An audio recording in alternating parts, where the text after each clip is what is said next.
an extraordinary match position for Hampshire to find themselves in, I guess. Yeah, good morning, Matt. Good morning, everyone.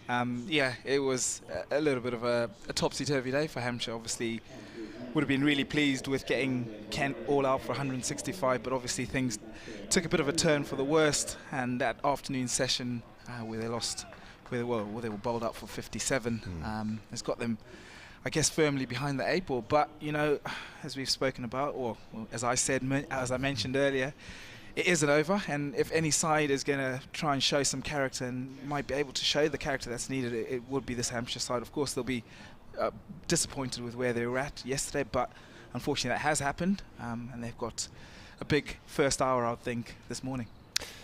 Absolutely. Daniel Bell-Drummond comes out to join Tawanda Miyeye. He would have done at the first wicket fall had it been this morning, if that makes any sense, but Conor McKerr and Harry Podmore were the two night watchmen, or sacrificial lambs, as Matt Quinn, the Kent bowler, said last night. Very much felt like it. Put in just to slow things down and keep the rest of Kent's batting lineup intact. So Ben Compton, as I said, was the only, I suppose, top 6 batter to go of the 3 in the 20 for 3. He made what in the context of the match now is looking like an even better 63 yesterday. Top scored in the match by some distance. We thought at the time he was very, very watchful. He did what he did at the beginning of the season, Compton, and left really, really well. It was a skill in itself. Ian Holland to start, proceeded snorting delivery to Daniel Bell-Drummond. Well, if you're wondering if there's still any life in this pitch, I think it's fair to say there is. Holland is a quickish medium pace, but that one has surprised Daniel Bell-Drummond. That's got almost up under his nose. He swayed away from it, and we're finishing off Holland's over from yesterday. He bowled Harry Podmore 3rd ball, and yeah, that's I would say it's a sighter for Daniel Bell-Drummond. He's trying to get out of the way of it. 3 slips in as Holland bowls Daniel Bell-Drummond, and that has moved away from Bell-Drummond. He drops the hands on it. I'm not sure how much he knew about it, to be honest. Through the wicket-keeper. This pitch, Stanley, looks like it's still got plenty in it. Yeah, it does, and obviously blessed Daniel Bell-Drummond, 2 of the finest balls that you'll see to be facing first up, but yeah, he survived them, but looks like there still is a bit of life in this pitch, which will be good signs for Hampshire, I guess. Yeah, have to skittle Kent out, skittle them out cheaply, and then do their best on this in the second innings. That's flicked off his pads. Bat and pad, they're going to come back for 2 actually, running hard, might as well. Fielder throwing in Mohammed Abbas. It did come off the bat right at the end of the over. So Kent 22 for 3.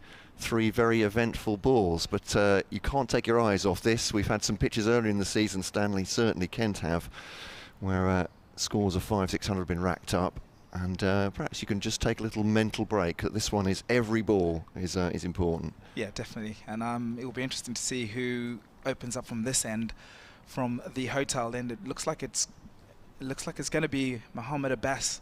It is indeed. Just taking his cap and jumper off now. I'm just rudely going to go into your over here, Stanley, if that's okay, because I can hear BBC Radio Kent warming up. That's all right. In the background. So will be updates on this this stream on BBC Radio Kent as we're hosting today, as Mohammed Abbas comes in to bowl to Miyeye. Having said that, they've now disappeared in our headphones, so it's defended up to mid-off, and there's no run. So Abbas, I love his economy of movement. He seems to glide in, doesn't he, Abbas? And a very repeatable action, as I think they say. Yeah, he does. It doesn't look like it's too much stress on his body. He just sort of strolls in and moves the ball off the seam. So he'll be a handful on a pitch like this, like we saw he was yesterday. Yeah. Wrist position as well, Kevin James was saying yesterday, getting him the movement. It's updating BBC Radio Kent's listen right now. 4 runs there. Good morning, Steve. Kent have just hit 4. That's going to be 26 for 3 to Wanda Miyeye with the runs. An astonishing day yesterday as well. After the celebrations of Saturday, Kent were bowled out for 165 yesterday in their first innings. Have been put into bat by Hampshire, and then Hampshire, title-chasing Hampshire, bowled out for 57 in under 17 overs.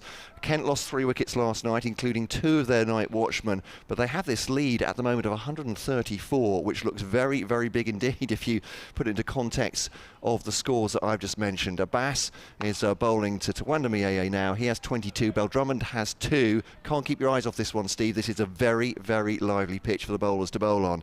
And Kent hoping they can take what seemed at the start an unlikely victory here to Hampshire to aid their hopes of avoiding relegation from County Championship Division 1. 26 for 3 Kent, and commentary continuing via the BBC Sport website and app.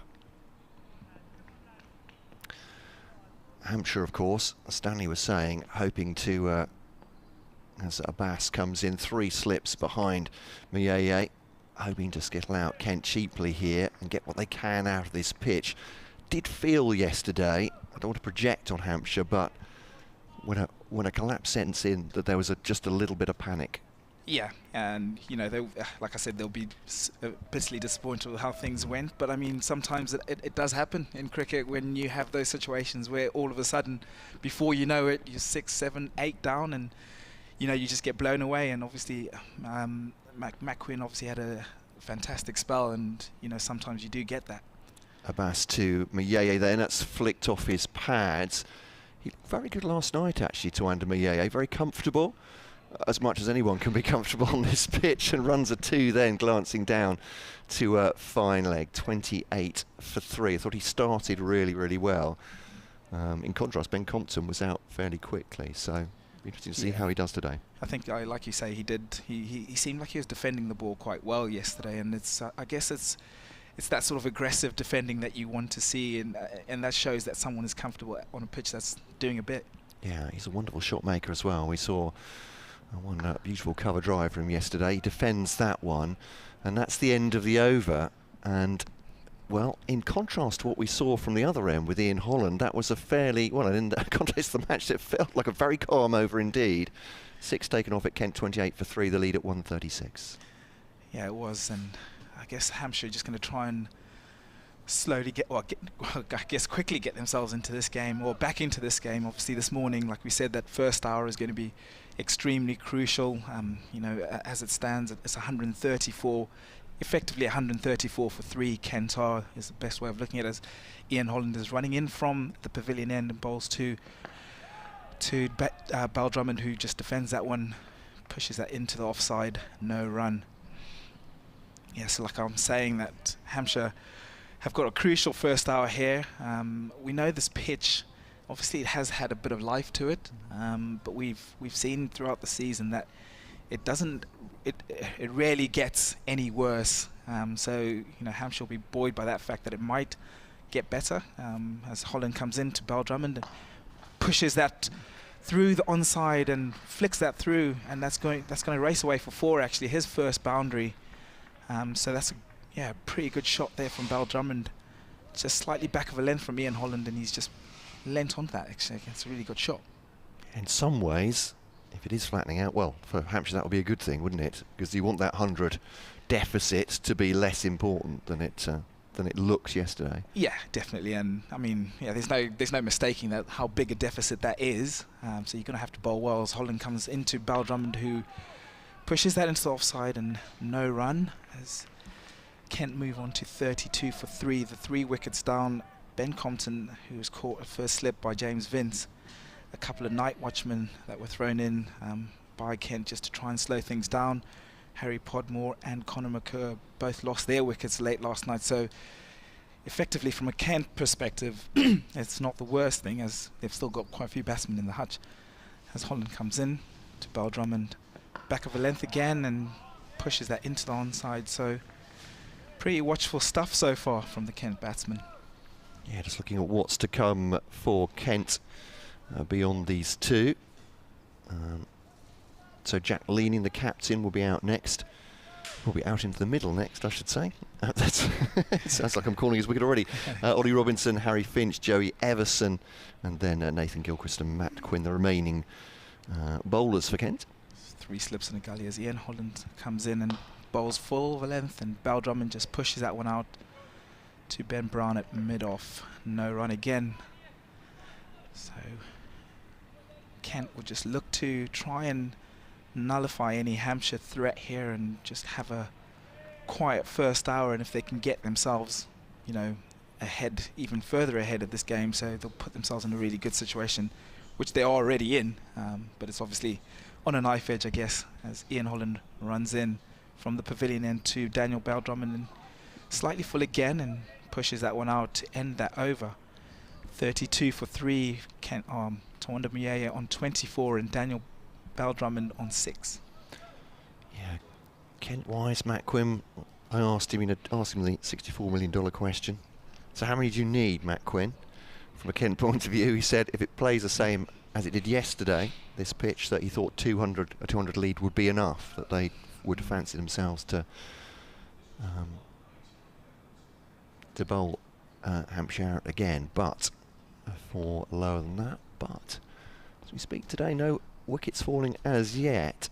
Abbas to Muyaya, that's a good delivery. That's left him off a full length through to the wicketkeeper, and as Muyaya looks rather ruefully behind him, just sort of tucked his bat between his knees there, and you can see he didn't mean to play that shot, or in retrospect didn't mean to play it, certainly through to the wicketkeeper. Good ball.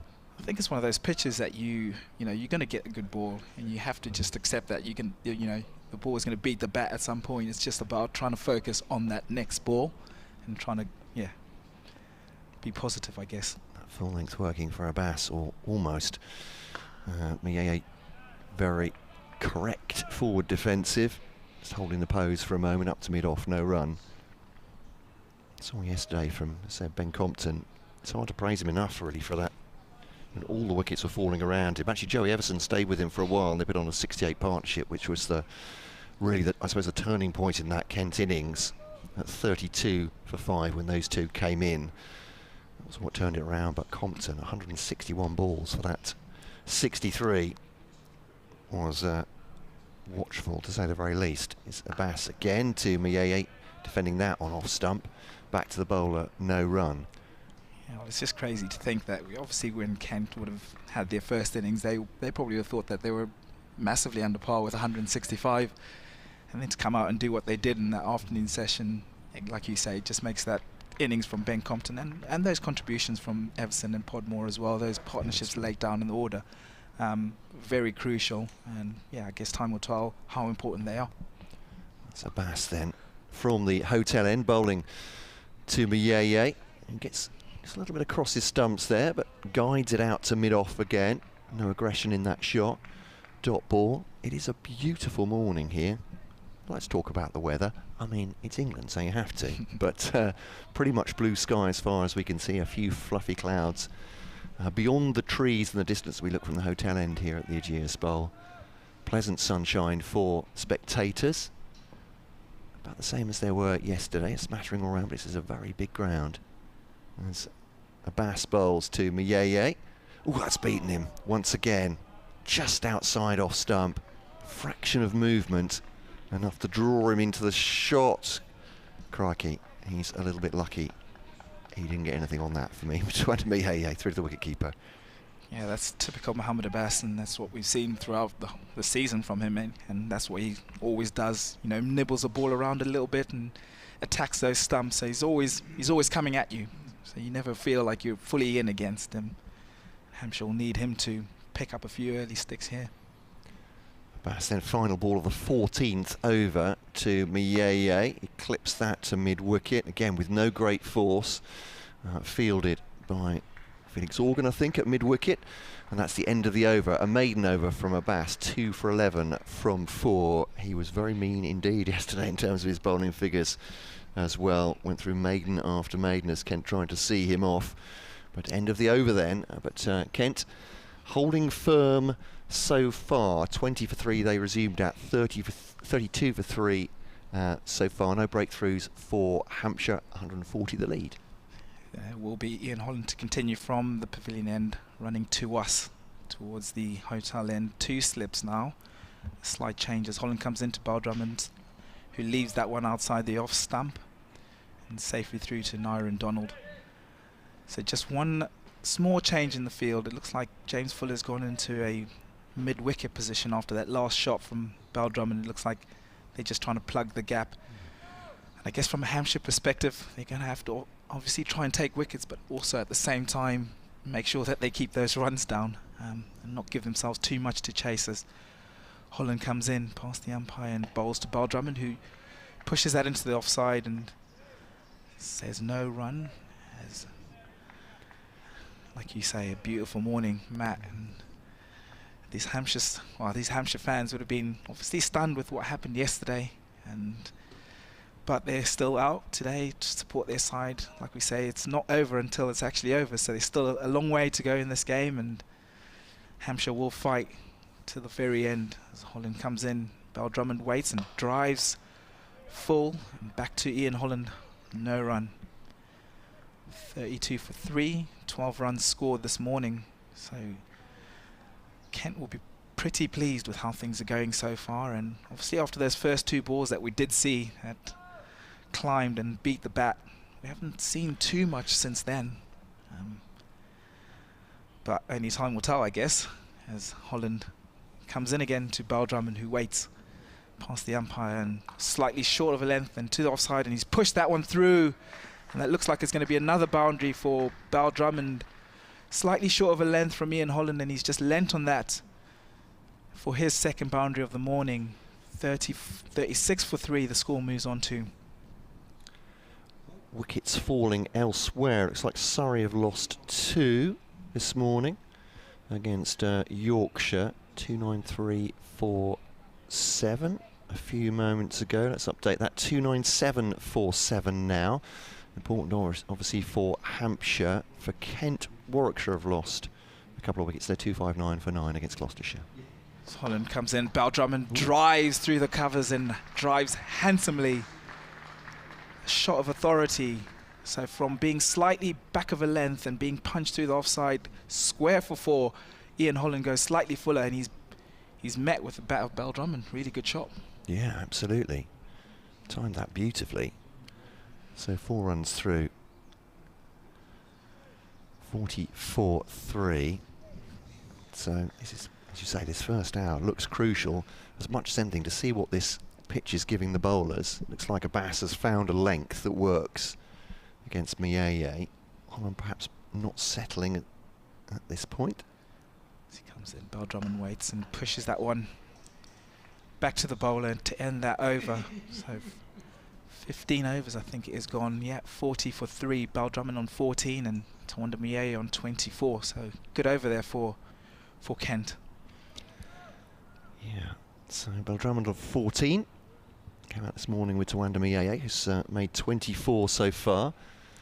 Young batter has been in and out of the side.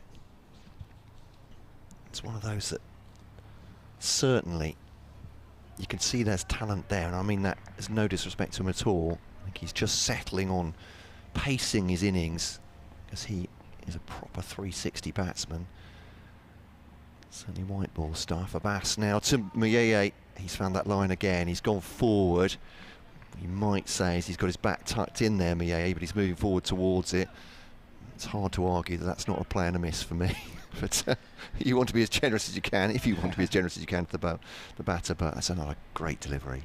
It is. He's just found that, like you say, that channel just outside of the off stump and causing problems, and it's more the length as well. It's that length that kind of drags you forward and forces you to, you're not quite sure if you're forward or back, and you just end up having a little nibble at.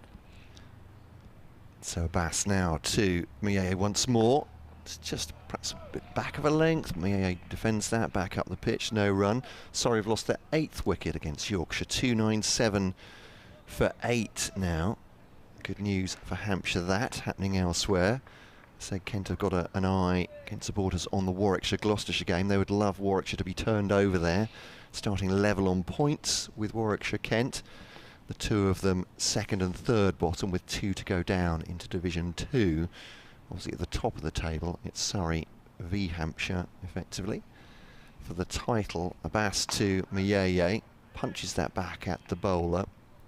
Can't get through the shot, really. It's as much a defensive shot as anything, and there's no run. 40 for 3 then, Kent. But we saw 2 deliveries from Ian Holland, which suggested this pitch was going to be an absolute jack-in-the-box today, but perhaps not. Still a bit of movement in it. Ageas, though, is an absolute master at that, isn't he? So if he's getting it, doesn't mean that other bowlers can, if that makes any kind of sense. He's real quality. Running away from us at the hotel end. 2 under Miyeye, just clipped off his pads. As Ageas strays onto middle stump, perhaps. Economically done, though, by Miyeye. He takes a single and moves on to 25 and the score to 41 for 3. Yeah, it's a lovely time of the season, though, isn't it? We got, I guess, you obviously got the 2 sides at the top fighting for the title, and then you've obviously got the sides at the bottom as well. So it's lovely to have a cricket game where there's things riding on it for both sides. So yeah, Kent obviously not lying down at all, and Hampshire will still be fighting, but I think it's just about having that belief that you can get that result that you need, and you know, so far the Kent batsmen seem to be thwarting anything of some sort of comeback. Ageas to Drummond. There's a bit of bat on there. It was a sort of strangled yelp, but a bit of bat and pad on leg stump, and there's no run. Certainly hurried him, though, Drummond. She was entirely comfortable with that. Dot ball from Ageas. Somerset, by the way, 283 for 4. They're just above Kent and Warwickshire. So, again, those 2 sides would love Somerset to be dragged into it with a Northants win. And Lancashire against Essex, well, it's got nothing really riding on it, but now 27 wickets have fallen in that match. More on that in a second. Ageas to Drummond, drives it expansively straight at the fielder. Nick Gubbins on the offside, otherwise that was going for 4. The end of the over, 41 for 3. Kent lead of 149. So yeah, that extraordinary Essex-Lancashire game at Chelmsford, 43 for 7 now Lancashire, leading by 67 runs, but certainly in the context of that match, 67 looks like a decent lead, doesn't it? It really does. So we'll see what happens in that one. There were some mutterings, I think it's fair to say, about the surface there at Chelmsford, but excitement certainly of a different kind there. Change of bowling at the pavilion end then. Yeah. It's Kyle Abbott, come on. Yeah, I was just actually going to say it would be interesting to see how James Vince juggles his bowlers today. He obviously started with Ian Holland and Mohamed Ageas. You could see why he'd start with Holland. Holland is very good at attacking the stumps and making the batsman play, so he wanted to obviously give him a couple of overs, but he has to go back to one of his strike bowlers in Kyle Abbott as he comes in to Tawanda Miyeye, and he just plays that into the onside, no run. Kyle Abbott bowled pretty well yesterday and picked up 4 wickets yesterday, pretty much bringing in his form from the last few weeks actually. He would have been disappointed with how sort of things went in the middle phases of the championship games, but he had a good rest during the 100, and he looks like he's come out and started to find that form that we know he has as he comes in past the umpire, bowls outside the off stump. Miyeye has again just has a little bit of a, I guess, a flirt with that ball. It looks like it's that little area outside his off stump there. It's causing him problems. Getting rid of bounce as well, wasn't he? Kyle Abbott there, such a danger. So this pitch is doing just enough for him, you'd say. And he's got the extra pace as well, surprising the Kent batter. Top wicket taker in the top division. It's Kyle Abbott. Kent boasting the top run maker with Ben Compton. He's gone though. Abbott's bowling. Abbott runs in. Miyeye pushes that again through the offside for a lovely boundary. Back of a length. We spoke about that length again, and they've just pulled it back, and he's lent on that brilliantly and got himself for 4, and he moves on to 29, I think it would be. Yeah, 45 for 3. Yeah, that's a lovely shot, isn't it, from Miyeye? I think that's going to be the crucial thing for them, for the Kent batsmen today, is obviously you want to be watchful and keep your wicket, but at the same time you want to get that scoreboard moving as Abbott comes in and Miyeye drives handsomely. That's an outstanding stroke. And that's just gone to the boundary like a tracer bullet that has. Yeah, he's gone full there, hasn't he? He was just short of a length on the previous ball, which went for 4. And wow, actually, yeah, that is a very good shot indeed, outside the off stump, but got in position early. Yeah, you'd see those sort of shots, and you see the last few shots for the boundaries that we've seen this morning, and it's quite a contrast to a pitch that it had is. 23 wickets fall in one day. Oh yeah, it bamboozled us yesterday. It's a real curiosity, this pitch, it feels. It is. But like we said, it normally does tend to get better and doesn't really get worse. As Abbott comes in, pulls his length back again. Muyeye punches. Good fielding there by Gubbins, it looks like, and they trot through for a single. So looking pretty good here is Tawanda Muyeye. Hampshire just searching for that wicket, and maybe that catalyst that's going to get them that, well, hopefully into that lower order or middle order of Kent as the 50 comes up. Kent will be happy with that. 50 for 3 they now sit at. As Abbott runs in from the pavilion end to Daniel Bell-Drummond. 3 slips wait, and Bell-Drummond pushes into the onside for no run to end that over. 50 for 3 Kent move on to. He just played the first 3 championship games to Tawanda Muyeye. Got a 50 against Essex in a high-scoring draw at Chelmsford, the first game of the season. But so hasn't played that much. Has played a little bit of the One Day Cup as well. But very much feel with him, as I said. You can see all the talent is there with him, and we've already seen some fabulous attacking shots from him. Decent looking defence. Wonder if it's just a case of learning to pace innings in different formats, but he is a talent. Early 20s still. Abbas bowling to him now. 3 slips in behind Muyeye. Gets a step forward and defends it back at Abbas. Doesn't strike me as one to be chirping at a batter, but just gave him a little bit of a look, Abbas, didn't he? As he turned round. I'm always intrigued by psychological warfare between bowler and batsman. Well, I think that's what it will be today. I think it's going to be a question of which camp has got the more positive energy, and that's going to be important moving forward. Abbas then to Muyeye, edges it. Is he caught? No. Is that a drop at third slip? Well, I'm sure we'll see a replay of that, but the reaction is very much that might have gone to ground. It was low to third. Yeah, looks like it's carried to mid. Oh, has it actually carried? Yeah, I think it has carried low. Yeah. But yeah, is that Ian Holland there? Certainly that's where he was positioned yesterday. So, I think you would say for Kent is that catching was excellent again yesterday. But there were plenty of chances too. Holland may rue that one, but Muyeye facing now, defending it into the offside. I don't try to curse the Kent batter, but I have to say, you feel like there are going to be plenty of chances for the slips, probably today and tomorrow if we're into that game as well. So, but yeah, it looked like a low one. Would have been a great grab had he taken it, looked like to me, but low to third slip. Yeah, he'll be disappointed though. He'll be disappointed, and I think that's, we spoke about the psychological part of, and you know, that sort of, I guess that what you need, that spark to get things going, and if that had gone to hand, that would have been, you know, the lift that I guess the Hampshire players need, I guess, at this point. Yeah, it's a good call. Just haven't had that breakthrough so far this morning as Abbas bowls to Muyeye again. He's just drifting onto leg and middle, and Muyeye's quite happy just to glance that down to fine leg and take himself a single. Pressure relieving shot. 51 for 3 then, Kent. If you're joining us on BBC Radio Solent, BBC Radio Kent, of course on the live stream by Hampshire County Cricket Club, welcome wherever you are. It's great to have your company. If you were with us yesterday, you'll realise quite how exciting it was then. It's just fascinating to see how this first hour at least plays out. Abbas to, oh, it's cut. Daniel Bell-Drummond almost in half there, between bat and pad. No foot movement at all from Daniel Bell-Drummond. He sort of waved the bat at it.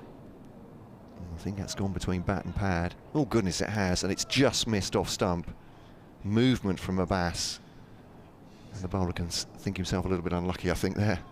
Yeah, this is really good stuff from him actually, and setting quite a good tone from the hotel end.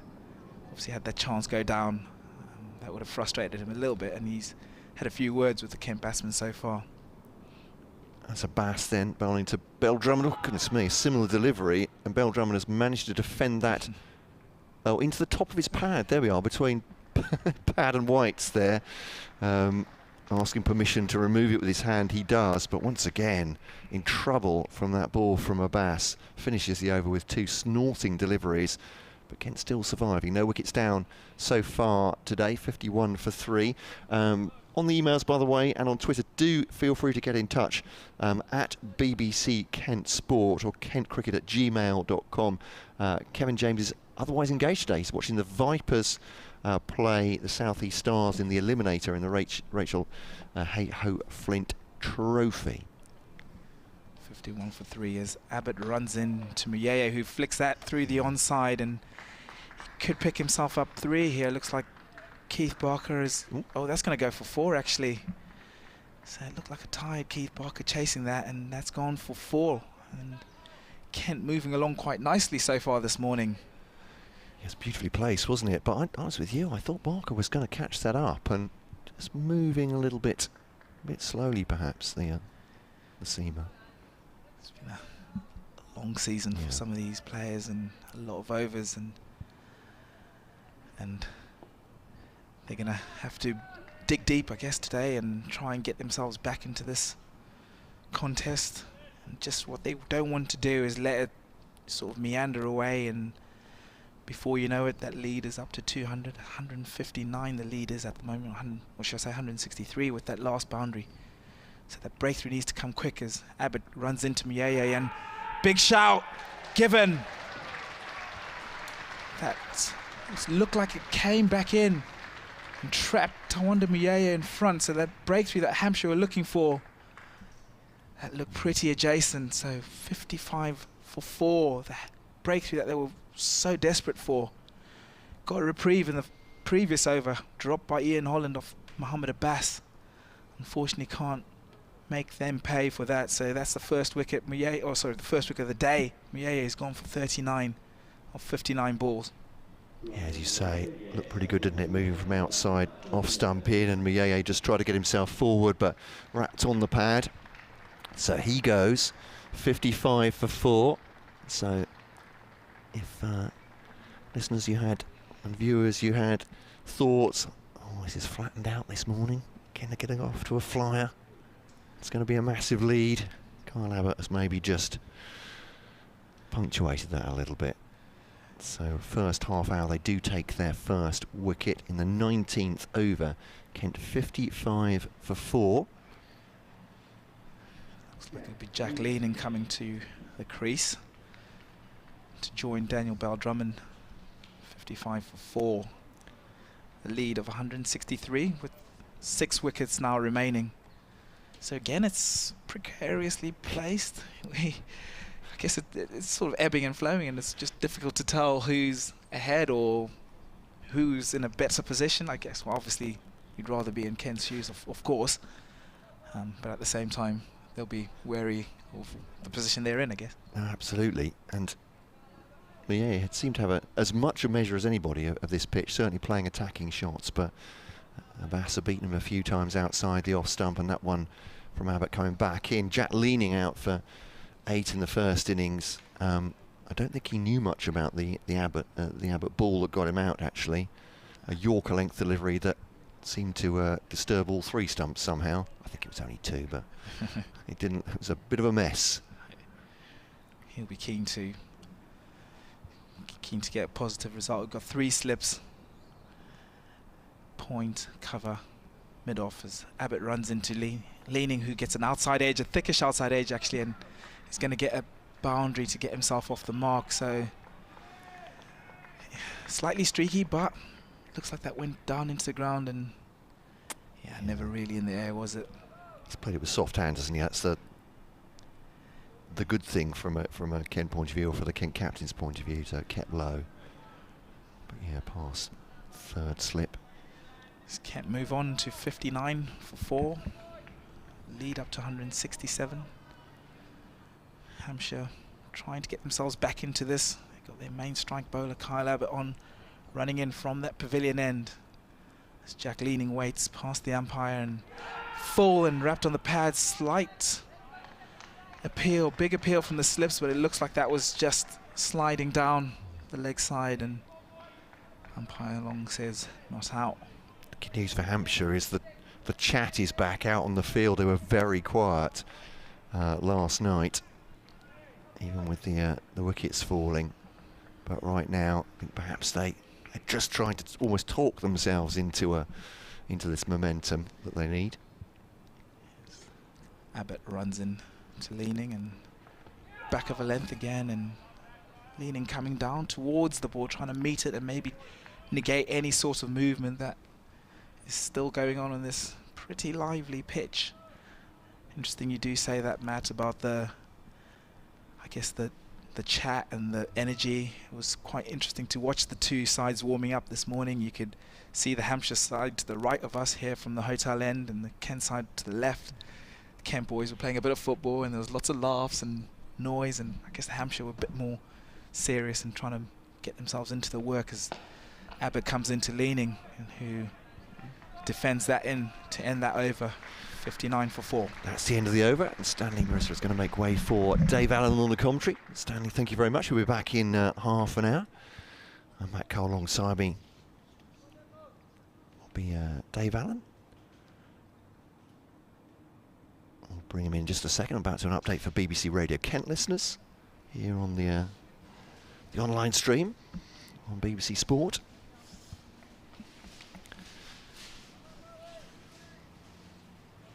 Has to continue. Well, they have lost a wicket, Kent, 59 for 4, but this is a very low-scoring game. So Kent's lead 167 here, and what's proving still to be a lively pitch. Kent bowled out for 165 yesterday. We thought that might be a bit of a calamity. Then they bowled out Hampshire for 57. Incredible bowling performance against a team who are trying to win the county championship title with 2 games to go. Kent hoping for a win here to buoy their chances of avoiding the drop in Division 1 as well. Looking good this morning. Mayeye has gone. He's the man out. Looked as good as anybody on this pitch so far for his 39. Daniel Bell-Drummond has 14. Leaning has 4. Kent 59 for 4.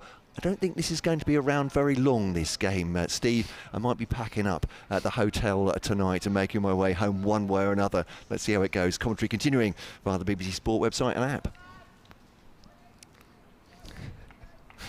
Well, a very sweet comment from Steve Landner, the Kent mid-morning presenter there. There we are, 59 for 4. I don't believe it for a second, but Dave Allen alongside me, Hampshire historian, is that right? Yes, Kevin always gets confused because I get it changes. Have asked to Bell-Drummond, that's a leading edge into the offside. No runs off this over so far. I was listening to you on the Isle of Wight, you see, so there we go. Yeah. So, you had the conversation, and Kevin, it did, bless him, it took him a while, didn't it, to work out, but as you said, your title is joking. I am the historian, yeah. He's not here to defend himself, so there's no point in me taking the mickey. It's no fun when he's not here.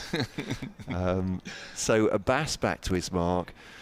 So statistically, extraordinarily, this game as well, as you were saying to us before the day started, Dave's wide from Abbas, and Bell-Drummond absolutely right. I think from a Kent point of view, he just takes that on. There aren't going to be that many loose balls from Mohammed Abbas, that's for sure, and he has cut that away with some force for 4 runs. 63 for 4, the lead 171, but that 57 from Hampshire, I mean, it just blew us all away yesterday, I think it's fair to say. Absolutely stunning. Well, I had an odd day yesterday because I was running a second-hand book sale in the shop, so I saw bits and pieces here and there, but mostly watched it on screen, and I didn't actually see a live wicket for all day, which was really... It took some doing. Which was very odd, yeah. So, but I did watch most of the Hampshire innings on you and Kevin commentating, and it looked pretty bewildering. I think it was a poor batting performance. Abbas to Bell-Drummond,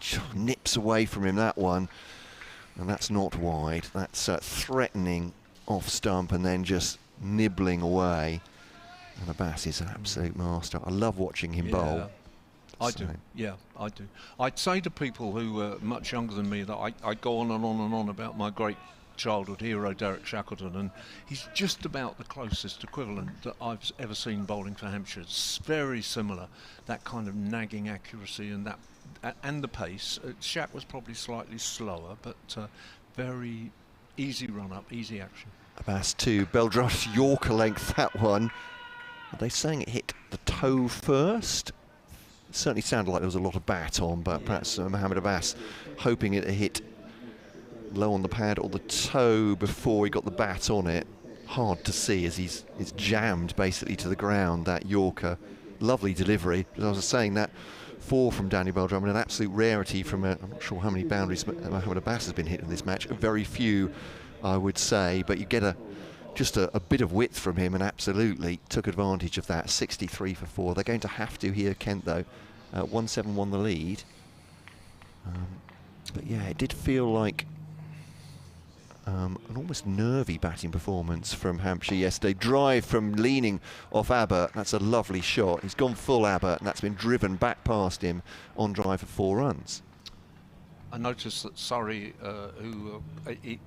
their score is of great interest to us, of course. They're all out now for 3-3-3, so they've been knocked over this morning. Kevin Howells is with us and telling us that apparently the lights are on there, it's gloomy, the ball's hooping about, and he thinks as a consequence that Yorkshire might struggle to put a decent score up. Surrey have now taken 3 batting points, which is the same as the 3 bowling points that we took yesterday. But of course we didn't get any batting points, and they've now got the chance to get 3 bowling points. It's Abbott bowls to Leaning. That's hurried him. Leaning. He still thinks about a run, although the ball's just creeping up towards mid-on. He's ended up fending that off. He's not got through a shot. It's hurried him so much. Up to mid-on, no run, 67 for 4. From a Kent point of view, well, it's simple with the equation with Warwickshire, is they just need to do better than Warwickshire in the last 2 games, and they will stay up. Warwickshire almost mirroring Surrey, actually. They've lost their final wicket. They're 2-7-4 all out against Gloucestershire, who look tailed off and can't see any way they're going to survive. But Abbott bowling to Leaning, comes down the pitch to him again. I have to say, he's done that a couple of times, and you can see what Leaning's trying to do. He's trying to negate the Yorker from Abbott by getting down the pitch, trying to unsettle him on line, but Abbott's so fast, by the time Leaning's taken a pace down the pitch, he's very much just trying to keep it off his pads and off the strip. Is that an unusual way that he plays? I mean, Liam Dawson sometimes plays on the move like that, but would this be special today for Leaning? I don't think it's special necessarily, but I think Leaning's quite an aggressive batter. Doesn't take a pace forward this time, just defend it into the onside, but he's innovative. You can see what he's trying to do, can't you? Just trying to unsettle Abbott, having been pinned yesterday by that superb Yorker which destroyed his stumps. So yeah, I've seen this from Leaning. He's not one to be pinned down. I say he's not one to be pinned down, he's trying to avoid it at least. 3 slips next to wicketkeeper and Aaron Donald for Hampshire. There's a point. Cover. Abbott bowls, rising delivery towards Leaning, shouts no to Daniel Bell-Drummond as it just bounces down towards Felix Organ, but hits the ground before it gets to him at mid-wicket. Again, he's hurrying the batter. That is one of the dangers of playing on the move like that, isn't it? If you can dig it in and get some lift, then you're going to make it uncomfortable, although I guess that would work more successfully if he could put a short leg in, but Vince has got to be mindful of runs being conceded today, hasn't he? Because the lead is already 175, which is the largest total in the game so far. That's Abbott bowls to Leaning, just tucks that into the onside, and they'll come through for a single. Thinking about a second, ran the first one very hard, but Barker comes around. And I'm with Stanley, actually. Keith Barker, well, you've seen him more than I have. Doesn't look like he's moving terribly easily today. Well, yeah, I mean, to be fair, it often does seem a little like that. But on the other hand, I am surprised that 40 minutes in they've not looked at him, and I was surprised that they opened with Holland this morning. I mean, if you look at Holland's record across the entire season, he's never taken more than 2 wickets in an innings. So even yesterday, when he's bowling 6 maidens in a row, we don't need 6 maidens in a row. What we need today urgently are wickets, and he's not the wicket taker. So I mean, you know, what do I know? They know more than I do, but they had some strategy. On the other hand, he didn't get a wicket today, so yeah, I do wonder about Barker. Abbas to leaning, comes down the pitch to him and drives, but up towards that man, Keith Barker. It's really middled that one, leaning, but comes through for a single anyway, and all these runs very important in the context of the game, obviously. 1-7-7 the lead right now. If you're following the, I don't know quite what to call it at Chelmsford, the volcanic activity, Lancashire have lost their 8th wicket, so we're through 28 wickets in that game now. Lancashire lead by 90. I gather Glenn Chappell. Lancashire head coach was less than complimentary about the surface at Chelmsford. He's Abbas to Bell Drummond. Gets forwards, just tries to get everything on top of that more or less. Forward defensive, into the offside, no run, 69 for 4. Hampshire's lowest second innings scores this season don't give a lot away, really. They beat Yorkshire at Scarborough, scoring 198 for 8, and they beat Gloucester with a second innings of 204. Nothing much less than that. Abbas to Bell Drummond. Again, he's getting forward to defend that, deflects it to point. And there is no run. Bell Drummond on 18, leading has 10 so far. I did think at certain points during the first half hour that it was almost normal service being resumed. The ball is doing a bit, and I think it will continue, but it doesn't seem to be quite as excessive as yesterday. But then Abbott got that wicket, and I don't know whether I'm right or not. As I say, I didn't see enough yesterday probably to be sure about that comment. Here's Abbas then to bowl to Bell Drummond once more. Takes the bottom hand off that, deflects it away with, again, soft hand, so it's kept low through backward point, perhaps. They've taken 2 from it. Again, that's much needed runs for Kent as they try and build this lead. 71 for 4. A couple of tweets coming in. Andrew, great to hear from you, one of our correspondents on at BBC Kent Sport from Japan. Ever the pessimist, he says. I fear some nasty surprises for Kent today. I still can't believe we ended up 128 ahead yesterday. And he said, I'm surprised Kent used 2 night watchmen last night. Should have sent Matt Quinn in as Nighthawk. There we go. There's Abbas, a drive from Bell Drummond. You can hear it's rather toe-endy, not a very clean contact. It's been fielded. Is that Gubbins at cover? We did it once this season here. We used Abbott and Abbas. Using Abbas was extraordinary. I think his highest score for Hampshire is 6 or something, and they both got out. And I think it meant, if I remember rightly, it meant James Fuller, who's quite a useful bat, probably the best number 9 in the country, actually batting at 11, which be a strange one for him. Pretty odd. I mean, it worked out in the end for us, but it was a pretty odd event. So Abbas then to Bell Drummond. Drives it straight back past Abbas with aggression. Abbas sticks out a left foot, can't stop it going for 4 runs off drive. That's hit with some feeling from Daniel Bell Drummond. 24 for him, 75 for 4 Kent. They've been aggressive at times this morning. The 1 wicket to go. Mayeye, LBW to Abbott for 39. That in the 19th over. The lead now is 183 for Kent, resuming at 20 for 3 with Matt Cole and Hampshire historian Dave Allen. And looking at keeping an eye on other scores as well. Yorkshire just starting their first innings against Surrey at the Oval. Surrey 3-3-3 all out. Warwickshire bowled out 274 at Bristol against Gloucestershire, a 6 for none. Abbott charges in towards leaning. Towards point, no run. Full delivery again. 3 slips in.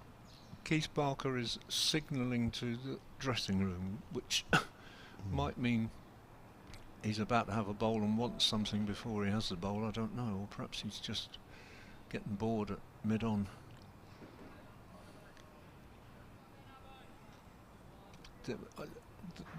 The 4 from the last ball of the previous over was a terrific shot, but it was a bit odd because he pushed the close fielder out to square leg and then bowled full on off stump. Abbott 2 leaning, trying to drive that off the back foot past Gubbins at cover, but actually straight at Gubbins at cover. 75 for 4. 1 for 22 so far.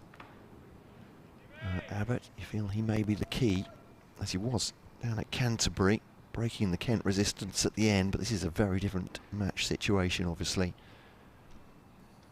A low-scoring contest so far. Kent 75 for 4, leaning on 10, facing Abbott, runs through, and quickly taken single. Sharp stumps by Ben Brown. Felt to me like leaning was safe anyway as he got through. A quickly taken run, but I agree with you, Dave. I don't think that the pitch is showing quite the life it did yesterday. I won't say it's comfortable out there, but it did look an absolute snake pit at times. Yeah, it's not so green, is it? I mean, that's typical of these pitches here, and I think Kevin will often say that they don't get worse here. Here is Abbott then to Belldrummond. He very deliberately runs that backward of point, and that'll be 4 runs using Abbott's pace against him. Deft little shot, that one. So very deliberate from Belldrummond, who moves on to 28 from 32 balls. So when yesterday Kent could barely get the ball off the square for long periods of time, they're batting closer to a runner ball today. They are starting aggressively against Hampshire, who need these breakthroughs themselves. Barker is warming up now. Yeah. Was he indicating he wanted to change of boots perhaps, or maybe just a drink before he... Looks like he's going to be coming on shortly. Abbott 2 slips in behind Belldrummond. That's a great delivery. Has he got the edge? No, he's not. Abbott wasn't interested. I was going to say, tellingly, the bowler has just turned his back on it. So a great delivery though, coming back in towards Danny Belldrummond's pads. He's withdrawn the bat very, very late. He's got everything out of the way of it. Very close to the off stump as well. A shout of excitement, I think, from wicketkeeper and slips. I used to be known for having a thing, I tend not to go on about it now, having a thing about third man, and I think in this situation I've certainly seen 3 boundaries gone to third man this morning already. I'm not sure we can afford it, really. Belldrummond has another great delivery, and Belldrummond did that a couple of times to Abbas, has just sort of dropped the bat on it. It doesn't look terribly organised, but it's effective. Ball dropping at his feet. But hurrying him, end of the over, 84-4 here on BBC Radio Solent, BBC Radio Kent, and the club's live stream here from the Ageas Bowl with the pictures. I'm pretty sure that the 12th man came on then. I'm pretty sure that Barker did more than take a drink. I think he probably took a pill, so which does suggest that he's got a twinge somewhere, but he is about to bowl from this hotel end, so we shall see. It's been a long season, hasn't it? And through plenty of overs. See how many he's bowled. Nearly Keith Barker.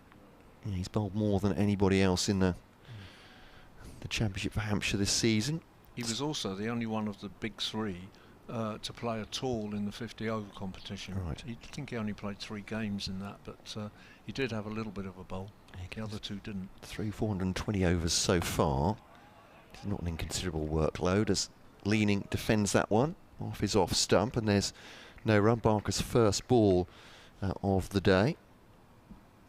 Took the first wicket to fall yesterday actually to Wandamiaya LBW for a duck 5th ball of the innings, and came back later to get rid of Podmore and Compton in consecutive overs. Very important wickets those were for Hampshire as well. As Barker round the wicket then to Leaning, has to get well forward again. Just a little nudge into the offside, and that'll be a single. 81 for 4. Lead at 189.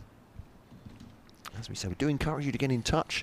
Kevin James isn't here today, so I'm afraid I'm going to be doing the social media duties, which to say, is not a great thing for anyone, but I'm going to do my best. So for supporters of either persuasion, kentcricket@gmail.com if you'd like to send an email, at BBC Kent Sport on Twitter for Kent. Full-length delivery to Daniel Bell-Drummond, who he may have just jarred his hands there trying to slam away a Yorker. Yeah, he's walked off. That's very much unlike Daniel Bell-Drummond, who just holds at the crease. Actually, has he just smashed it against his foot? I think he may have done. He was just flexing the toes. We're into the 24th over. It's interesting that yesterday we took 5 Kent wickets in the first 25, and they were the top 5, not a couple of night watchmen. Barker bowls to Bell-Drummond, tries the same shot again to a full-length delivery. This time he managed to avoid his toes, and it's driven up to mid-off Abbas Fields. And Hampshire, of course, didn't get to 25 overs. They lost 10 wickets in just under 17 overs. But having taken the first 5 in 25 yesterday, it took us 40 overs to get the last 5, which suggested to me, as it often is the case in current cricket, that the ball gets a bit softer, it's a bit, and in fact we rolled you over at the end after a very decent stand, didn't we, between Everson and Compton. Yeah, it's cut away by Bell-Drummond. Played that very late, bouncing past the man at Gully, and that'll go for 4 more runs for Kent. So they move on to 85 for 4.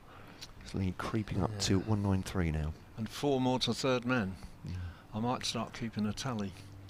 You're part of the union, are you, Dave? I am really, yeah. You're the third in there. I think it's people of a certain age, actually, that Ian Botham always goes on about it, doesn't he? That I would think it depends what the match situation is, but I think a match situation where you can't afford to concede too many runs, and in 45 minutes you concede 16 to third man. What's happening now? Something. Is it time for the ball to be checked? Yes. It is indeed. It is. It's been a while, hasn't it? It's 20. Yeah, it's almost 24 overs old, as you said. So the circle's coming out. Does it pass this way? Does it pass that way? Yeah. What sort of shape is it in? Yeah. The umpires are coming together.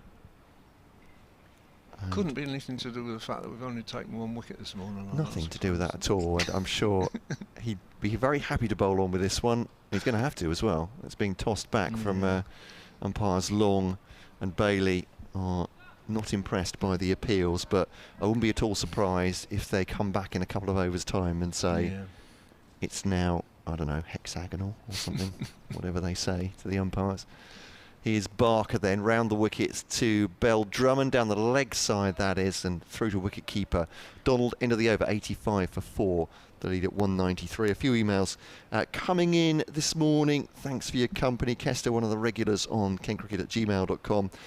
He said, what a day yesterday was. I've just tuned in. I had to work yesterday, so retro-listened to about 9 o'clock my time to the antics, he said. Well, antics is a good word. Astonishing. Rather than 200 lead, you just said this, I reckon we need 200 this innings and then 2 days to bowl Hampshire out.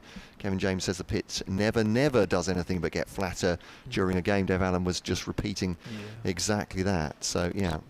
Pretty much never, yeah. It's one of the reasons that Mason Crane isn't playing very much for Hampshire this season. So this next one is driven by leading. They're going to take a run. Ooh. Looked like a risky run. You talked, didn't you, about or the cliche almost being never on a misfield. They definitely did there, and that almost was their undoing. I suspect he would have been out then. It's difficult to tell because it's the far end umpire, and we're behind the wicket-keeper. But it looked like he was struggling to me, and Barker's throw did not strike the stumps. So 2 slips and a wide gap on the offside to a backward point.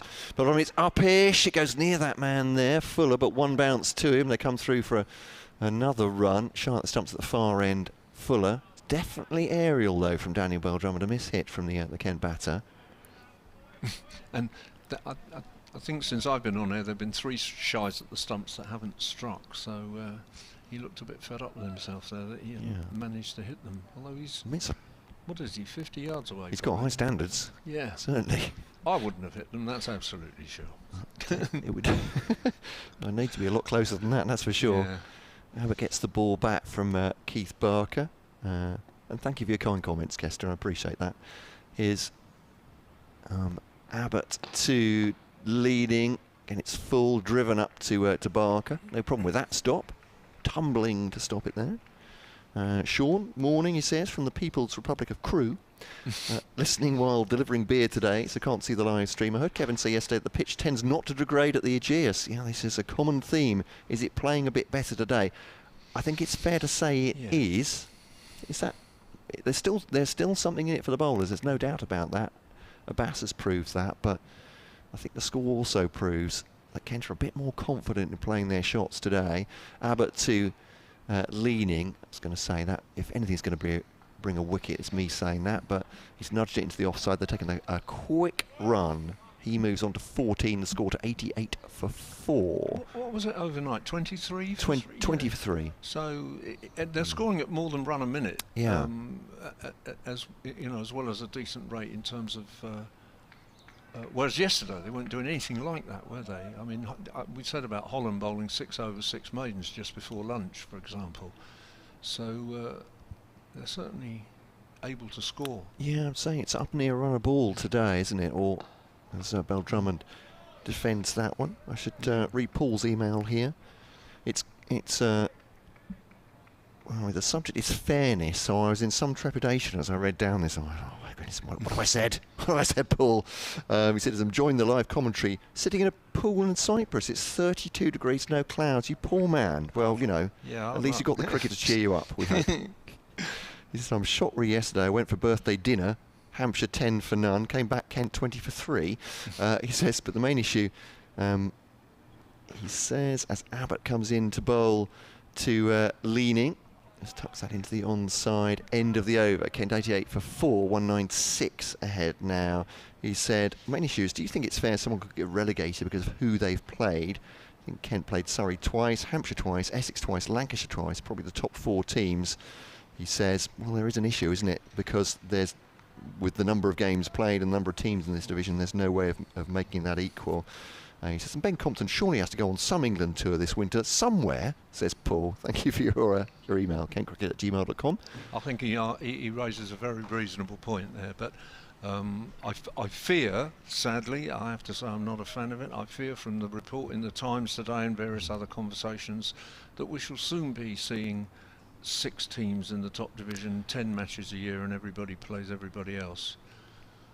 As Barker round the wicket to leaning, comes down the pitch and does a drive that, but it's a good delivery. Can only reach mid-wicket and there's no run. Yeah, that appears to be the direction of travel, as they like to say in the management. Yeah, it's not what I want to see, but I think it is, but I think it is a fair point. On the other hand, we're somewhat disappointed that we play Surrey only once, and it was at the Oval where they stuffed us, and we'd quite like to play them here, but I don't know. Get the opportunity. Here's Barker to leaning again. The ball's a very heavy ball, Keith Barker, and that one's no more than defended by leaning, and there's no run. Gloucestershire have lost a wicket against Warwickshire, which is not great news for Kent. Somerset could well be batting themselves, said this yesterday, to very near safety. They're 315 for 6 against Northamptonshire. And you think Northampton are not catchable for you guys? I don't think so, no. And Somerset are getting that way, I think, with a high scoring draw. Shot from leaning against, quite timed that one as it goes up to mid-off, and there's no run. Very little width given by Keith Barker here. 315 for 6.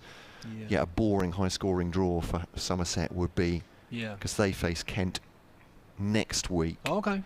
So, a possibility of a turnaround, I suppose, but Warwickshire are the nearest competitors for Kent, obviously, for that, trying to avoid that last relegation place. And who knows what Warwickshire will do next week, playing Hampshire.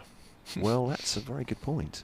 Oh, is that swing and a miss from or driving a miss from leaning, and that is shot off a length from Barker. Got some great lift there, and yeah, there's still life in this pitch, there's no doubt about that. That's a lovely delivery from Barker, who does look, again, I don't know if I'm projecting, he does look like he's just favouring his left leg there. I just wonder, or his right leg rather, sorry. Yeah, It does. I think he may just have a slight strain, but obviously this is a crucial match for Hampshire as well, and they need him. Bowling to leaning outside the off stump, leaves it, and there is no run. I did see Fuller warming up, probably going to give Abbott a break at the far end, I would think. I mean, one of the issues for Hampshire in this game with Dawson missing is that they do have Organ, who bowls off spin and is sometimes quite successful, but not as much as he was a couple of years back. But they don't really have a strong spin option, so it's pace all the way. Left arm round the wicket comes Barker, down the pitch comes leaning. It's just glanced that behind square. They're running a hard second. They've done well there, actually. It's a little bit of indecision between the two fielders there, getting the ball in backward of square on the onside, and a smart 2 taken. So the lead goes to 198. Kent 90 for 4 at the end of the 26th over here on BBC Radio Kent and BBC Radio Solent. I mentioned BBC Radio Kent first because I think we're going to be doing an update very shortly. After that, I will disappear, give all the listeners a rest, and Stanley Marissa will be joining Dave Allen on the commentary. Here, it is an absolutely beautiful day. Just glorious to watch here from what is a really good vantage point for us. Best seats in the house, really, isn't it? Just wonderful, yeah. It's easy to be we're lucky enough to commentate, which is a fantastic job to do anyway, but it's easy to forget. You just get a fantastic view every time as well. You're doing that. Sam Billings joined us at Trent Bridge on Saturday. He'd been sitting with a few of the other Kent players who weren't playing, those that have been involved in the 100, and saying, crikey, the view's good up here. I said, you can come back whenever you like. Yes. And he took advantage of it. Looking right down the barrel of the pitch as we are here.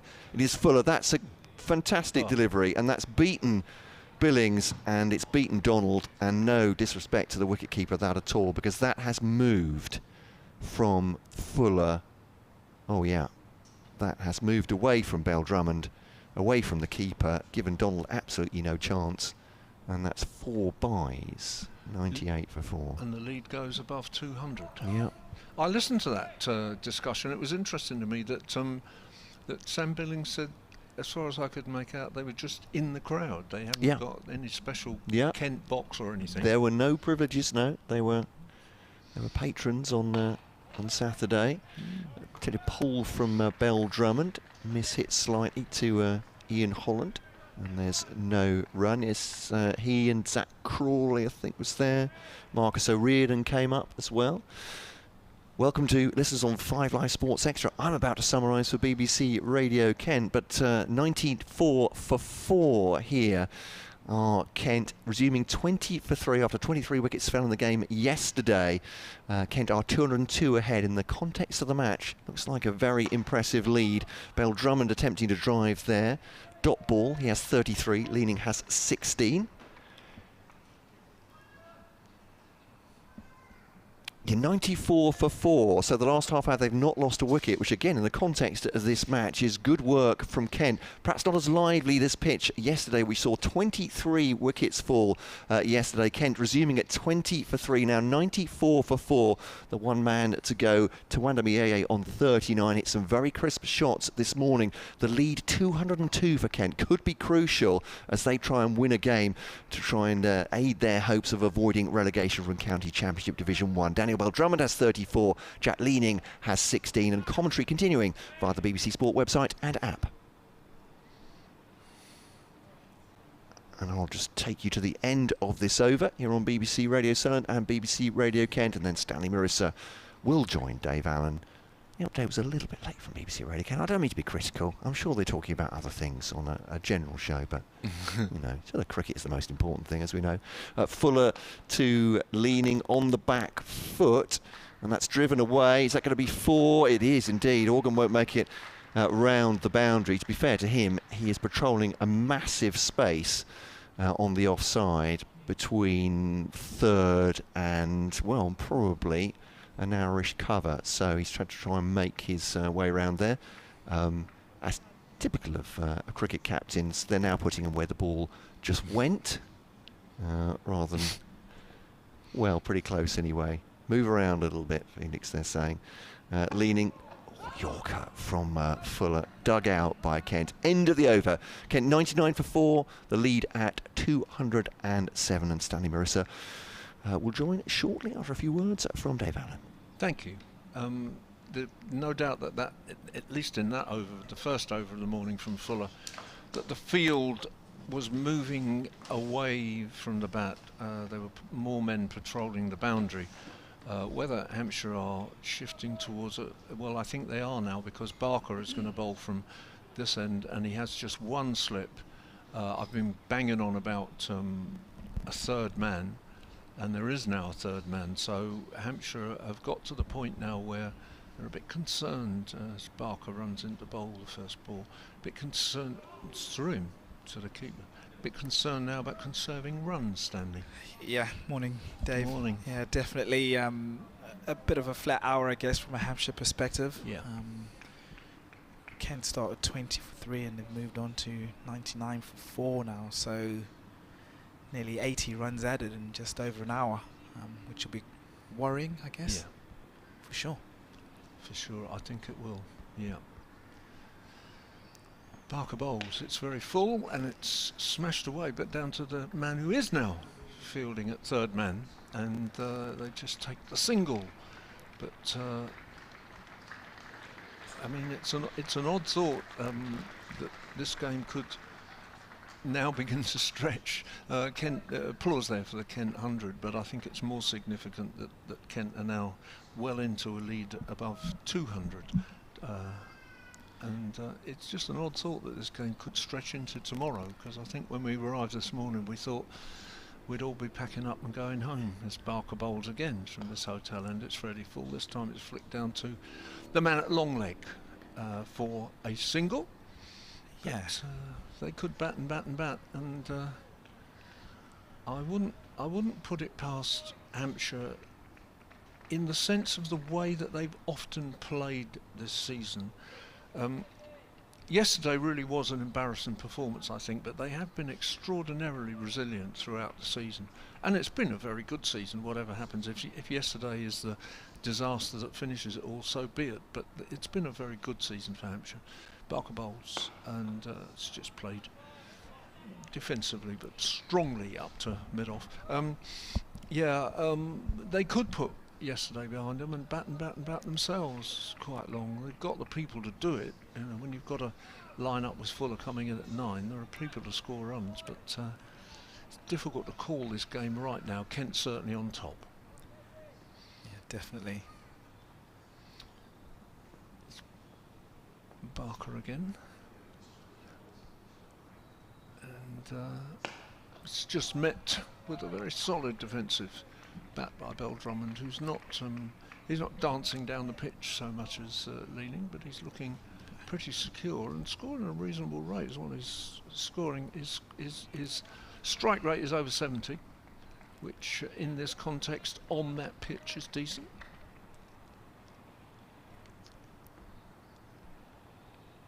Barker has taken 3 wickets in each of his past 3 innings for Hampshire, and that's just nudged away to a deep gully position. The man has to run round slightly to pick that up, so again they can take a quick single. End of the over, and the score, do you know, I have terribly old eyes, I have to explain to all the Kent followers, and in this sunlight, it's not the scoreboard is not as clear for me as I'd like it to be, but I think it might say 102 for 4.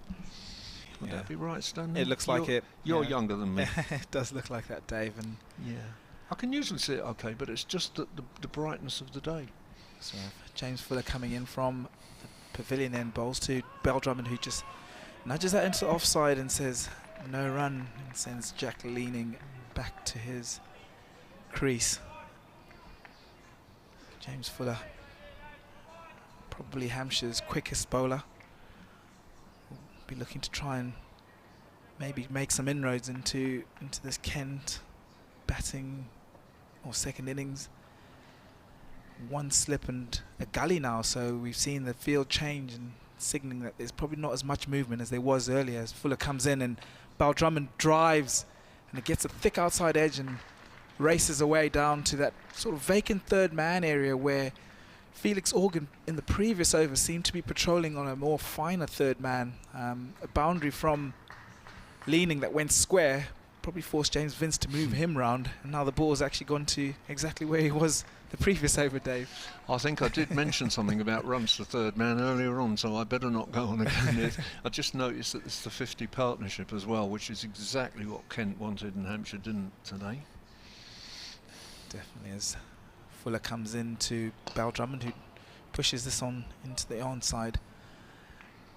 A lot of credit must be given to the Kent batsmen and the way they've come out this morning and mixed that sort of aggression with some watchful batting. Of course, maybe the ball's not moving around as much as it was yesterday, but they've still put away you know, every bad ball, every slightly fuller ball or maybe slightly shorter ball.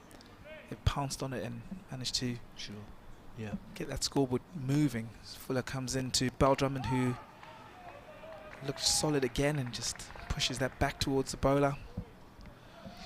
I feel like he's one of those batsmen from another county that I've seen a lot of over the years, and he's always impressed me.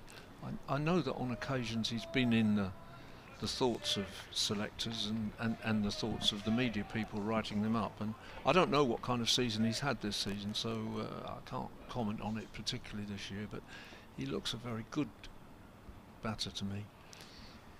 He's had a few Lions tours, hasn't he, as he pushes this one on into the onside. 13 matches so far, 847 runs going into this. Oh, that's okay. To this day, yeah, so top score of 149 and averaging 44 and a half, so right. A pretty good season. Well, I made a comment this morning when I came in, Stanley, that, you know, I think Hampshire to be, you know, challenging for the County Championship, the bowling is probably the best in the country. Definitely, as Fuller comes in and Bell Drummond goes for that big drive, but Fuller with the extra pace has made a mess of his stumps. And we spoke about James Fuller and how he has that extra pace and how he can provide that lift that Hampshire might be looking for, and Bell Drummond missed that one completely, and he's been clean bowled for 40. So just as we were talking him up and saying how good he was. Well, I was just going to say, I think I better apologise to all the Kent listeners now, really, because that was the kind of curse of the commentator that for a Hampshire historian worked very well. It did. And I am sorry about that. But it is interesting that he has that impressive record. The point I was going to make earlier about Hampshire is that I worked out last night, there are 45 players in the First Division whose batting average is 40 and above, and at the moment only one of those is a Hampshire player. You know, well, 10 teams, 45 players. If Hampshire are the second best or best team in the country, there should be more. And there aren't, you know. So even James Vince, who the Times this morning wrote about James Vince, said he was the wicket they wanted, but even James is averaging under 35, and in the end, that's going to be if we don't win the championship, and it's still possible that we will, but if we don't win the championship, that's, you know, people will say we had the bowling to win it and we didn't have the batting, and. I mean, I suppose the thing about this game is it's just difficult to call, isn't it? The fifth wicket goes down, who knows what comes next? We'd have to remember that 2 of those are night watchmen, but even so, 5 down, you suddenly think, okay, might be a target of 260. Would we fancy Hampshire to get it on this? I don't know. Not sure. Anyway, end of over, change of over. Keith Barker, still beautiful day here.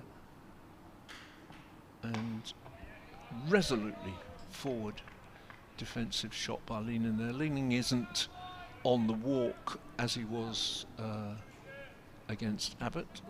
Perhaps that is a strategy that they've talked about, but he's not. So I'm sorry, I'm doing Matt's job now. I'm sorry to report that for Kent fans that Gloucestershire have lost a second wicket, so 36 for 238 behind still.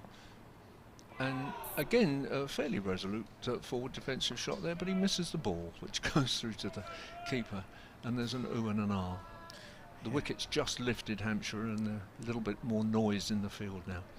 It's definitely something that they needed They've had a slightly flat morning, I think, and it would have been very difficult from the position they were in yesterday, having bowled Kent out for 165, to then be shot out. It's going to be would have been difficult to get themselves back up for today. Yeah. And similar shot again, really. He just comes out to short cover, no run. Yeah, I agree with that. I mean, I think, I've been in dressing rooms as a club cricketer where things have gone wrong, but I think it's very difficult if you haven't ever been there. Kevin, of course, has, but if you haven't ever been there, to be in the dressing room of a team pressing for a championship, the first championship for 49 years, I beg your pardon, and to have to deal. Sorry, I'm just going to stop what I'm chattering about there, because something's happening with the dressing room. The wicket keeper and Slip wandering away. There's a bit of waving going on. I mean, almost as if the batsman has asked for the window to be shut, but actually, it might be a helmet coming out. Actually, it's the other end. Perhaps they're going to put a short leg into the new. Well, except I'm not sure. I think it might be. It's not the new batter, is it? So I think it is a helmet coming out, though. Yeah. I think it might be for Nye Donald, actually. Keeper standing up. Yeah, keeper standing up. Yeah. Just to try and keep Jack leaning in his crease, because he's obviously coming out and trying to negate any sort of movement, which is a good tactic. But obviously now with the keeper coming up, he's going to have to stay in his crease. Yeah. For Kent followers, just to explain, Ben Brown is playing but not keeping because he had a broken finger, and it's obviously well enough for him to bat, although he didn't bat for very long. And hits a pad running down. It's running away to long leg, so I have to suspect, since he's bowling round the wicket, Keith Barker, left arm round the wicket, and therefore from a pretty wide position, I'm pretty sure that, in fact, the umpire's just signalled going down leg. And having taken a single to Leaning, Stanley gets it exactly right, because now that Leaning is not on strike, Donald takes the helmet off and goes back. Yeah, so that's very clearly a tactic to negate the tactic. Barker in again. That's outside the off stump, and Robinson is just content to let that go through, off a no shot. Yorkshire have lost a wicket against Surrey, which is information that Hampshire followers will not relish but need to know about. The situation at the moment is that Surrey have 3 batting points, Hampshire have 3 bowling points, but Hampshire's bonus point charge is over, whereas Surrey can pick up another 3 bowling points. Barker bowls, and that's struck pretty nicely away on the offside. I don't know, I think the man diving at point just got a finger to it, but to slow it down, but the chase hasn't succeeded, and it's sort of very deep gully, and it has gone for 4 runs. So Robinson is on his way, 4 not out. End of the over, and it is 111 for 5, so almost certainly another wicket will fall any minute now. The dreaded Nelson. Yeah, it looks like it was James Fuller doing the work at sort of a backward point, and he had to get up and actually chase the ball himself and collect it, and now he has to come and have a bowl himself, so he'll be nice and warm, I guess. Warmed up, yeah. But he'll be looking to continue that good work that he obviously picked up that wicket of Bell Drummond in the previous over. Looks like we've got a deep backward square leg as well, and a deep fine leg, so Jack Leaning faces up as Fuller comes in from the pavilion end, bowls slightly outside the off stump, and he guides this one down to that vacant third man area. So it looks like it's going to be a little bit of a problem for James Vince, actually, and that's gone for another boundary. So just trying to patrol this area, aren't they? I've lost count now, but I think it's 28 runs this morning that have gone to third man in boundaries. So I'm just typing a letter to the Hampshire management now. So if you don't hear from me for a little while, yeah, it looks like that was slightly uppish as well. So Ian Holland has sort of moved from he was at second slip and then moved to like a gully and then moved back to, now he's flying about a 4th slip, and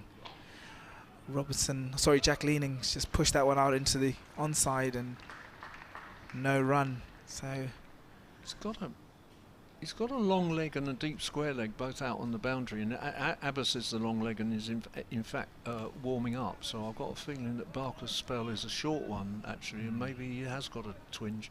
But I'm just assuming with 2 men out deep on the leg side that at some point Fuller's going to drop one in short. Yes, Fuller runs in past umpire Bailey and beats the bat this time, and it's just that extra pace. It looks like it's that. There's a slight area in the pitch where when you can find that length, the ball is still doing a little bit. When you go too forward, it just becomes not much happens.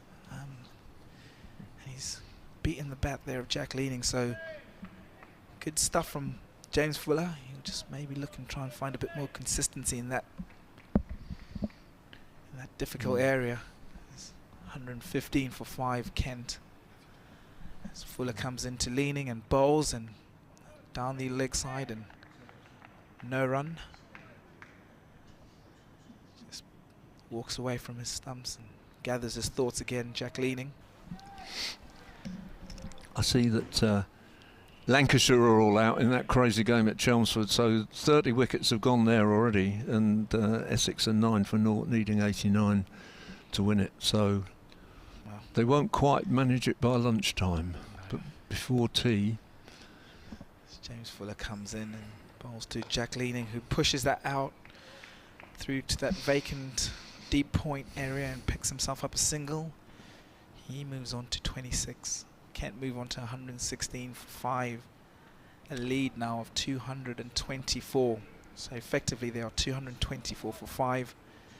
Hampshire trying to get themselves back into this. Not sure what they think would be a good score to chase, but I can't think any more than 270 possibly. No, I agree, Stanley. You wouldn't fancy it, but it's an odd sort of game. As Fuller comes into Robinson, who flirts outside his off stump. So again, that extra pace. Tidy over from Fuller with just the one boundary in there. Can't move on to 116 for 5. It was interesting there that Vince brought himself back into second slip, so there were suddenly 2 slips and a gully for Robinson, who's only just come in, of course, and then Robinson did flirt outside that off stump. It wasn't the best of shots, that. But Barker is going to bowl another over, even though I didn't suggest that Ageas is warming up. He was limbering up in some way. Perhaps he's just going to come on in an over or 2. So 116 for 5, Kent, and Barker it is, left arm round the wickets, and goodness me, that took off from a length, and Donald struggled a little bit, he parried it, and it's gone to second slip, who just fielded it and returned it to the bowler, but that did lift. Yeah, that would be the worry for Hampshire, I guess, because you can still see that there's something in this pitch, so you don't want that lead to get too far in front of you. Bowls again, and same thing really. It didn't lift quite so much. I've not got a great problem with lift and carry in pitches. Quite the opposite really. I rather like it, but it has to be consistent. You don't suddenly want a ball to scuttle along the ground or something. As long as it's consistent, then there's life in the pitch, and then and indeed we've seen life today because we've seen some very good batting from Kent. They've gone about it resolutely and done a good job. There you are. I'm talking them up again. There'll be a wicket in a minute. 111 didn't work, and that's a very resolute defensive shot by Leaning. Yeah, there was a lot of talk, Dave, yesterday on Twitter about pitches and all that sort of stuff. But you know, like you, I think it's always good to have some sort of, I guess, balance. Yeah. You know, and I think you also have to give credit to the bowling yesterday and maybe some indifferent batting. And you know, we've obviously seen today that there is opportunity to score. Forward defensive to Barker there and just out to cover. No, I mean, as I say, there were only bits and pieces I saw, but what I saw on the live stream, which was most of the Hampshire innings, it just struck me that Kent. I mean, on paper the Kent attack, it's not Anderson and Broad, is it? You know, but actually they bowled really well. I thought, line length, they just got it absolutely right. They did Barker indeed. bowls and. Donald takes that, well, he doesn't take it clean. In fact, just looked as if he was just going to do that thing which wicket keepers do, which is to take the bails off and remind the batter that he's there. But in fact, he just didn't quite hold on to it. He does have quite a lot of experience, apparently, as a wicket keeper below championship level, but never really kept at Glamorgan, who had good keepers themselves, and that's fairly full from Barker, who simply fields the ball off his own bowling, and that's the end of the over at 116 for 5. It's a maiden over from Barker, well bowled. Yeah, apparently Donald did keep a lot as a youngster on Glamorgan age groups and England under 19s, I think, and so on, and so he has quite a lot of experience of that. And has kept for Hampshire's second 11 this year for sure. So he seems to have done a decent enough job. Vince is persisting with his 3 slips.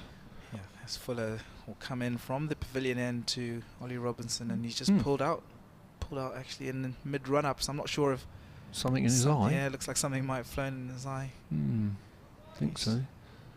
Yeah. Yeah, it doesn't look like he's. Looks like he's okay. He's walking back to his mark. But yeah, it's always not a great moment when you're running in full speed and all of a sudden something flies into your mouth or your eye or whatever it was. Looks like he's all okay, and he'll try again as he comes in. And Ollie Robinson waits 3 slips, no gully, and a push out towards that deep point where Felix Organ will do the clearing up.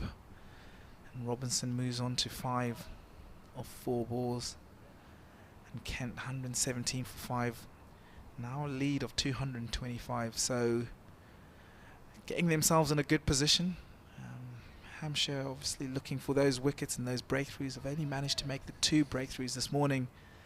The wicket of Tawanda Muyeye, LBW to Kyle Abbott, and Daniel Baldrummond bowled by James Fuller, who bowls to Jack Leaning, who pushes that into the onside for another single where Ben Brown fields from deep square leg. So James Vince juggling his field and trying to, I think he's now gone for that 3 slips to both batsmen actually. We've seen a few boundaries go into that sort of vacant third man area, and looks like they've plugged it and just trying to have catches in the right positions. As James Fuller bowls just outside off stump and beats the bat of Ollie Robinson and through to Nye Donald. Kent move on to 118 for 5. Hampshire still searching for that breakthrough. They're not going to want to chase too many more than the 225 that they already have to get. Obviously shot out for 57 yesterday in that bizarre afternoon session, and that's firmly put them behind in this game, but that's happened and they're going to have to move forward as Fuller comes in and bowls to Robinson, and bowls short back of a length, and looks like it's come off his thigh pad and trickled into the offside where they pick up a single. So the scoreboard is definitely ticked for Kent this morning.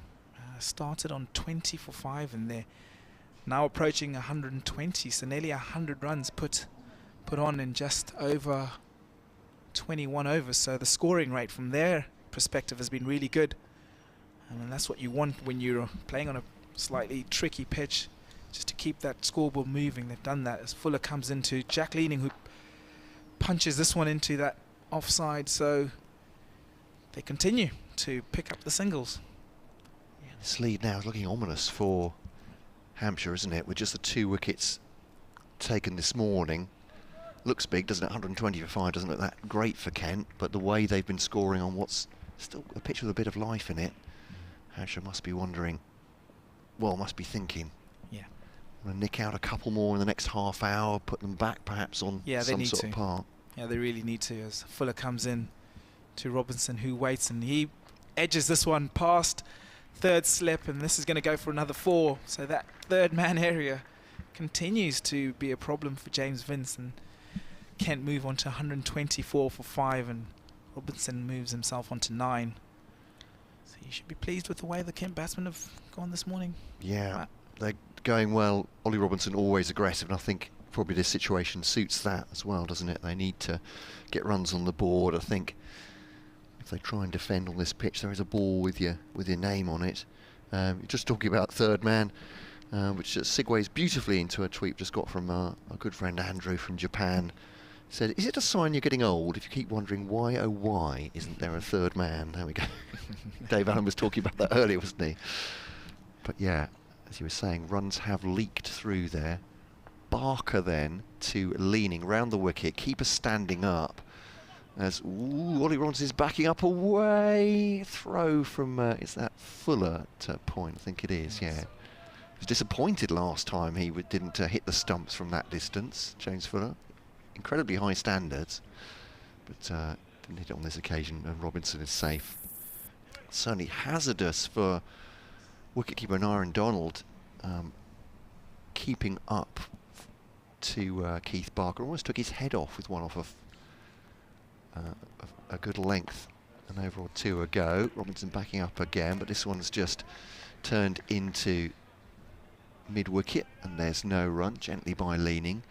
But it's a very deliberate attack. I suppose leaning has been looking to get forward, isn't he, trying to unsettle the bowls. Yeah, definitely. And you can see exactly what he was doing. Obviously now Nye Donald is up to the stumps, but Jack Leaning was sort of coming towards the ball and walking and trying to negate any sort of movement, which is a very good tactic. It's Barker now to Leaning on middle stump. Again, it's ended up with that man at mid-wicket. See who that fielder is. He does it to Ben Brown anyway. Is that Gubbins? No, it's Holland there.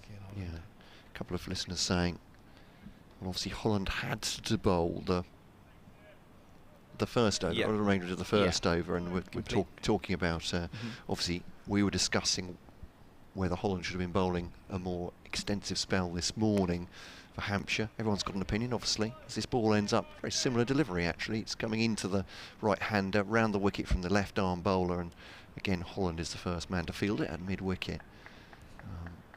I think with all the Hampshire bowlers, Ian Holland is probably the one that attacks the stumps a lot more and probably generates a bit more seam movement and probably threatens in that way. So I think that's what. Be interesting to see if they do bring him on before lunch. It's gone through to wicketkeeper Donald. He knew very little about that because Leaning has played forward. He's playing inside the line. I think he's a play and a miss. He's tucked the bat in, but that suddenly has got very, very large on Donald. It's deflected, I think, off his fingertips. He's now going back, and I said, so difficult to keep because Barker bowls a really heavy board, and that's exploded at Donald. He's now, probably for his own safety as much as anything, has gone back. Dot ball to finish the over. Update for BBC Radio Kent right now.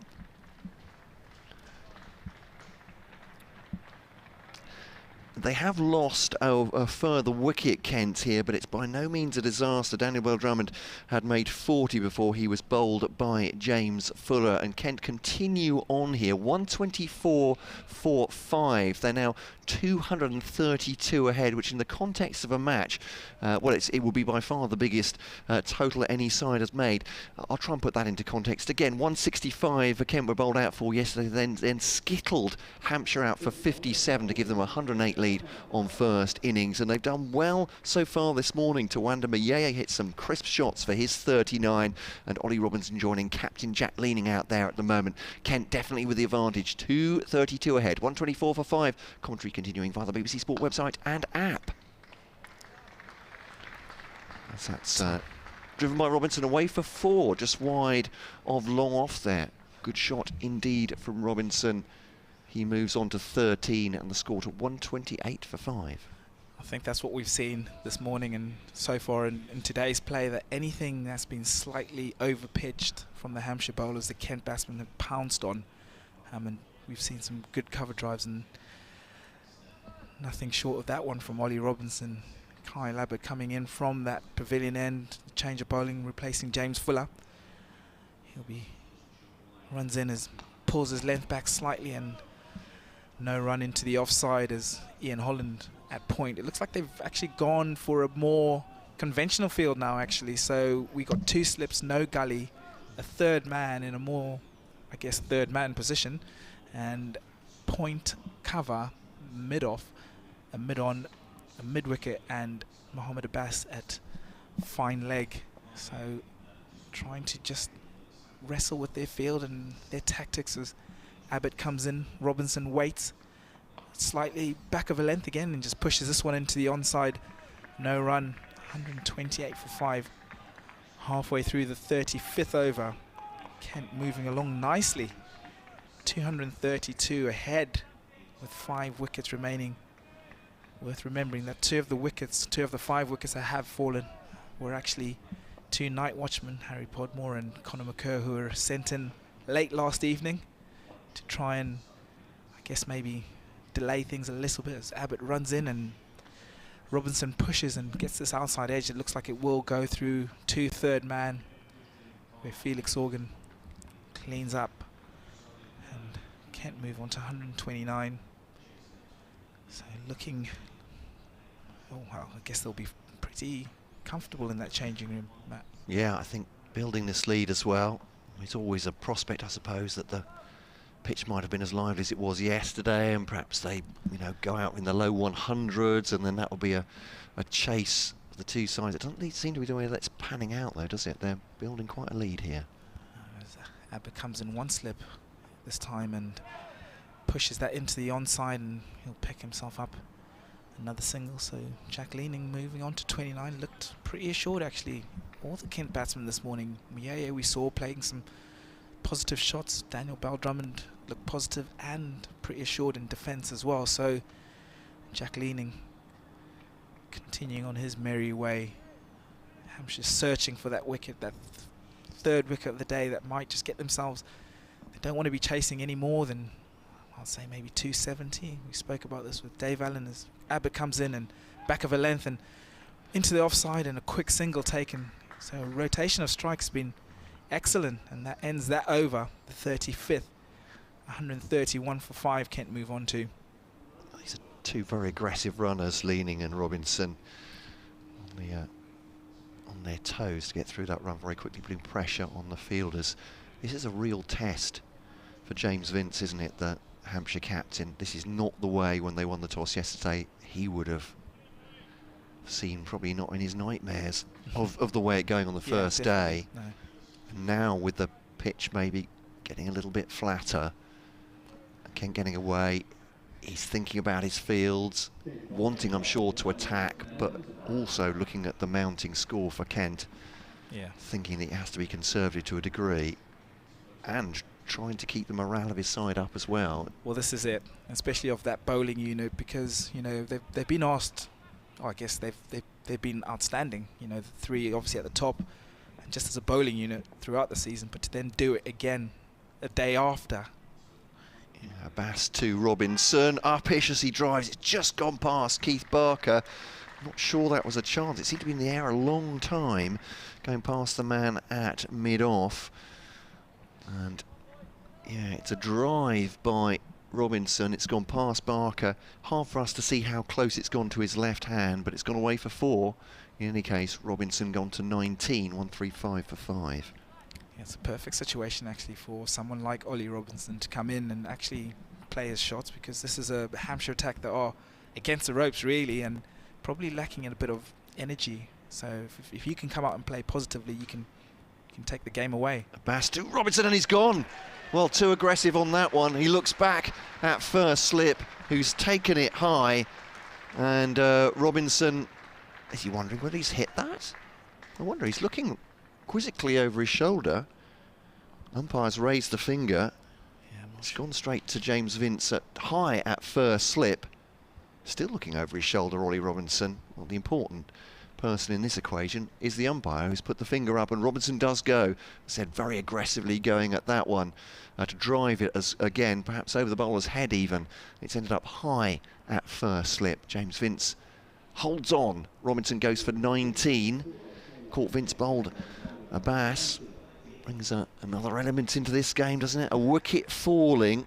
This is what Hampshire need. Can they get among the Kent lineup now and get a couple more before lunch just to try and put some pressure on here? Mohamed Abbas again.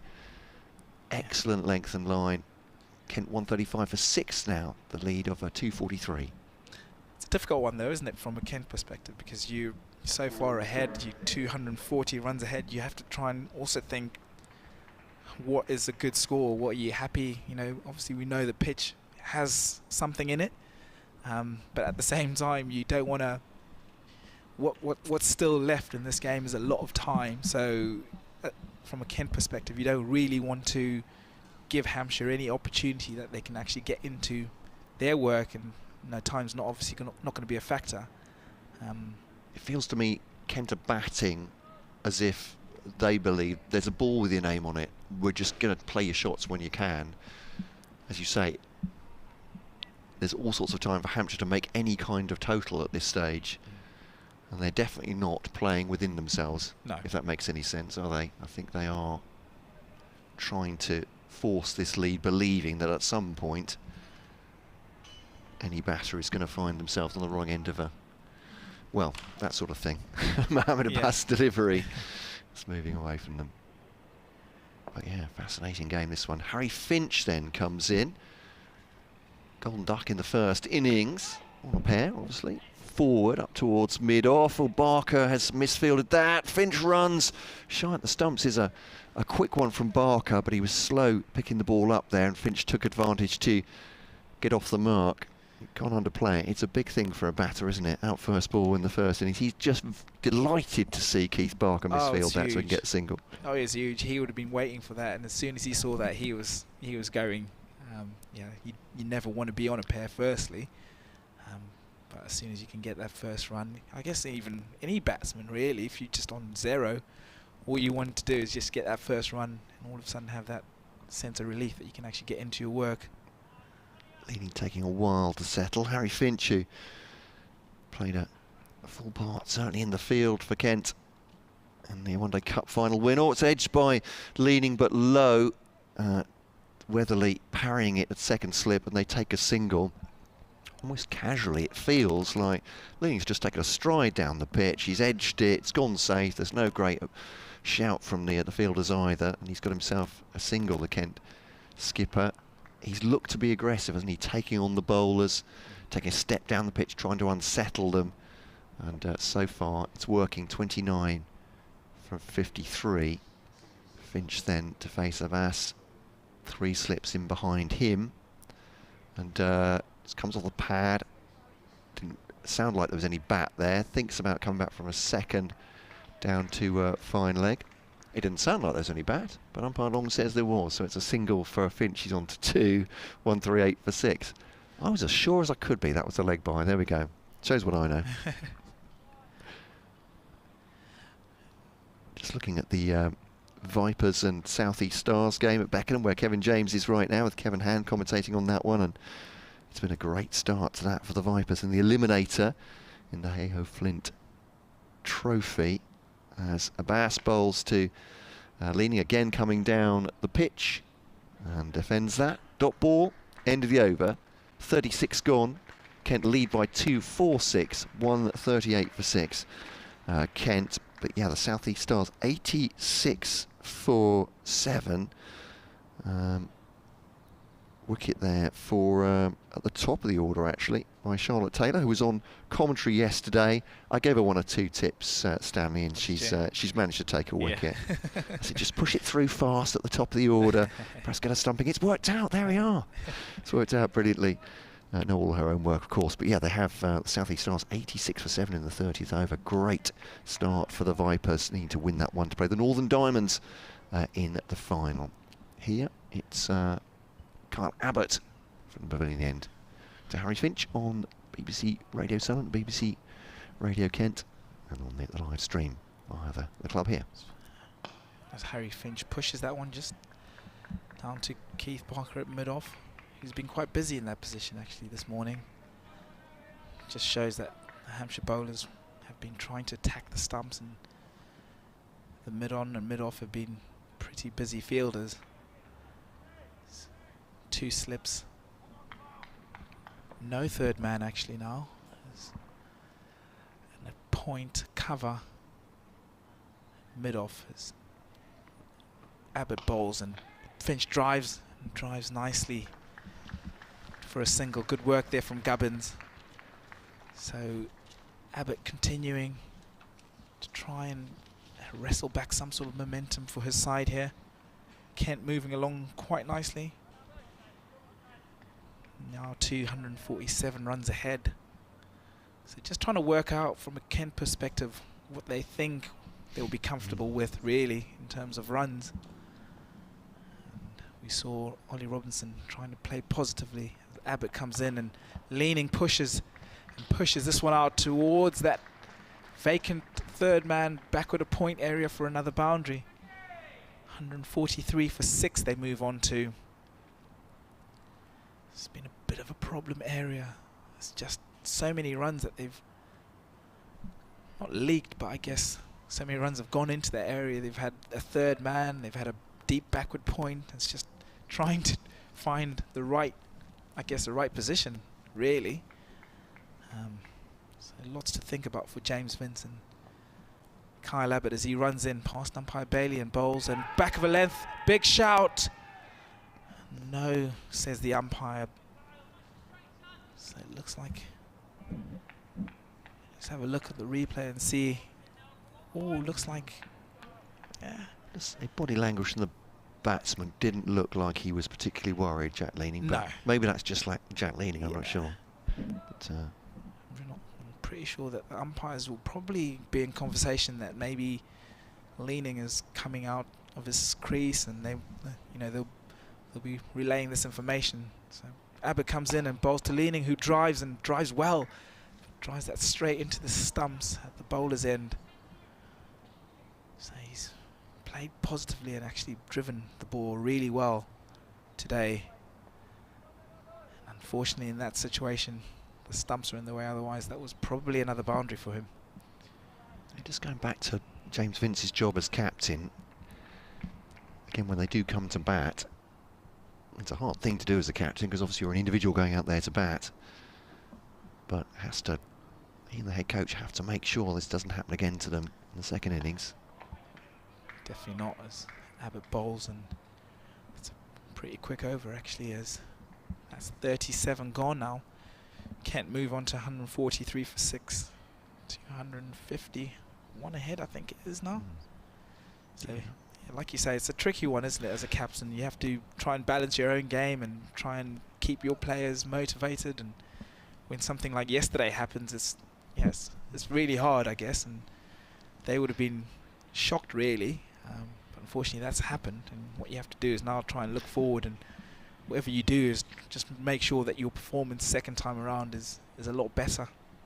Obviously, I mean, a lot of supporters will say, listeners and viewers will say, well, the motivation is you want to win the county championship, but that brings its own pressure as well, of course. As Abbas to Robinson up on his toes, driving through the offside. That's a lovely shot, bisects the field between cover and extra cover, or the point and cover. That's 4 runs then. It's not Robinson, he's gone. Finch. I have to forget him now. You're saying forget the first innings, forget Ollie Robinson. It's 4 from Harry Finch. He's on to 7, 147 for 6. Very Ollie Robinson-like shot, that's what I'm trying to say.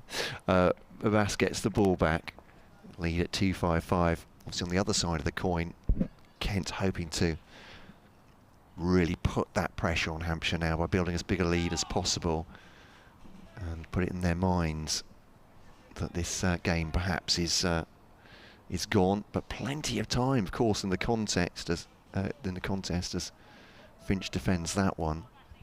I was saying this morning, after what we saw last night in the preview, well, I might be back home by tonight, but I don't think that's going to happen now with the way Kent are batting. This could be a fascinating contest over the next couple of days. As Abbas bowls to Finch, just drops that into the offside. He's got a motor on it, and does, as Fuller picks it up at point. Well, it's an ideal situation for Kent, though, isn't it, really, with the position they find themselves in. All they have to do is really bat, and almost bat Hampshire out of this game. So what they want to do is make sure that whatever total they get is not a total that they think Hampshire will get.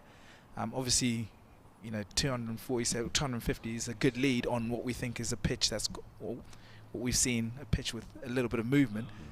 But you want to be, there's no real pressure, is there, at this moment in time?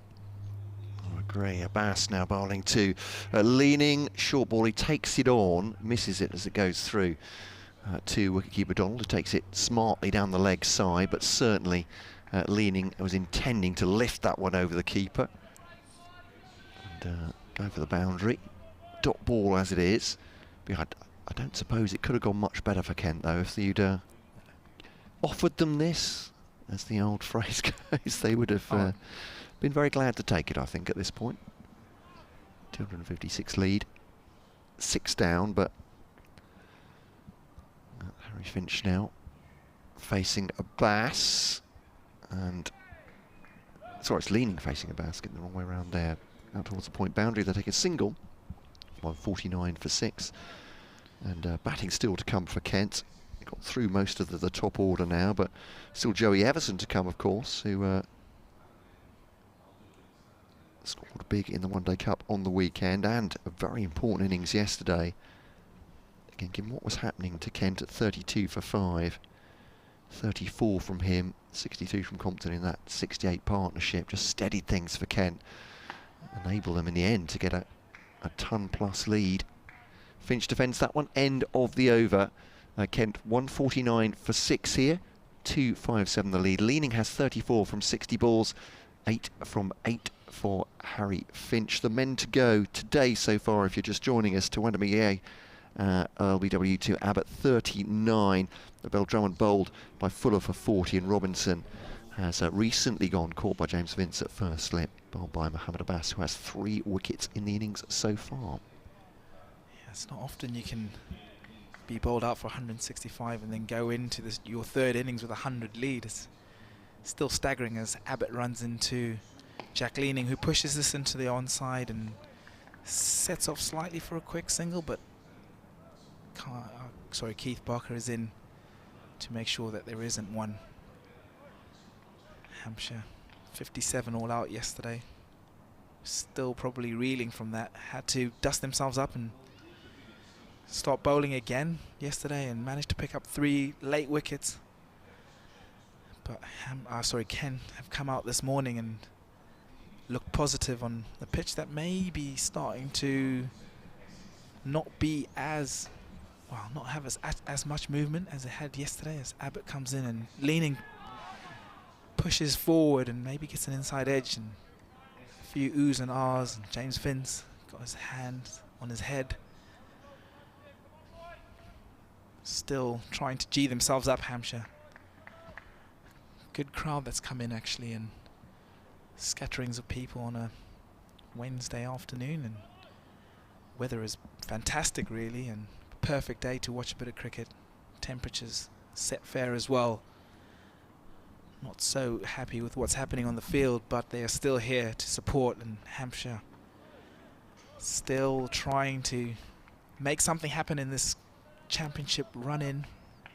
Surrey looking pretty good in their game, but I guess on a Hampshire perspective, they were obviously chasing Surrey, so it's not like they gave up the lead, or they still needed everything to go according to plan and win this game and still expect Surrey to lose points. So it comes a lot of pressure, but at the same time, it's you can still just go out and do your thing and make sure that you look after your result, as Abbott goes short and Jack Leaning pulls that into the onside for a single. So not convincing, but he moves Kent on to 150. So 20 for 3 overnight. They've moved on to 150 today for the loss of 3 wickets this morning. So getting themselves into a really strong position in this contest. 258 runs now ahead. So Abbott comes in 2 slips, and Harry Finch solidly in behind that. Looks like a busy player who looks to get things moving. Perfect situation for him to come in and support Jack Leaning, and they've run and rotated the strike really well today, in amongst a lot of boundaries, and driven the ball well as well. Abbott at the top of his mark, running in from the pavilion end, Bounds in past umpire Bailey. Harry Finch waits and looks like that was slightly down the leg side and stifled appeal, and no run, and that's the end of that over. 150 for 6. Jack Leaning on 35, Harry Finch on 8. Kent 258 runs to the good. Hampshire trying to get themselves back into this game. A couple of emails have come in, kentcricket@gmail.com, whichever club you support. That'd be great to hear from you today. John saying, well, it'll always be diplomatic. Well, not always, John, but I do my best, he said. Can you explain why Ollie Pope is playing for Surrey and Zach Crawley is not allowed to play for Kent? Here's Abbas. That's a great delivery. It was just ghosted past Leaning as he pushed forward to that one through to the wicket-keeper. Feels the ECB, says John, are desperate for the so-called smaller counties to be relegated from the First Division. One rule for the big boys and one for the smaller counties. Good news, he says, is that the Spitfires are fighting. That from John. I can't explain it, John, is the answer to that. As you probably know by now, I'm not a spokesperson for the ECB, but I can understand why Kent supporters are frustrated by that, certainly, as Abbas to Leaning, just back of a length, Leaning hoping to pull that away, but can't get enough force on it, so to mid-wicket. So that's what we're told, that England said that Zach Crawley was not available for this game, but obviously Ollie Pope and Ben Folkes were allowed to play for Surrey. That's bizarre, isn't it? It is, yeah, it's a strange situation, obviously. It's not pleased Kent supporters very much, as Abbas bowls to Leaning. Oh, goodness me, that's hit him almost in the midriff, getting up there to make it very awkward just before lunch here for Abbas. They'd love to nick one more, Hampshire, if they could do. Here's my diplomatic side. This is all completely supposition. I know nothing about the inside of the England dressing room, as you're probably aware by now. Kent fans have listened to us for any length of time. But sometimes these things, when the governing body or England say a player's not available, can be a discussion between player and management, not just that he is forbidden by the ECB for no good reason to play for Kent. I hope that makes some sort of sense, John. So there may be more to it, but as you say, on the face of it, it doesn't. It looks rather ungenerous, to say the very least. But thank you for that, John. Graham, rather, I think, summing up probably the feelings of many Kent fans, feeling very nervous about the result of this game, but pleasantly surprised by the way we've gone about it this morning. What do they say? It's the hope that kills you. Is that right? That's and for Kent fans, having come here probably expecting, as Abbas bowls to Leaning now. Ooh, it's an ugly swipe. They're claiming a catch behind. Though I think James Vince was probably, well, he was well ahead of the bowler. That's all I could say. I don't think Mohammed Abbas was that excited about it. It's an ugly mow by Leaning. Absolutely no reaction from the bowler, who I would imagine Mohammed Abbas would have been the first to claim the wicket if he thought it had gone. So, yeah, outside the off stump. Not a great ball, not a great shot. The appeal left something to be desired as well, and the umpire's not giving it. So, but Graham, I understand entirely from a Kent point of view coming into this match as Abbas bowls again to Leaning. Oh, swing and a miss that one. It's a slower ball, and Leaning is through the attempted pull before the ball gets to him, more or less. End of the over, and another dot ball. Quite an eventful last couple of deliveries. But yeah, coming here, Kent fans, I'm sure many of you would have thought, Hampshire pushing for the title. Look at this bowling attack. Green wicket, we're in first. Any chance of winning this? Absolutely, well, very, very slim. And at this point, Kent are favourites to win this on what the scoreboard tells us. So, yeah, Graham, I can understand that. It's the hope Kent have, obviously, of getting a win that perhaps will propel them away from the relegation zone. Any more news about Ollie Robinson and his contract? Only stories, but I think it's generally accepted that Ollie Robinson will be moving on at the end of the season, but it hasn't been confirmed by the club or the player at this point. I spoke to Ollie, but this was a few weeks ago, saying he still had a lot of thinking to do.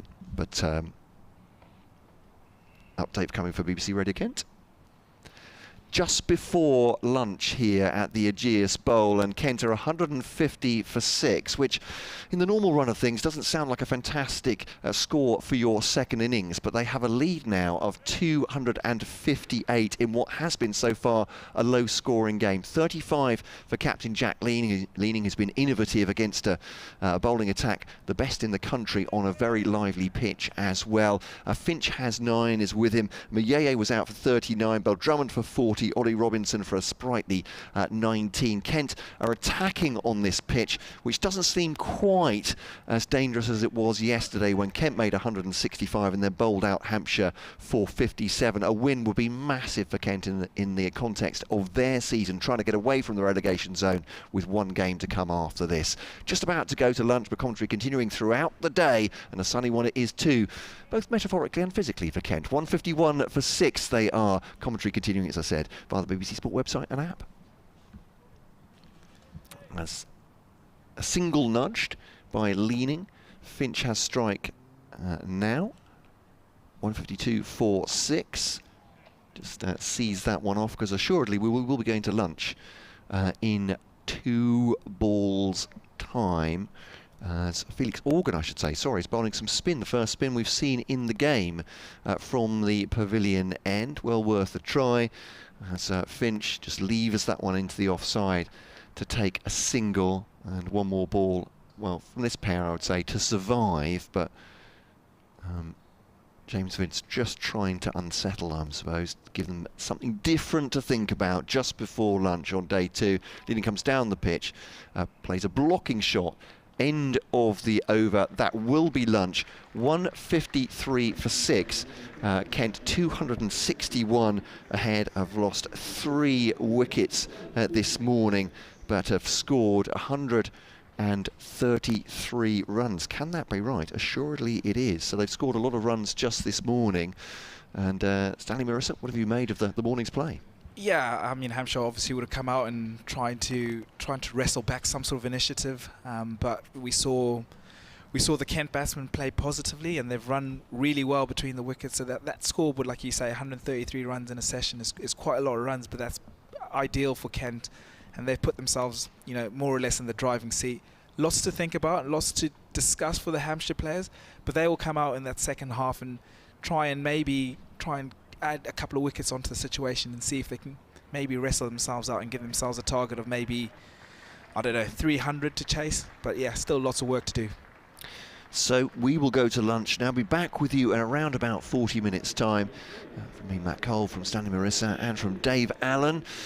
We hope you lunch well, and you'll hear from us in a few minutes time here on BBC Radio Solent, BBC Radio Kent, and of course the live stream at the ground here courtesy of Hampshire County Cricket Club.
Well, so welcome back to day 2, session 2 of Hampshire against Kent here at the Ageas Bowl at lunch. Kent 153-4-6, lead of 261 on the game. 3 wickets falling in the morning session this morning. Kent scoring 133 runs. Mayeye LBW to Abbott for 39, Drummond bowled Fuller 40, and Robinson caught Vince bowled Abbas for 19. Nothing like the cavalcade of wickets we saw yesterday. 23 falling in the first day. Kent find themselves 108 ahead on first innings, having bowled at Hampshire for 57 in a whirlwind yesterday afternoon. A lively pitch it was then. It's looking slightly less lively today, but Kent have taken their opportunities when they can. They're attacking the ball when they're able against this excellent Hampshire attack. I'm Matt Cole. Alongside me is Stanley Marissa. We've seen a morning session, a little bit different, as I said, from yesterday. Mohamed Abbas is going to take up the ball from the hotel end of the ground, which is where our gantry is, bowling to Harry Finch, one of the not-out batsmen, who just drops that behind square and on the offside, and he'll take a quick single to start the afternoon's proceeding.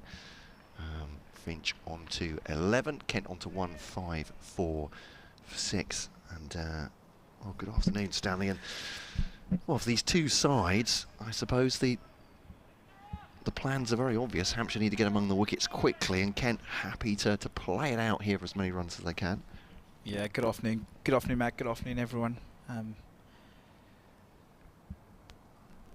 As Abbas bowls just outside the off stump, gets some lift off a good length through to the wicketkeeper, and no run. Yeah, from a Hampshire's perspective, they would have come out this morning, and I guess early wickets would have been the main thing that they would have been trying to do. Credit where credit's due, and the Kent batsmen have actually been resolute in their defence. They've run and rotated the strike really well, and in amongst that actually been positive with their boundary striking as well. So a lot to do for Hampshire, and they'll come out after lunch and try and, again, like you say, wickets are going to be the main thing for them. A couple of slips, but wide away from each other. So James Vince has played defensively into the onside at first slip. Then his second slip, Joe Weatherly, I think, yeah, it is Weatherly just turning and showing us his shirt very obligingly. Is at a sort of 4th, 5th slip position there. So it's not a particularly attacking field.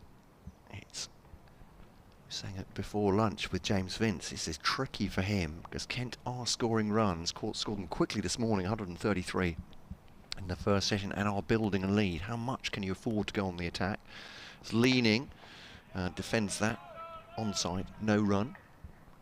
He's got those 2 slips in. James Fuller is now on the point boundary.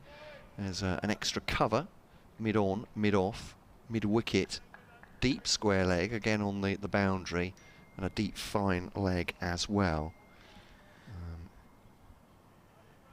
So, yeah, it's a balance, isn't it, for James Vince here? I guess you can't go completely defensive. It's going to let Kent get away here, but he's got the bowling that can take wickets, certainly. We've seen that in the first session. Here is Abbas, and leaning, actually moving outside the off-stump very deliberately to play that gently to point and take a comfortable single. 2 off the over so far, 155 for 6. It's been attacked of Jack Leaning's all innings, really, trying to negate that movement that there has been by sort of taking a shimmy down this, down the wicket, just to try and meet the ball as opposed to waiting for the ball, and it seems to work quite well for him. Yeah, he's moved around the crease quite a lot. Don't want to make it difficult for these Hampshire bowlers. Finch on 11 from 14 balls, facing now Abbas. Oh, that's a good ball. And well, Finch takes the bat away very late, as if he's drawing a pair of curtains across his body there. Goes through to the wicket keeper. It felt like he was enticed into that shot, put it that way. 155 for 6. Another good ball from Mohamed Abbas, but Hampshire could really do with a quick breakthroughs after lunch to really put the pressure on Kent as much as they can here. Yeah, and I think that has to be the order for them. Obviously, that's what they would have been trying to do this morning, but now more so than ever, because they are now in a precarious position. 262 ahead, Kent find themselves in, and I don't think Hampshire can really afford to be chasing many more than this, really. It's Keith Barker coming in from the pavilion end to join Mohammed Abbas. So two of one of their main strike bowlers, the top three with Abbas and Barker. They've been so good this season and were so good yesterday, and they have to do it again. It's maybe not as, it's not going to be as easy as well. This second innings has shown. Pitch maybe flattening out slightly as Barker comes in past umpire Bailey and left alone by Jack leaning outside the off stump.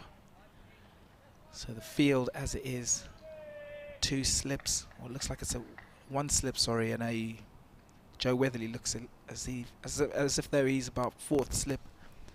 Felix Organ out on the boundary, on the point boundary and the cover, mid-off, mid-on, short mid-wicket, square leg and fine leg as well. So a much different field than Keith Barker would have been bowling to yesterday as he runs in. Jack leaning, waits, shimmies down the wicket again and dabs that one down, and Joe Weatherly, it's that fourth slip, makes a good stop to his right. It's been a problem area for James Vince, actually, the third man area. We've seen a lot of boundaries go down, and they've never managed to really have the fielder in the right place. They've sort of moved the deep backward point and then moved him slightly finer to third man, and then the ball's also sort of those situations where you're following the ball, which is not really where you want to be as a captain. As Barker comes in, leaning weight and fuller, and pushes that one back towards the stump. It's been a feature of his play, actually, how well he's played the ball back down the ground. I guess if you see players playing that way, it's also a sign of how the pitch is starting to play. So could be signs that the pitch is starting to behave a little bit better than it was yesterday.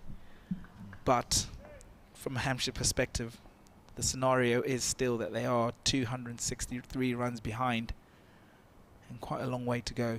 As Barker comes in leaning back of a length and just pushes that into the offside. No run as Nick Gubbins does the work in the covers. So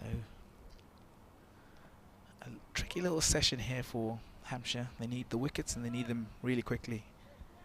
Ideally they need to be batting by no later than the tea interval, otherwise they will be chasing quite a stiff total. As Barker comes in, leaning, comes down the ground and edges this one, and it looks like a carried to Joe Weatherly, who's put in a full dive, and they're going to pick up two. So that area again, it looks like this was uppish. It does look like it carried, and it was a great effort from Weatherly, but unfortunately it didn't stick. Matt Cole. Yeah, absolutely. The Kent batters have taken chances, haven't they, to try and move the scoreboard along, but yeah, Hampshire could do with one of those just going to hand.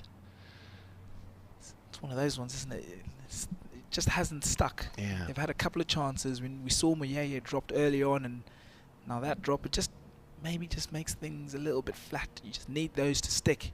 As Barker comes in to finish this over and bowls it to Leaning, who just clips this one down towards Mohammed Abbas at fine leg. Thought about the second, but good work from the Pakistani international. 158 for 6 after 43 overs. Kent moving along nicely. We are indeed. Finch on 11. Leaning has 40 so far. Keith Barker just taking the ball, but he's going to pass it on to Mohammed Abbas at the hotel end here. Shining the ball. It's been economical. Once more, 3 for 39. And Leaning just doing a bit of gardening. Looking around himself now. This two slips in behind Leaning. His high back left as he waits for the ball.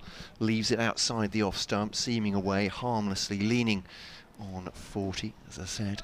This lead at 266. Not going quite the way we expected this morning. That's for certain, that it might be a two-day game. Well, at points we thought that would be it today, wouldn't we? Yeah, but it could well have been. I was going to moves gracefully into the Lancashire-Essex match, because that is moving on at a pace. It's a bat and pad from Leaning as he comes forward, just inside edge onto the pad and bouncing away into the offside, and there's no run. Yeah, looks like Essex 39 for 5 there, needing 59 more runs to win, so that will be over today, maybe even before tea.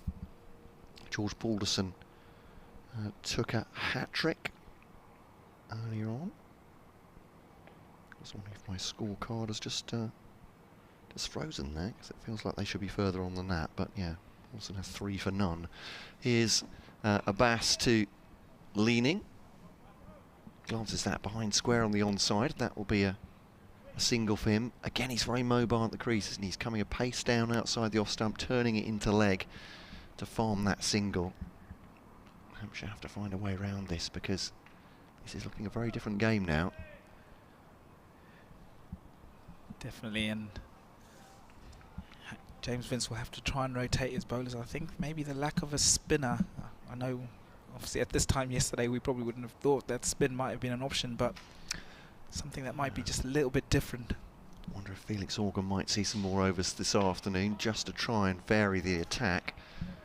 As Finch defends this. Keith Bark will have a part to play as well, of course. On the other end, the left arm seamer. It's a very good point, actually, you say about that Hampshire attack, and it's been so good that they've never really had to have another option. And if you're going to look at the attack and say that there could potentially be a weak spot, it's maybe the lack of an out-and-out quality spinner. I suppose no Liam Dawson. No. Off with the T20 side for England, that long series in Pakistan. Oh, played that late, did Harry Finch. There's a shout from wicketkeeper and Slips as he played across his pads there down towards fine leg. But again, he's got a single. As Finch, he's on to 12. Kent 160 for 6, building this lead in the second innings to 268. Would it be a winning lead for them? I think there's so much time left in the game that almost whatever, well, not literally, but almost whatever Kent build a lead here, those 3 results are still possible when Hampshire come to bat. We are just a day and a half into this match, and 26 wickets fallen, as that's a pull by Leaning, a gentle one, but actually it's going to beat the fielders through mid-wicket or wide long on there. I didn't think he'd hit that hard, but he's got some momentum on it. It's gone for 4 runs at the end of the over, 164 for 6.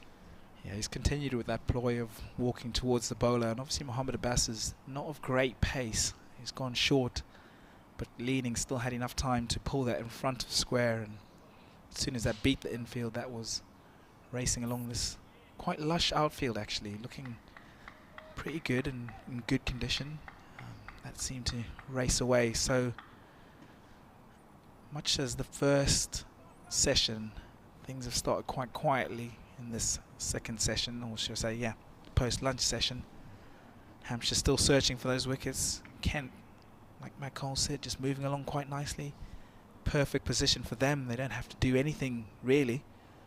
Almost bat Hampshire out of the game as Barker comes in to Harry Finch, who waits and rap on the pads. Big shout.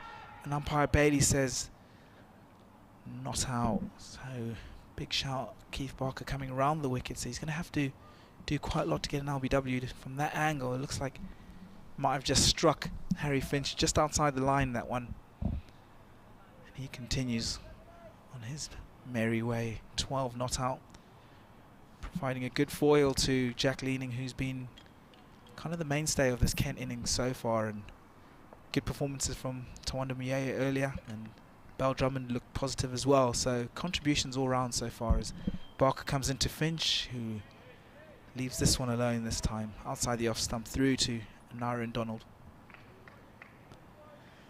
So Matt, with the Kent bowling, are you confident that they're going to have enough to bowl this Hampshire side? Well, that's a big question. They're a weakened attack already with no Matt Mills, no overseas players.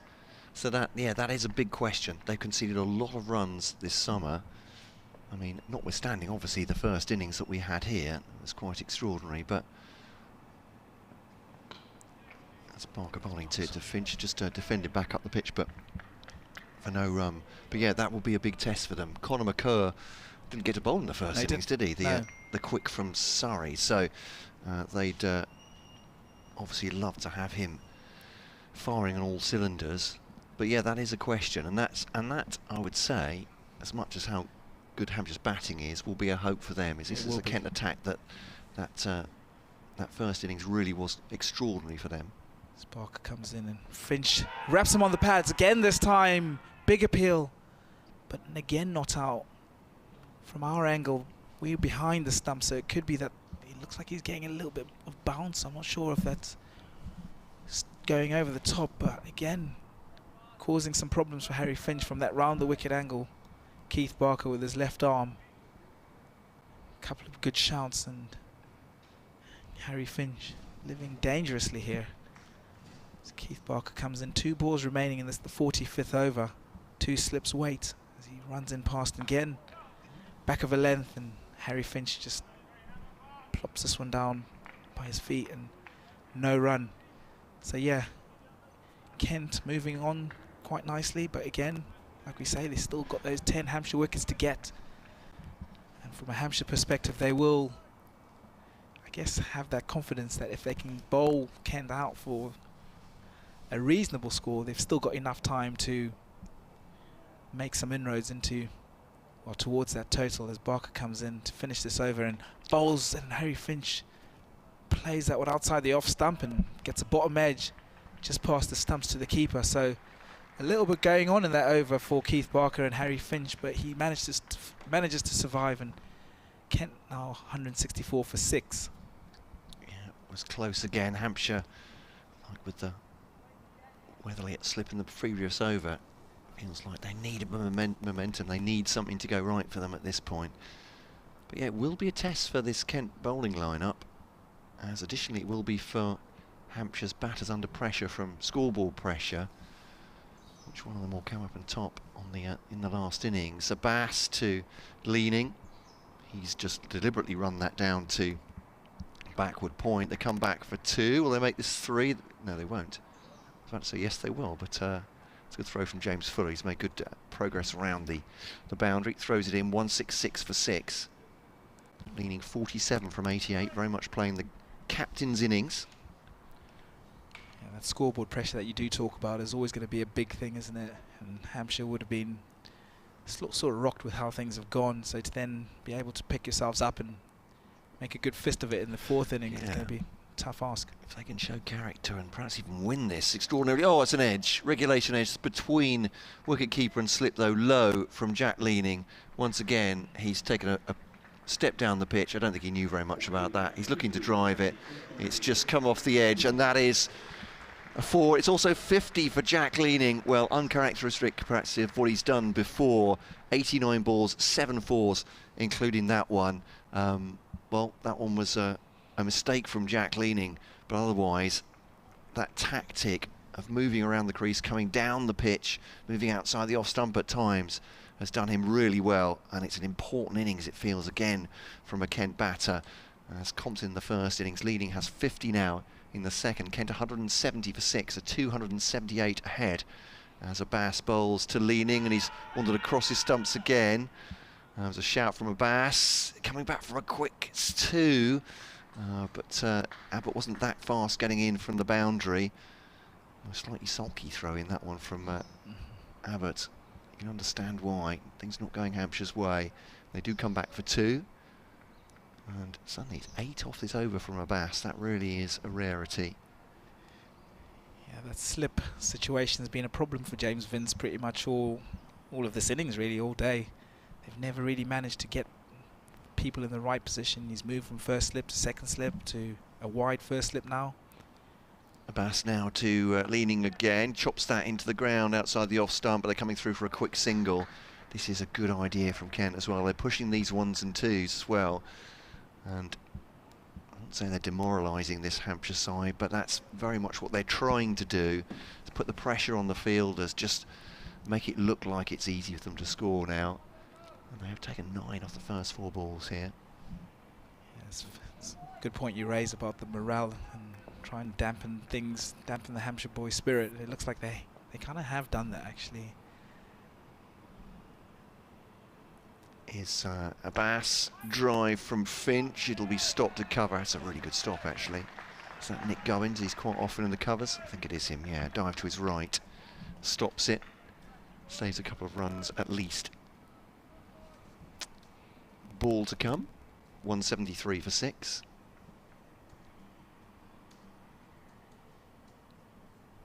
Tosses the ball to Abbas.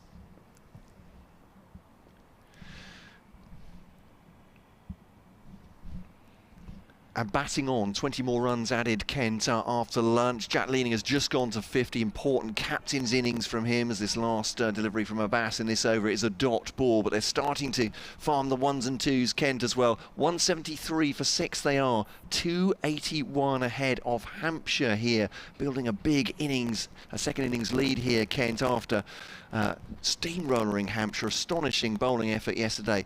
All out for 57, the home side here, pushing for the county championship. Kent trying to avoid relegation, hoping for a victory here, trying to build up a big lead in the second innings with plenty of time to go in this game.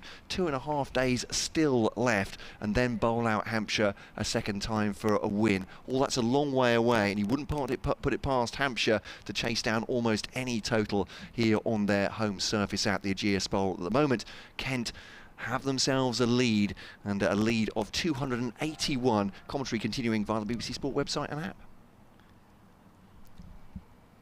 And I've wandered into Stanley's over. I think it's probably good for me to take a step aside, and Dave Allen will come in for me if he's amenable. That's great. And hopefully, just after 2 o'clock, we'll have a special guest coming up to the commentary as well.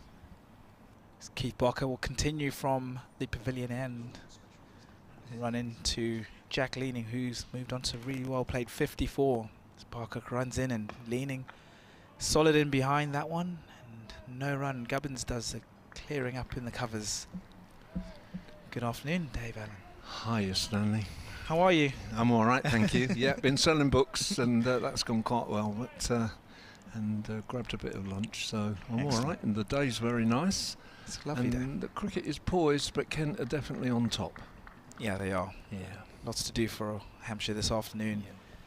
As Barker runs into Leaning with his high backlift, almost Johnny Bairstow-esque, and he leaves that one outside the off stump through to Donald. So Hampshire still searching, and they need wickets, and they need them pretty quickly this afternoon. I think they do, yeah. And of course, as we were saying earlier, the men coming in at 8, 9, 10, 11 are not normally there 8, 9, 10, 11 because I got rid of a couple of them. So yeah, this is the thing. It's 6 down, but not the top 6. Yeah. As Barker comes in, one slip and a wideish fourth slip, and wraps him on the pads. Big shout, but no. Umpire Bailey walks away. And that's no run. Leaning, continuing really well actually, and being the mainstay of this Kent innings today, and run well and pounced on anything that's been slightly fuller and anything that's been short as well. Never really managed to show any signs that his wicket could be an easy one. As Barker comes in, bowls short, and that's through to Donald again, no run. James Vince is going to have to try and juggle things and see how he can break this partnership. Well, Organ picks up wickets every now and then. He got 3 for 63 down at Canterbury against Kent. He got 3 for 57 at Chelmsford when the ball was turning square, of course. Barker comes in, Leaning, pushes this one out into the offside. He'll pick himself up a single again, so pretty easy going for them, and that ends that over.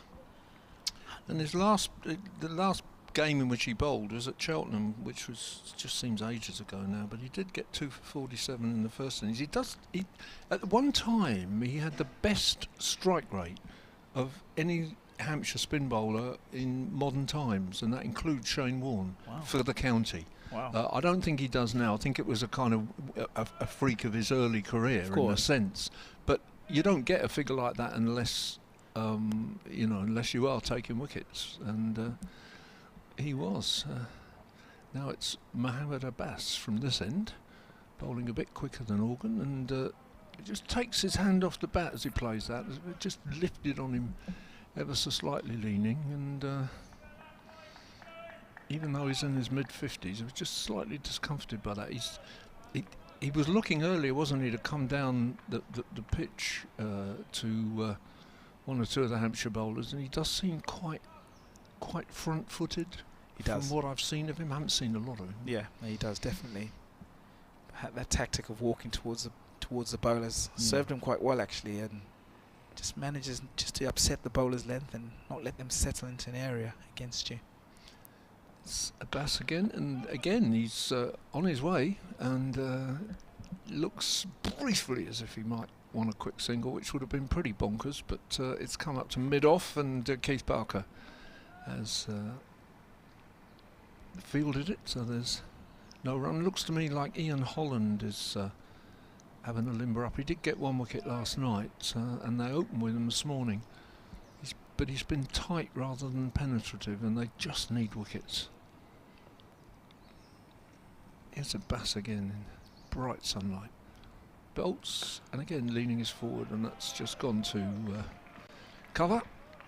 It's a difficult one when you're searching for the wickets, isn't it? And you don't almost go away from what you know, but you're almost that desperate to try and make that breakthrough that sometimes just doesn't work. And we've seen a couple of drop catches, and we've seen the ball going into through the gaps between the slips, so things just haven't really gone Hampshire's way, unfortunately. No, and they can't afford to strain at it, and generally this season they haven't. They've been patient and wickets have come, but they're not today. Ageas Bowls.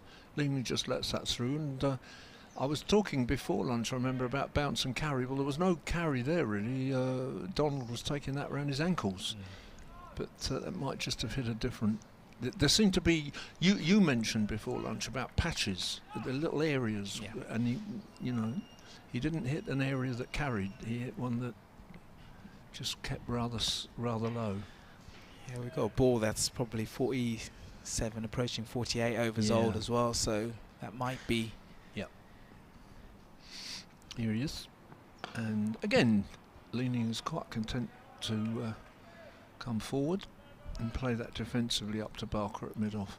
And if Holland is coming on, it also makes me suspect that Barker has been somewhat protected in this innings. He bowled a short spell before lunch, took a long time to come on, bowled a short spell. He hasn't, I mean, it's only just coming up to half an hour since they started again now, so if he's having a break again, it looks as though they are trying to protect him.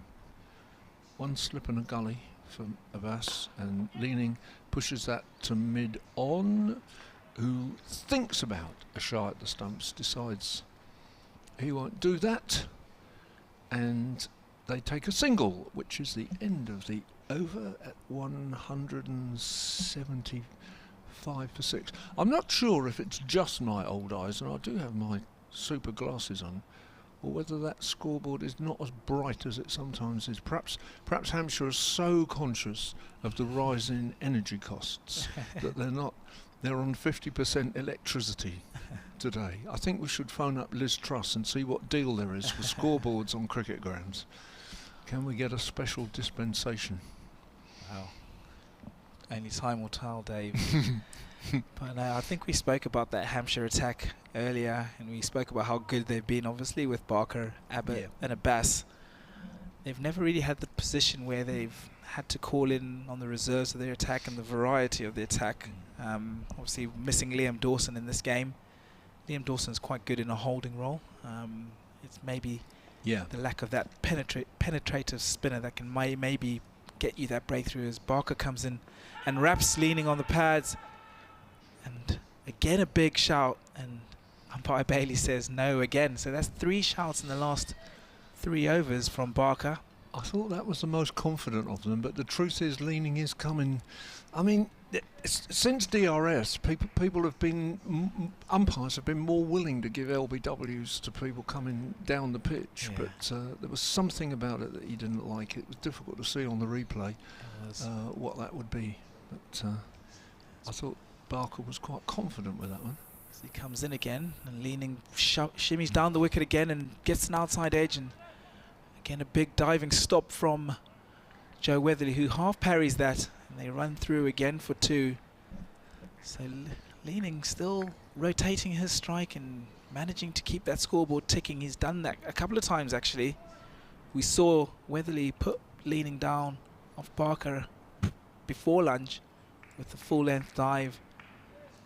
And this time that just dropped short. And they move on to 177 for 6. A lead of 285 now. So looking good for Kent and their supporters as Barker comes in and Jack Leaning pops that one on into the offside and says no. Harry Finch comes down, does a bit of gardening.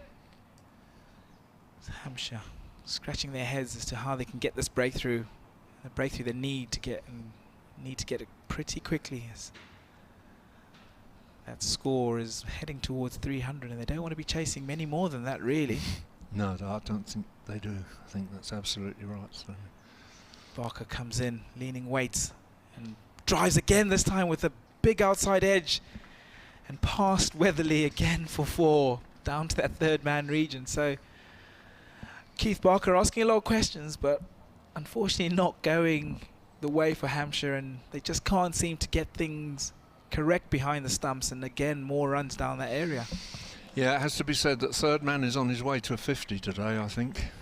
He really is. I noticed that the scores in 2 other relevant games to Kent and Hampshire are not going the way of either of those sides, to be honest. I'll tell you in a moment. As Barker comes in and Leaning again gets behind that one. I just worry in terms, not worry I guess, but you've got a deep backward square leg, a fine leg, mid wicket and a mid on. So it's a 5-4 field. But a couple of times Leaning's edged the ball through that area, so I'm not sure if they can move someone across, because you need to take wickets. Are you likely going to take someone caught at deep backward square leg, or is he likely to be caught in the slips? That's the conundrum for James Vince as Barker comes in. Leaning pulls, and he pulls hard in front of square, and this is going to go for another boundary. So Keith Barker dropped his length short, and Leaning was onto that like a flash. And that is 181 for 6, and a 50-run partnership between Jack Leaning and Harry Finch, who've batted well and looking to wrestle any momentum away from Hampshire. And it looks to me as if Ian Holland is coming on at this end, in fact, instead of Mohammed Abbas. So he's not giving Barker a spell. I'm not saying that Barker is going to continue bowling at the other end, but Holland is on at this end. Those other 2 scores, just to kind of keep you up to date. For Kent, I'm sorry to tell you that Gloucestershire are now 102 for 5. So they're trailing Warwickshire by 172 at the moment. And Yorkshire have lost a 3rd wicket. They're 61 for 3, trailing Surrey by 272. Neither of those ideal scores for Hampshire and Kent fans. The crazy game at Chelmsford continues to be crazy. Essex are now 55 for 6, needing another 43 to win. I think there might be an inquiry. Holland bowls. It's full. It's played quite nicely and bisects extra cover and mid-off. It's running out towards the boundary, but not quite going to get there. And so back they come. And the lead is not quite 296, I think. I can't see it. Yeah, it's. Sorry, I'll keep saying I can't see it, which is true. I've got a little tablet on here, but that tends to be 2 balls short. So just short of 300. Holland plays that forward defensively, and there's no run. I remember in the days when I first did cricket commentaries, which was in the room alongside Kevin James and whoever came visiting. This was some years ago. I don't know how long I was doing that really. We used to broadcast for the local hospitals, hospital broadcast. Okay. And we were all volunteers. We had a volunteer scorer. Again, just played defensively onto the onside. There's a short mid-wicket who fields that. We had a volunteer scorer called Roy, who's sadly no longer with us, but you could just turn to Roy and say, "What's the lead, Roy?" Yeah. And he'd tell you. And now I'm peering into the distance and thinking, I don't know. It's quite bright today, so that score has a bit of a glare to it. Yeah. Holland bowls again forward defensively. Again, Holland this time fields from his own bowling. No run, and people running around. Somebody's okay, so I think Donald is requiring the helmet. He's going to stand up to the stumps and just try and persuade Jack Leaning that he shouldn't go on too much of a walkabout. He's on 66 at the moment. They tried this earlier, didn't they, with Keith Barker, and kind of kept him in his crease for a little while. But I guess with the problem with that, if the ball was moving around as much as it was, if he does get the outside edge, you could miss an opportunity. Yeah. Okay, here's Holland again. And bowls, and it comes up to mid-on. And it's no run. I guess Ian Holland is one of the most multicultural of cricketers in some respect, because of his name. He's known as Dutchy. He was born in America, and he was raised in Australia and plays in England for Hampshire. And balloons up in the air. There was a suspicion that he might have got an edge onto the pad, but I think it was certainly falling short. But I think the effort was suggested that it probably wasn't the case, and we reach the end of the over at 188 for 6. So it'd be interesting to see what James Vince does with that field that we spoke about. We know looks like how they're going to find that gap or find that extra fielder from somewhere. It's almost like they need someone else. Slight change as James Fuller's actually come up from a deep backward square leg to a normal square leg, as Keith Barker runs in to us from the pavilion end, and Harry Finch waits and drives into the covers for a single where Nick Gubbins tidies up. It looks like again Anaya and Donald is going to be coming up to the stumps to Jack Leaning, so a definite tactic here to try and keep him in his crease. James Vince is doing some pointing and trying to move things about and try and be innovative and try and get that breakthrough. It looks like Gubbins, or should I say Felix Organ, has gone to a straightish mid-on, just right next to the pitch, as Barker runs in and bowls to Leaning, who pushes this into James Fuller at mid-wicket. No run. 189 for 6 now. Kent, a lead 3 short of 300, 297 the lead. So effectively, as the score is, they are 297 for 6 if you take away that lead that they had. So Hampshire with a lot of work to do, and big afternoon session here as Barker runs in to Jack Leaning, who waits and solidly in behind that for no run. So Dave, what do you think the next phase for Hampshire is now? I guess where are they going to get that wicket from, or what's the positive result that they're going to get from this? I guess they're going to have to try and restrict Kent. They don't want to be chasing too many more, do they? I think they've got to keep it tight, but somebody's got to get on wickets, and I mean, the Barker's waving to the dressing room. Not sure what that's. Oh, okay, something to do with boots. I think the question is whether he's going to take a chance on something like Felix Organ. There's no evidence that there's much turn in this pitch. Barker comes in and Leaning in behind that one again. I think that's why we haven't seen that much of Felix Organ today, really. So when you had 23 wickets fall on day one, all to seam, it's really difficult to then get your spinner involved on day 2. Shane Warne, of course, always said, didn't he, that if it seams, it spins. Yeah. So, you know, we just might be surprised. And sometimes they even turned to Nick Gubbins, and he bowls leggings, although I'm not sure.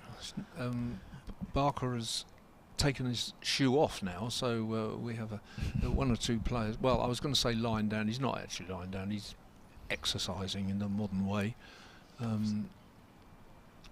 Pair of boots coming on. The two umpires are having a conversation. I don't suppose they're discussing the light, because that's fine. Yeah, it's been so what's the trick? I don't know. I mean, if I think about somebody like Shane Warne when he captained here, he would have done something unusual. Yeah. The question is, what is it that Hampshire with this lineup could do that would surprise you and might knock that one wicket over? Yeah. And then you get Abbott back and you get Abbas back and you try and run through it. And I'm not sure that I know the answer to that, to be honest.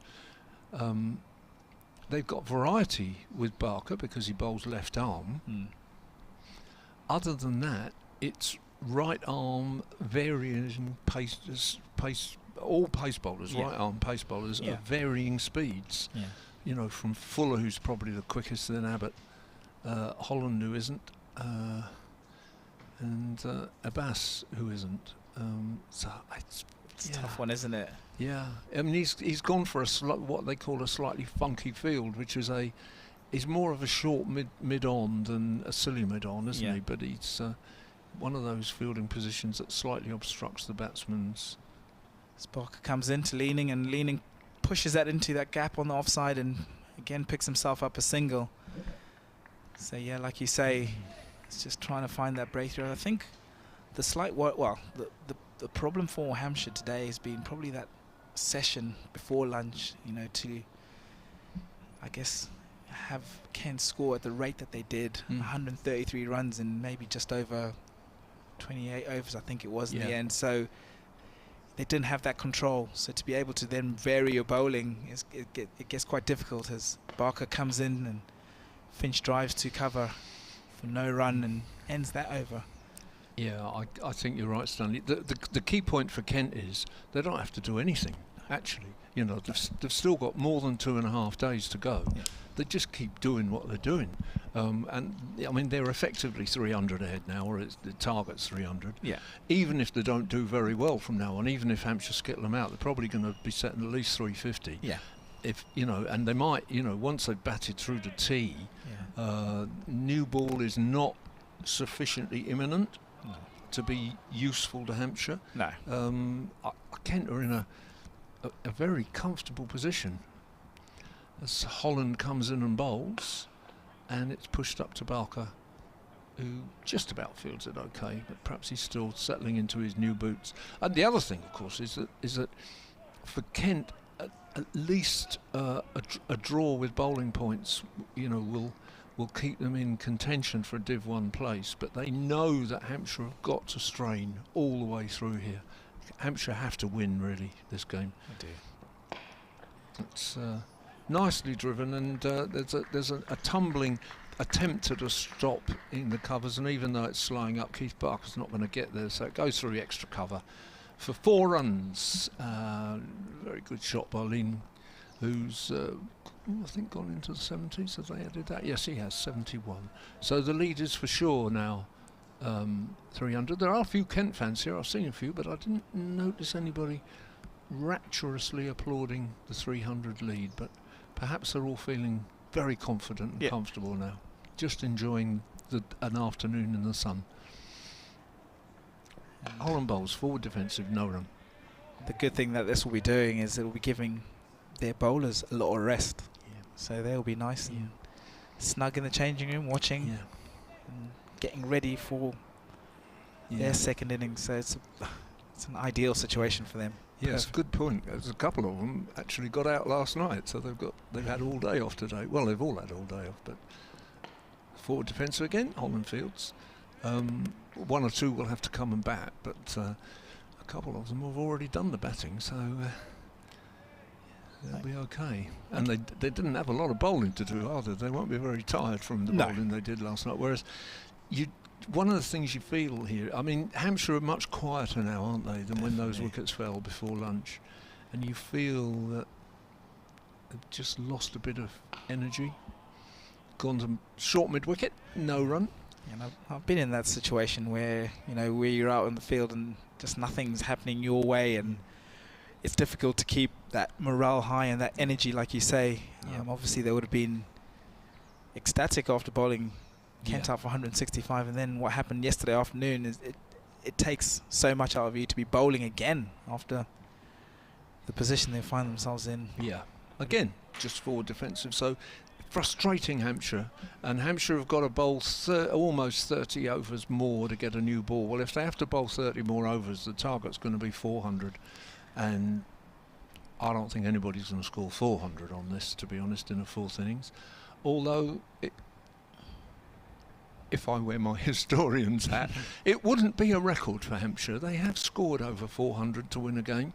In the fourth innings? Yeah, in the fourth innings, wow. Yeah. It was a long time, well, a longish time ago. I'd have to look it up to be sure, but it was at Nelson's Road. I think Chris Smith, the brother of Robin Smith, made a big score. I think it was against Gloucestershire, and it was quite a lot over 400. What's that? And it was in the days of 3-day cricket as well, so quite an achievement, really. But I don't know that that's going to happen. Anyway, there's another change of bowling. It's James Fuller, isn't it? It looks like it might be Kyle Abbott, I think. Oh, I beg your pardon. Taking over from Keith Barker, persisting with that short mid-on as he comes in to Harry Finch, who drives to mid-on, no run. Which in a way, Stanley suggests that little conversation we had about doing something quirky, something unusual, is not actually what they're going to do. They're just going to keep rotating the 4-5 main. Well, they've got over 150 wickets or 140 wickets this season, so you're going to have to put your faith in them. They did it yesterday, and they're going to have to try and do it again today. As Abbott runs into Finch, who clips this one through the onside. James Fuller chases after this, puts the slide in, and another couple of runs for Kent as they are now moving closer towards that 200 score in the second innings for them, a lead of 304. So finding themselves in a really strong position. Hampshire bowled out for 57 in the first innings, which has more or less been the pivotal moment in this game. As Abbott runs in, Finch waits and drives down the ground and straight to our short mid-on position.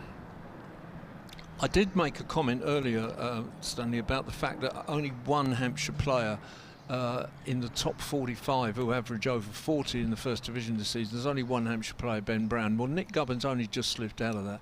And Alex Smith, who is a regular journalist here and reports on Hampshire a lot and sees more of them than I do, he made the very valid point to me at lunchtime that, but actually I think he said 8 of their players average over 30. Abbott runs in and Finch pushes that one down, back down the ground, and solid again in his defence. Which is a perfectly valid observation. 8 over 30, if you add on some extras and 1 or 2 other bits and pieces, it means the top 8 are going to get you up to about 260. Yeah. Mohammed Abbas is probably not going to get a lot more. James Fuller is a decent bat. Kyle Abbott can certainly score runs. So 300, is not beyond possibility, but a lot more than that. Abbott comes in and Finch gets an inside edges run down the wicket and had sort of got himself stranded really at one point and managed to get back into his crease in time as James Fuller had a shot at the stumps. No harm done in the end. Actually, that would do, really. I don't mind what the quirky solution for Hampshire is. A silly run-out would be excellent at this point. You definitely wouldn't say no to that. I think in these sort of situations, you do need someone just to do something extraordinary. So, as a fielder, this is your opportunity. As Abbott runs in for the final ball in this over and back of a length, and Harry Finch just pushes this one out into Ian Holland at point and ends that over. 196 for 6 now. Kent, Jack Leaning, captain, playing a captain's knock, 71 not out. Harry Finch giving him good support on 18. Hampshire still searching for that breakthrough that they need this afternoon. And searching, and it's still not coming by as easily as it did this time yesterday. I've got a feeling it would be quite a common thing, really. People like coming to the last day of county cricket and think, well, there's a long winter ahead, I'd like to see the last day. And I've got a feeling that with the score overnight, a lot of people have turned up today anticipating that this is the final day of the season. As Holland bowls, it's short of a length, it's cut away very nicely, just backward a square on the offside. We won't count that as one of the fours down to third man, because it was a pretty square third man. So and an entirely legitimate shot. Yeah. So 4 runs there. Yeah, I think looking around, and there were a lot of people came to the book sale at lunchtime. A lot of people in the atrium, and the crowd quite spread out. 200 up for Kent, incidentally. That's the applause. It's not a bad crowd, really. I think a lot of people have come thinking that today's the last day of county cricket, but the way things are going at the minute, I think tomorrow might be. Holland Bowls forward defensively, coming up to Kyle Abbott at mid-on, and there's no run. Yeah, I got a feeling, I mean, unless, you know, Hampshire replicate this afternoon at some point this afternoon, what they did yesterday afternoon. I don't think they will. Hopefully I really don't think that'll happen. I think we could well see some cricket tomorrow. Who knows how much? No idea. Very difficult to call this game at the moment. Holland Bowl's very full, and he fields off his own bowling. Gives the ball a shine. I guess today's had a bit more of a feeling of how things should normally go, or how things normally go. You know, yesterday was so bizarre. I think this has almost been a typical first day today, which is very good observation, Stanley. Yeah. And you would be reasonably content in some respects, you know, if Hampshire had. Let's just played back to Holland again. You know, if the score was, I don't know, what would it be, 175 for 3 today, you'd be thinking, okay, this is a hard work day, it's a decent pitch, etc., etc. But 175 for 3 at this point is okay, it's anybody's game. And that's what's happened today. But it certainly wasn't what happened yesterday. Here's Holland again. And we just have to panic slightly here because there's an update on Radio Kent. Matt's just taken his place, and here he is. I'm just nipping in like a cuckoo in the nest. Very much. Actually, I might bring Stanley back on just in a second, because I'm going to go and grab our guest, I think, from the... I think I'm building up like it's going to be... Is Adele coming on, they're wondering? Here's Holland now, bowling to... Finch, deflecting to the offside, and no run, almost as good. But yeah, I'll just do this quick update, bring Stanley back on, and I'll be back later to interrupt things again. It's the way showbiz works, I think, isn't it? Yeah. Very much. With Matt Cole and Dave Allen at the moment on the commentary. Kent 201 for 6.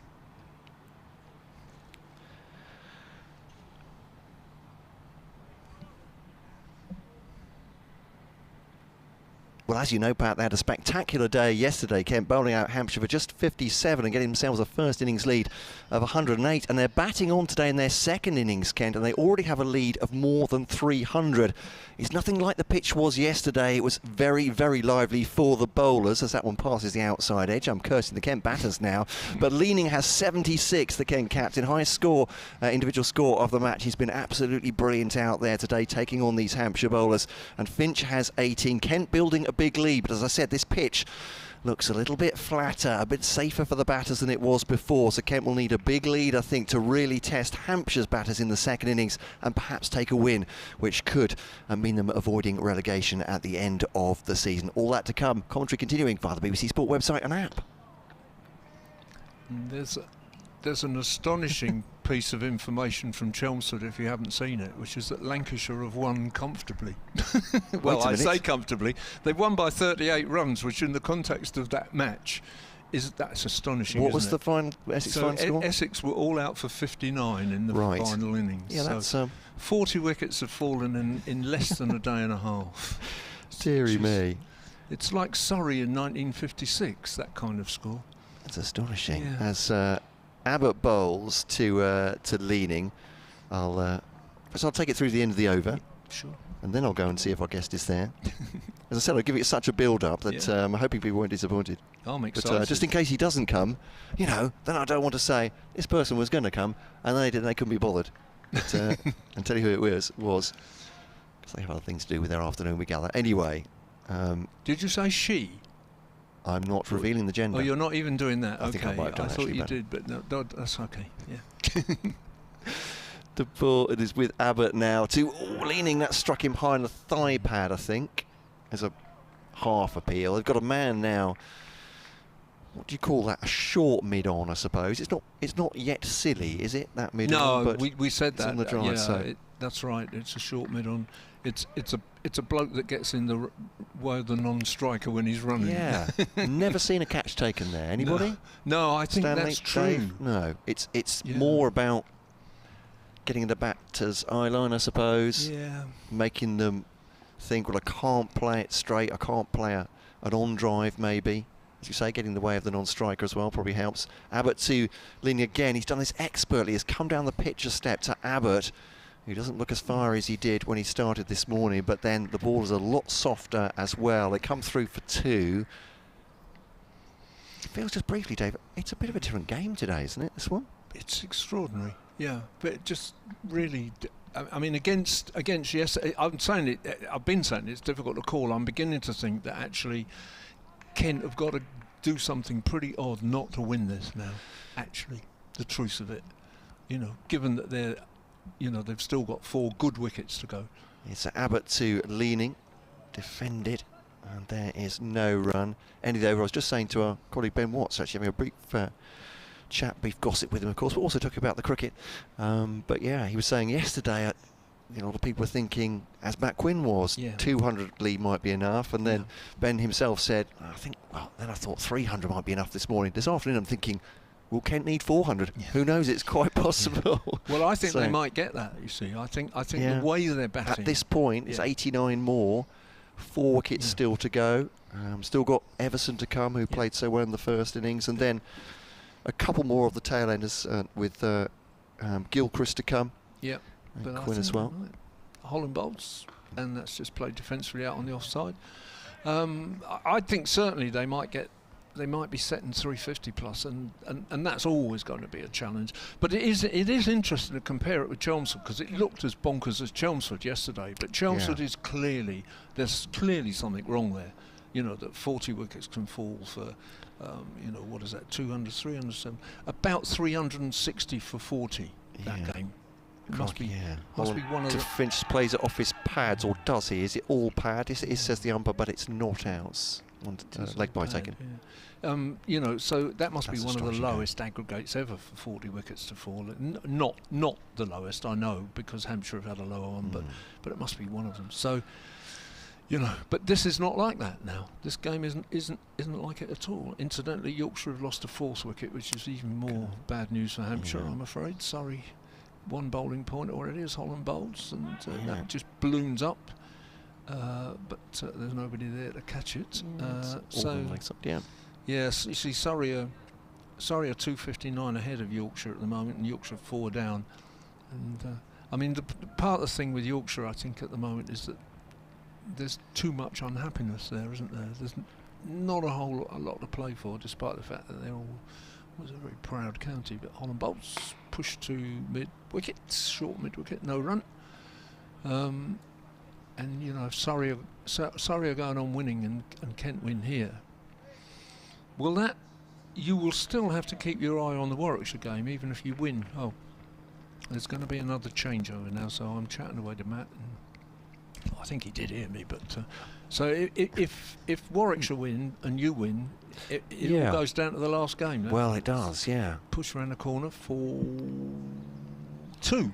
They're coming back very quickly and run very well. Yeah, Kent's last game against Somerset, which many people thought, well, certainly Kent supporters thought might be a shootout at that point between the 2 sides, but Somerset building a big total, I think they were at least. So they're that one all out 389, Northants 13 for 0. Okay, so could well be.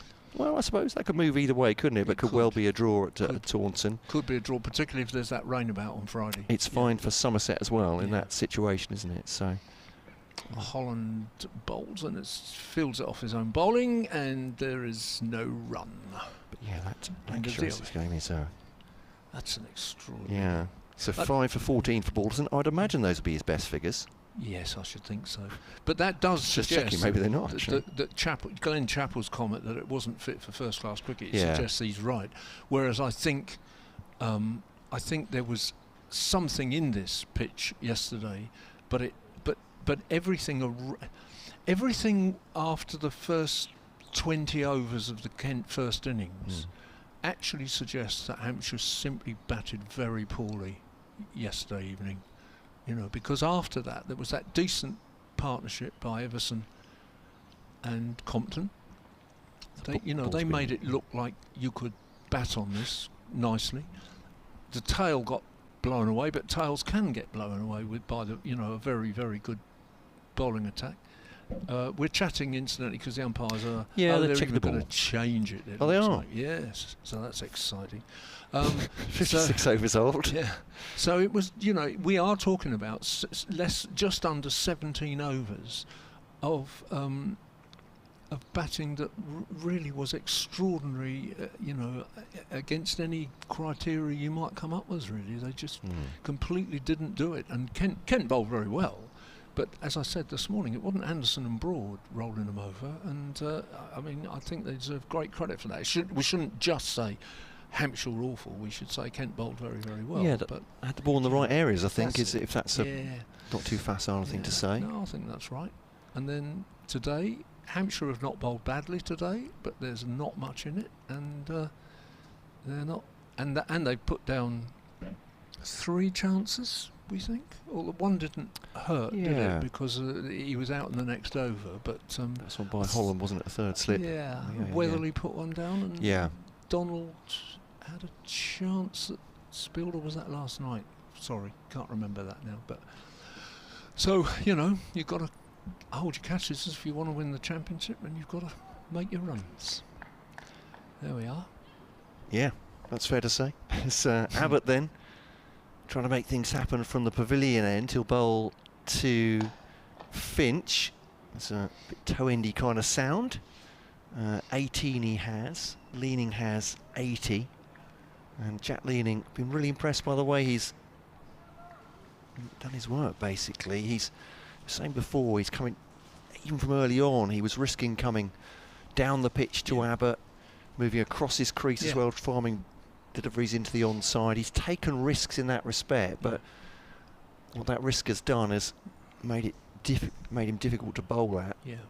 And Abbott now 2 slips in behind. This man at a short mid-off to Leaning, to Finch, flicked off his toes, and I'll go backward a square, and that will be 2 runs. It will indeed. So Finch, who's been, it's damning with faint praise, he's been very useful to Kent indeed. End of the One Day Cup campaign, a run of really important scores in the lower middle order.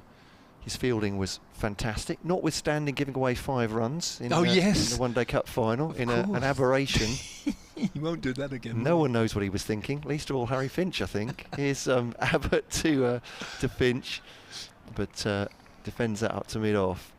But it's very fair to say, I mean, obviously not everyone will watch that home game and they'll have seen that. Goodness me, what was he doing, picking up the wicketkeeper's glove and fielding it? But at that point, he was a massive part of keeping the pressure on those Lancashire batters. Yeah. He was fantastic. His arc, his sort of sphere of influence, if you like, at point was astonishing. Cutting off singles, just making it really hard for Lancashire to score. So, and important runs with the bat, and could be again for Kent here. 20 so far. He does hit the ball obligingly to the short mid-off. Said he barely ever, in those positions, short mid-on or short mid-off, you barely ever see them field the ball either, don't you? It almost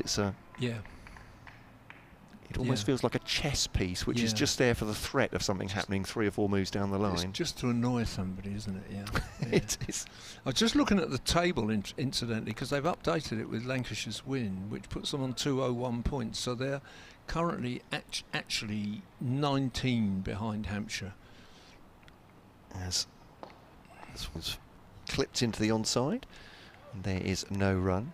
19 behind Hampshire, which is counting in the 3 points Hampshire have so far, which might be all that Hampshire get from this, you see. So, but 19 points is an awful lot to make up in one game. And I'm just thinking about the fact that I'm pretty sure there is remuneration for second place. There is, I think, top 3. Is that right? Or I think so. Yeah. Different from the rest of the division. You're quite right too. Yeah. Abbott to Finch. driving, and that's going to go past the man at cover, and that'll go for 4 runs. No chance to stop that. Is that a sub-fielder on there? 6 on his back? Or am I imagining that? I think it might be. Anyway, Tom Prest, I think. Is it Tom Prest again? Could well be. Can't see. Well, actually, we've been talking about him quite a lot, and I think Keith Barker. It's gone off. Yeah, that'll be the reason then. Yeah, since he finished his spell, Keith Barker's gone off. So Tom Prest is on. Yeah. And I mean, I suppose there will come a point where it could be that it'd be interesting in some ways that I mean, it'd be very sad for Hampshire, but if the championship title is wrapped up this week, which could happen, I wonder whether somebody like Tom Prest, who of course you've seen score an enormous 100, absolutely, Holland bowling, and just played back defensively. Somebody like Tom Prest just might get a game next week. I mean, it's one of the. I think it's you know, in general terms, I'm okay about promotion and relegation and championships, obviously, and so on. But one of the disadvantages of it is that unless you're completely out of contention for anything, you can't give the kids 2 or 3 games at the end of a season. Holland Bowls again. Well, it looked like a forward defensive shot, but actually just turned the wrists and played it out to square leg, and there was a chase for Felix Organ, and they take a single. Yeah, I mean, you know, I think under other circumstances, some of the young players who did so well for us in the 50 overs might have had a run out here and there. You know, they might have said, well, Kyle Abbott was injured in the last game, let's give him a rest and play Scott Curry or Jack Campbell or whatever. So, Holland Bowls. Oh, yes, absolutely plumb. I think I was giving that from here, which is mid-on really, or long-on. It just went back, Finch, and Holland just bowled wicket to wicket, and it went. It was absolutely plumb, wasn't it? I didn't see the replay. Yeah, I think it looked good. You reckon? Oh, not sure. Not sure. There we go. Mind you, Harry Finch seemed to walk straight off. He didn't. I was going from. He didn't seem to be in too much doubt about that. It was. He's gone for 24 LBW to Holland, who now has his 2nd wicket. He got one last night, and it was a wicket that Hampshire desperately needed. It's 213 for 7 now.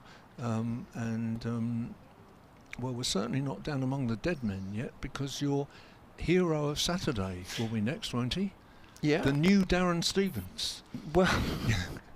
Well, that's kind of, you know, saying poetically. I was saying yesterday, felt like the story of Saturday. It was Stevens' swan song, and it's fantastic for him to win a title. But the man, well, they really have brought in to try and, you know, no one can replace him. We're not saying that, but to do the job, or to try and fill those enormous shoes, metaphorically.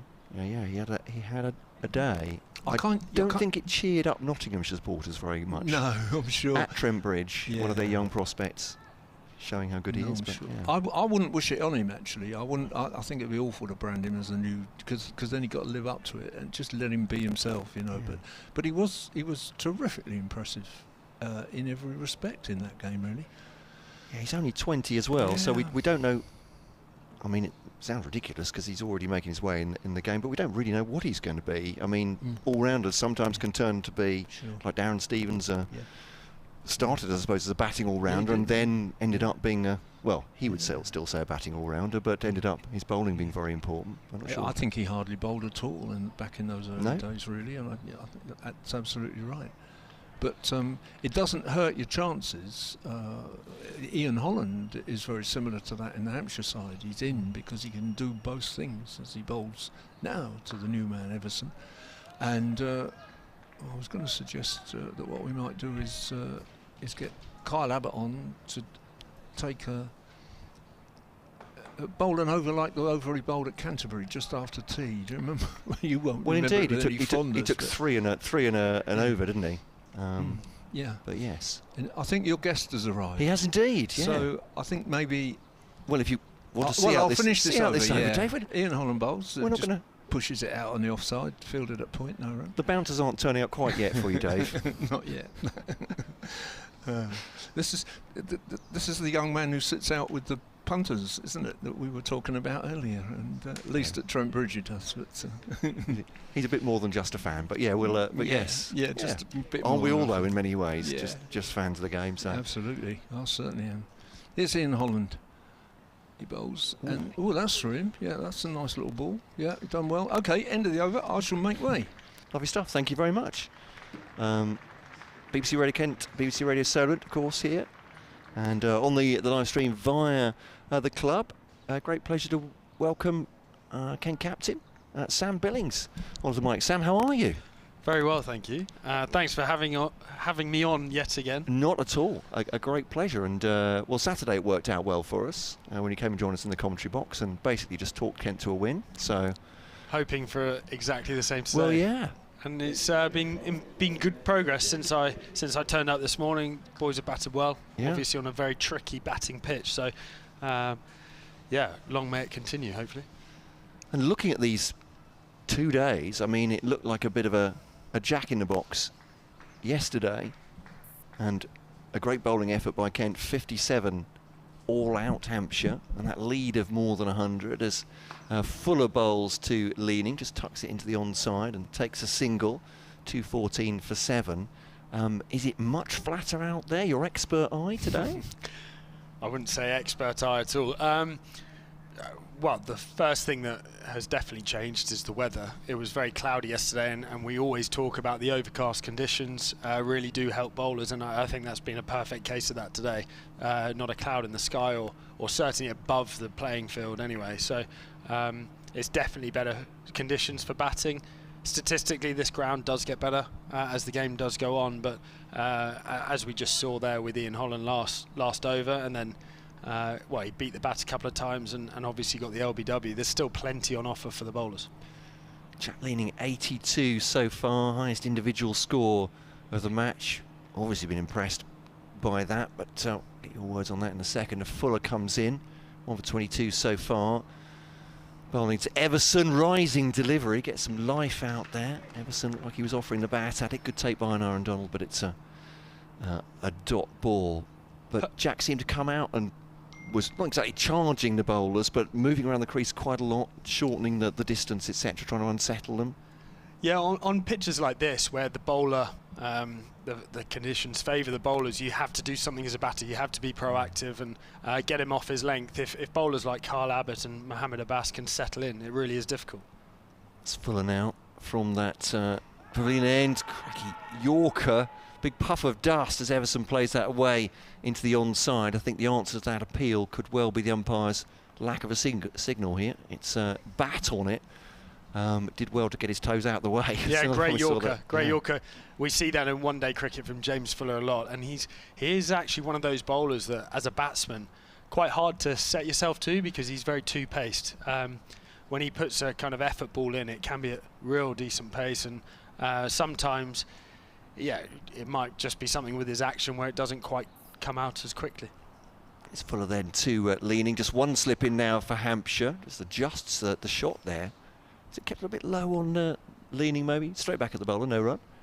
I think he was looking to give himself a bit of room there by the looks of it, and managed to block it back to the bowler. But yeah, Jack can do that sometimes, get himself into funny positions, but has got such a good eye. You see that balls on off stump, sometimes carves through kind of point region for 4. I think that's what he was trying to do there. That's Fuller now bowling to Leaning once again against a full-length delivery. They run a single up to mid-on, and they go on to 216 for 7, and the lead is 324. And yesterday I spoke to Matt Quinn, congratulated him on the effort, and I think he said he felt like he and they got their just rewards for some really hard yards this season so far. Don't think they were quite expecting to bowl Hampshire out for 57 as Fuller comes in and bowls to Everson, defends it, no run, end of the over. But he said at that time, I said, I'll put you on the spot, Matt, what do you need to score? You know, what does the lead need to be? And he said, I think 200 will be enough. But I think looking at this pitch now, I mean, that was last night. The pitch's conditions are doing something different today. I mean, it could be 400 now. How many will you need? Is that just an open question? Conditions are different, of course they are, but look, we bowled so well that we dragged the Hampshire bowlers back out. They bowled 2 days on the trot, tired bodies. The boys have batted really well today in the sun. So all these different factors do come into it. If as a bowling attack you have kind of 2 bites of the cherry tonight and then tomorrow morning, I think it's a very different mindset from a fielding point of view. As Holland continues, bowling to Leaning, drives into the offside, and it's Gubbins who stops it at cover. I suppose that's a bit of a how long is a piece of string question, isn't it? How many runs do you need? As many as possible, obviously. But the time element of the game right now, there's so much time left that you really don't need to worry about that. It's just batting until they bowl us out and get as many runs ahead as possible. Look, we need a result. There's no doubt about that, as much as Hampshire do. Holland to Leaning now. Just holds the forward defensive into the onside, and there's no run. Obviously, from a Kent point of view, this is a dream scenario yesterday for you, as you say, needing the win as well. And Hampshire have been such a powerful side this year as well. I mean, their bowling's always dangerous, it seems. Yeah, and I'll be honest, we were very surprised with how green the pitch was when we came up. So Holland bowls to Leaning, defends that, and there's no run. Yeah, one or two people have been saying that, because you'd think Hampshire would naturally back a bowling attack which has been the best in the division this year. Yeah, and I think we're missing 6 or 7 players out of kind of a full strength team. Various reasons, injuries, England call-ups and various other things, but yeah, to me it was a strange decision. Holland to Leaning, defends that again. It's no run, 4th ball of the over. 2:16 for 7, a lead of 324. We listen to BBC Radio 7 and BBC Radio Kent with Matt Cole, and Kent captain Sam Billings with us at the moment, with Kent in a good position here. But I suppose there is no place for complacency in this match. You said with so much time, if Hampshire make a good fist of it starting their second innings, pressure's on the other way. And that's where, as a team, you know they're not going to crumble like the first innings. It's going to be a lot more difficult as Jack Leaning pushes out into the offside off Ian Holland. Tries to come back for 2, but is sent back rightfully by Joey Everson. Yeah, single taken there, so 2:17 for 7. I never would think that you'd be complacent for a moment, but obviously in the position you're in, also desperate for a win to try and keep you above the bottom 2. Yeah, we know that it's not going to be as easy. Second innings, the quality that Hampshire possess, they've been one of the best teams in the country all year, so they're going to fight to the very end. Holland last ball of this over. Drive from Everson getting forward, no run, and 2:17 for 7 at the end of the over, lead of 325. You touched on it on Saturday, and a wry smile when I asked about Joey Everson, about how good he was, and he said, we do our research on those signings. But how good a performance was that? 20 years old as well. Shows he can work under pressure, I suppose. I think firstly to say, isn't it? But how good can he be?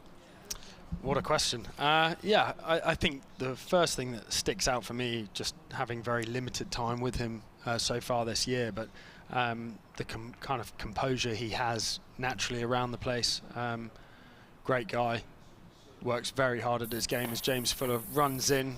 Jack Leaning kind of gives himself some room and smacks it through extra cover for 4, that vacant area.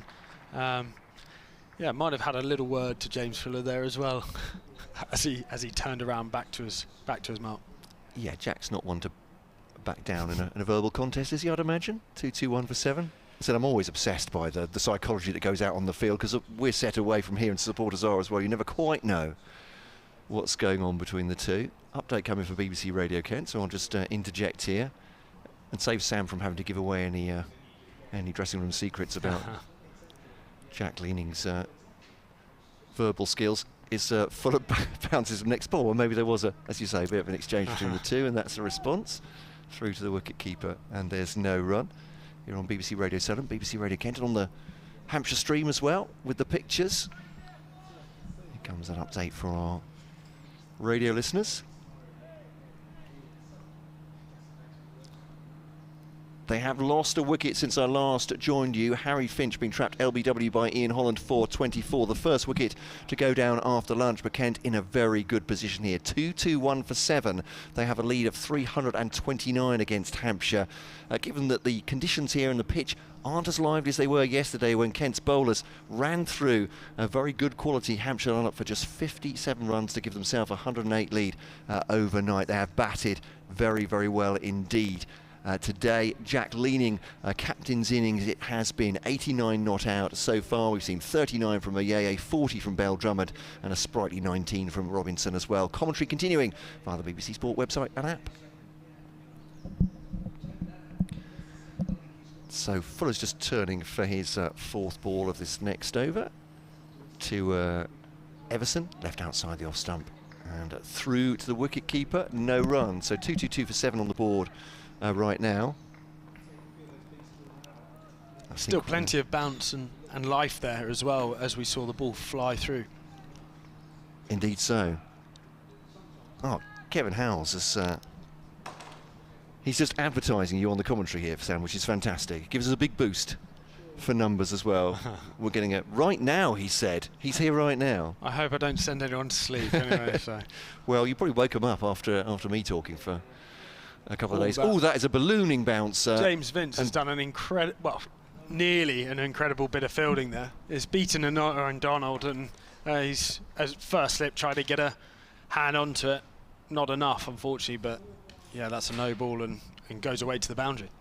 Indeed so. There we are. I've been told what to do by Kevin Howells here of 5 Live Sports. You know what he's like. He's just, he's producing them, he's producing us today. He's doing the job. We do have some music in the background. I might just. I definitely won't be singing for you. I was going to say that adds to the listenership as well. If we get you on the mic, bit of karaoke, bit of commentary karaoke could be a whole new thing. Here's Fuller to Everson. It's ideas like that have kept me exactly where I am. Ball driven into the offside, and there is no run. 2-2-8 for 7. We're eventually going to get to the end of this over, I think. So it was, a 2 no balls with 4 byes added. That extraordinary bouncer from James Fuller. And as a fellow wicketkeeper, who's no balls as well, so he got away with it. So rightfully so. We get.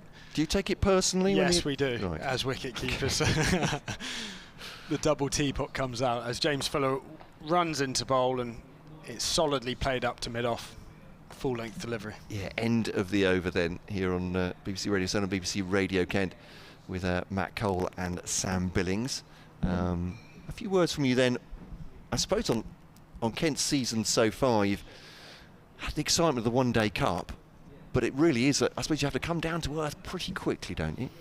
Yeah, and we are our biggest critics in the dressing room and as a group of senior players, support staff, whatever, as a squad. It hasn't been good enough this year collectively, and there's been certain games, especially I think the one that really sticks out for us is kind of the Northants game, batting out for the draw at home on a decent pitch in a decent position at lunch and losing that game.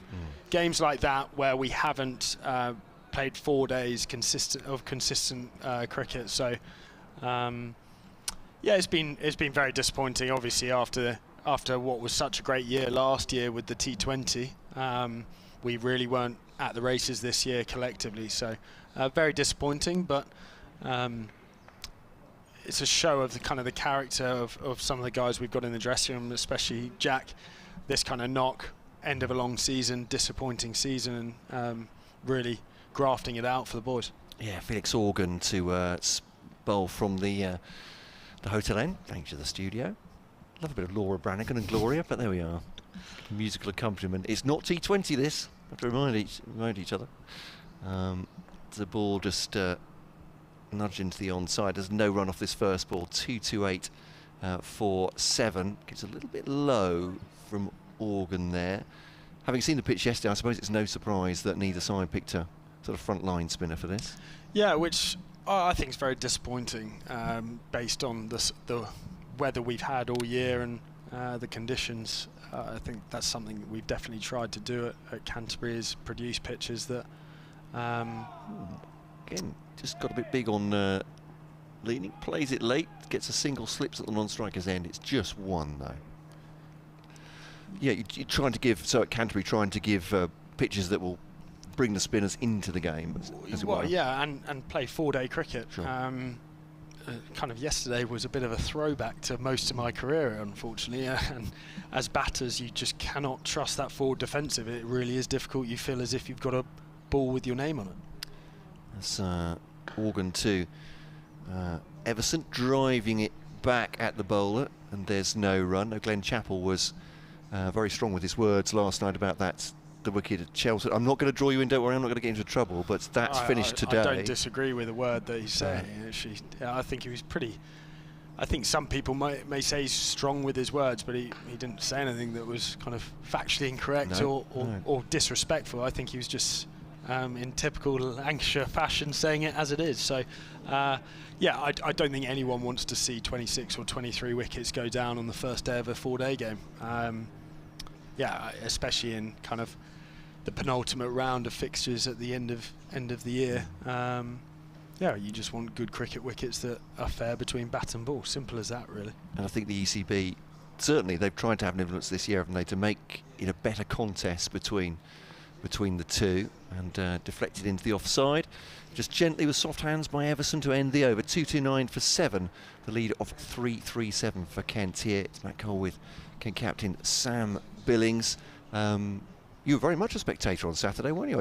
You were among the crowd. I was, yeah. It was a bit surreal, if I'm honest. The first time I've been to a domestic game in this country as a fan in a very, very long time, probably since my teenage years. So one that I really enjoyed. Well, all of us, all the guys obviously who were involved in the 100 and weren't involved in the 50 over competition this year, were there to kind of support the guys lifting the trophy. Fuller will bowl to Leaning, who's on 90 not out at the moment. Ooh, it's a swing and a miss, very much. He's looking to launch that over James Fuller's head, and there's good daylight between bat and ball through to the wicket keeper. Very much on the attack there, Jack Leaning. And again, we see that bounce, don't we, from a good length. Certainly from a bowling point of view, the Kent bowlers will be looking at that and thinking there still is enough life in this pitch that if you hit the areas consistently, you will get something out of it. So, yeah, good signs from a bowling point of view anyway. So Fuller comes in once more from the pavilion end. Bright sunshine now to Leaning in full-length delivery. That's been flicked off the toes. Square of the wicket for a single. Likes that Yorker, doesn't he? He does try and hit the stumps consistently. And as I said last over, is deceptively quick through the air, actually, sometimes, James Fuller. And has been a good all-rounder, certainly for Hampshire, but various different clubs up until this point. He's always someone who's a competitor as well, likes to get in the contest, and like I said, can be effective. Bit of a golden arm at times. Yeah, Fuller now bowls to Everson, rising delivery, and has got the edge. Everson looks sick with the world, just inclining his head.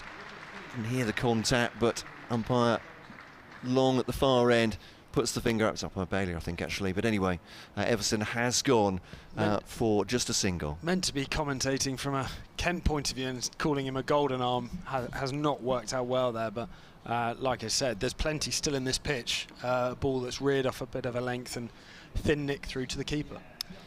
Yeah, so Fuller takes that wicket. Everson disappointed. But you needn't worry, we are on the Hampshire stream here as well, so we're effectively hosting at an away ground, so Hampshire fans won't mind at all. I was trying to be neutral. It's very BBC of you, I have to say. Good man. No, I'm trying to, try and give insight from both sides. So Everson does depart 63, or 63rd over rather, 230 for 8, and out next. I'm trying to think who we're left. It will be Gilchrist and Quinn to come then of the two, because we had 2 night watchmen in last night. 20 for 3 Kent overnight. So 230 for 8. Gilchrist comes out, and commentators curse. I think I said short. Well, actually not the innings he was we came out for, but at the beginning of the season, I thought that Nathan Gilchrist looks a better batsman than his average, and then of course he went on that record equaling run, so we'll forget that, but seem to have some good stroke makers in the tail. Yeah, Gilchrist, Podmore. He can definitely bat, Nathan, and his job here now is just to stay for as long as possible with Jack Leaning, and Jack's the one to score the majority of the runs. That's what, from a Kent point of view, we'd be hoping. So, look, as we see short leg going in, Nathan will happily repay the favour later to James Fuller, I'm sure, if he does go for the short ball treatment. But yeah, certainly from a Hampshire point of view, you'd like to think he'll be challenging the stumps early on here. Yeah, they'll be hoping to run through what is now the Kent tail at this end anyway. Bouncer, easy to sway away from Gilchrist through the wicketkeeper, and there's no run. 230 for 8. Looking at the table and thinking about Hampshire's title challenge, obviously, and Surrey above them. I know football managers will say, well, the table doesn't lie. You are where you are for a reason. Do you think that's about right? Do you think Surrey and Hampshire have been the two outstanding teams of this county championship? Yeah, I do. Essex are always a very good team. They haven't probably had the season they would have liked as well. You look at the quality they possess. It's Fuller's now into Gilchrist. That is Fuller, and but certainly from a point of view of cricket or captaincy point of view, is bowlers win you games, bowlers win you tournaments, and you saw actually Hampshire winning the T20 Blast this year, and how we won it last year. The bowling attack does. Batters keep you in games, regardless of the format. That's the general view anyway, and bowlers really do win you games. So you see this bowling attack here, the different kind of attributes it possesses. It's probably the best bowling attack in the country. Fuller to Gilchrist, trying to trap him in front. He did get back though, down on again. Looking for the Yorker. Fuller, he's got himself a wicket in that over. Kent 230 for 8. Of course, Kent lose Matt Milnes, will go to Yorkshire next season. So I guess you guys will be looking for a replacement for him, or? Yeah, we will be. Yeah. Like I said, as a captain. I'm not expecting you to tell me exactly who your shortlist is, but you know me well enough. I won't give too much away. But yeah, as a squad, we're always looking to strengthen and provide competition. I think the evolution of Nathan Gilchrist has been brilliant. He really is kind of our main wicket-taking threat, certainly domestically. Oh, that's a great shot. Down the wicket to Felix Organ, and Jack Leaning smacks him away for 4 to the cow corner boundary. A little bit agricultural, but he won't mind. On to 95. Yeah, it's been a good innings by Leaning. Almost needless to say, he's outstripped Ben Compton by some street. But that Compton and Everson partnership yesterday was, it felt important at the time, but obviously given what came in the rest of the day, potentially match defining. Yeah, of course. You see Ben Compton, he's done it all year. Well, and actually, as Organ bowls to Leaning, goes well forward. Yeah, it looks like impact outside. It looks like it. Sam Bennings will know. Outside, way outside the line. As a wicket keeper, you're always, trying to put Nigel Long, I think it is, under pressure, but too experienced for that. So he'll come over the wicket here. Down the pitch comes Leaning. That's a big hit. That might be his 100.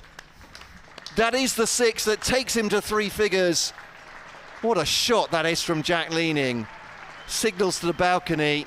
His captain here is applauding him as well at the other end of the ground. Leaning goes on to 101 from 160 balls. 13 fours and 1 6. What a way to bring it up as well for a very important knock for the Kent captain. And for sake of balance, Hampshire want to get rid of him as soon as possible. It does look, though, that Jack Leaning is taking the bowler on now, particularly Felix Organ, with a thought, I suppose, of who's in at the other end. Is that fair to say? With Organ bowling to him, he comes down the pitch. That's a thickish edge, or has it all pad? Oh, it's a misfield as well. Outside edge, that's run down to third man, yeah. It's coming back for 3 to add insult to injury for Hampshire. Yeah, you're spot on. Obviously, an off-spinner to a right-handed batsman. You talk about matchups, certainly in the shorter formats of the game, but that's one that he'd be looking to take down and be aggressive against. So, yeah, it's got to that stage where the lesser bowlers, without being disrespectful to Felix Organ, yeah, he'd be looking to get down and accelerate the scoreboard on. Organ over the wicket then to Gilchrist. Comes on to strike. Plays that gently into the onside, and there's no run. Ball to come at the 64th over, so the ball's fairly old. I'm not going to say what I'm about to say until after this ball. So you know about the commentator's we'll curse. You're not doing exactly. it. It's Organ to Gilchrist, goes for that one, drives it, but Barker will stop it on the boundary, and Jack Leaning for some reason isn't running. No, he wants to stay on strike for the next over. And that's exactly what I wanted to kind of say, is generally on this pitch as well, you'd rather Jack face the seam, and the spin might be a lot easier for the tail enders. So I think the right decision there, and you know that Jack's obviously going to try and accelerate on now. Of course, after this last game of the season, home to Somerset for Kent, we've been sort of teeing it up. It could be. I suppose in many ways you're hoping it's not that important, but it could be a key game, obviously, for both sides near the bottom of the table. Yeah, it'll be a key game either way, because you can't obviously predict what goes on elsewhere. So yes, it's always, we've kind of penciled in this section of the championship that it would be a big game.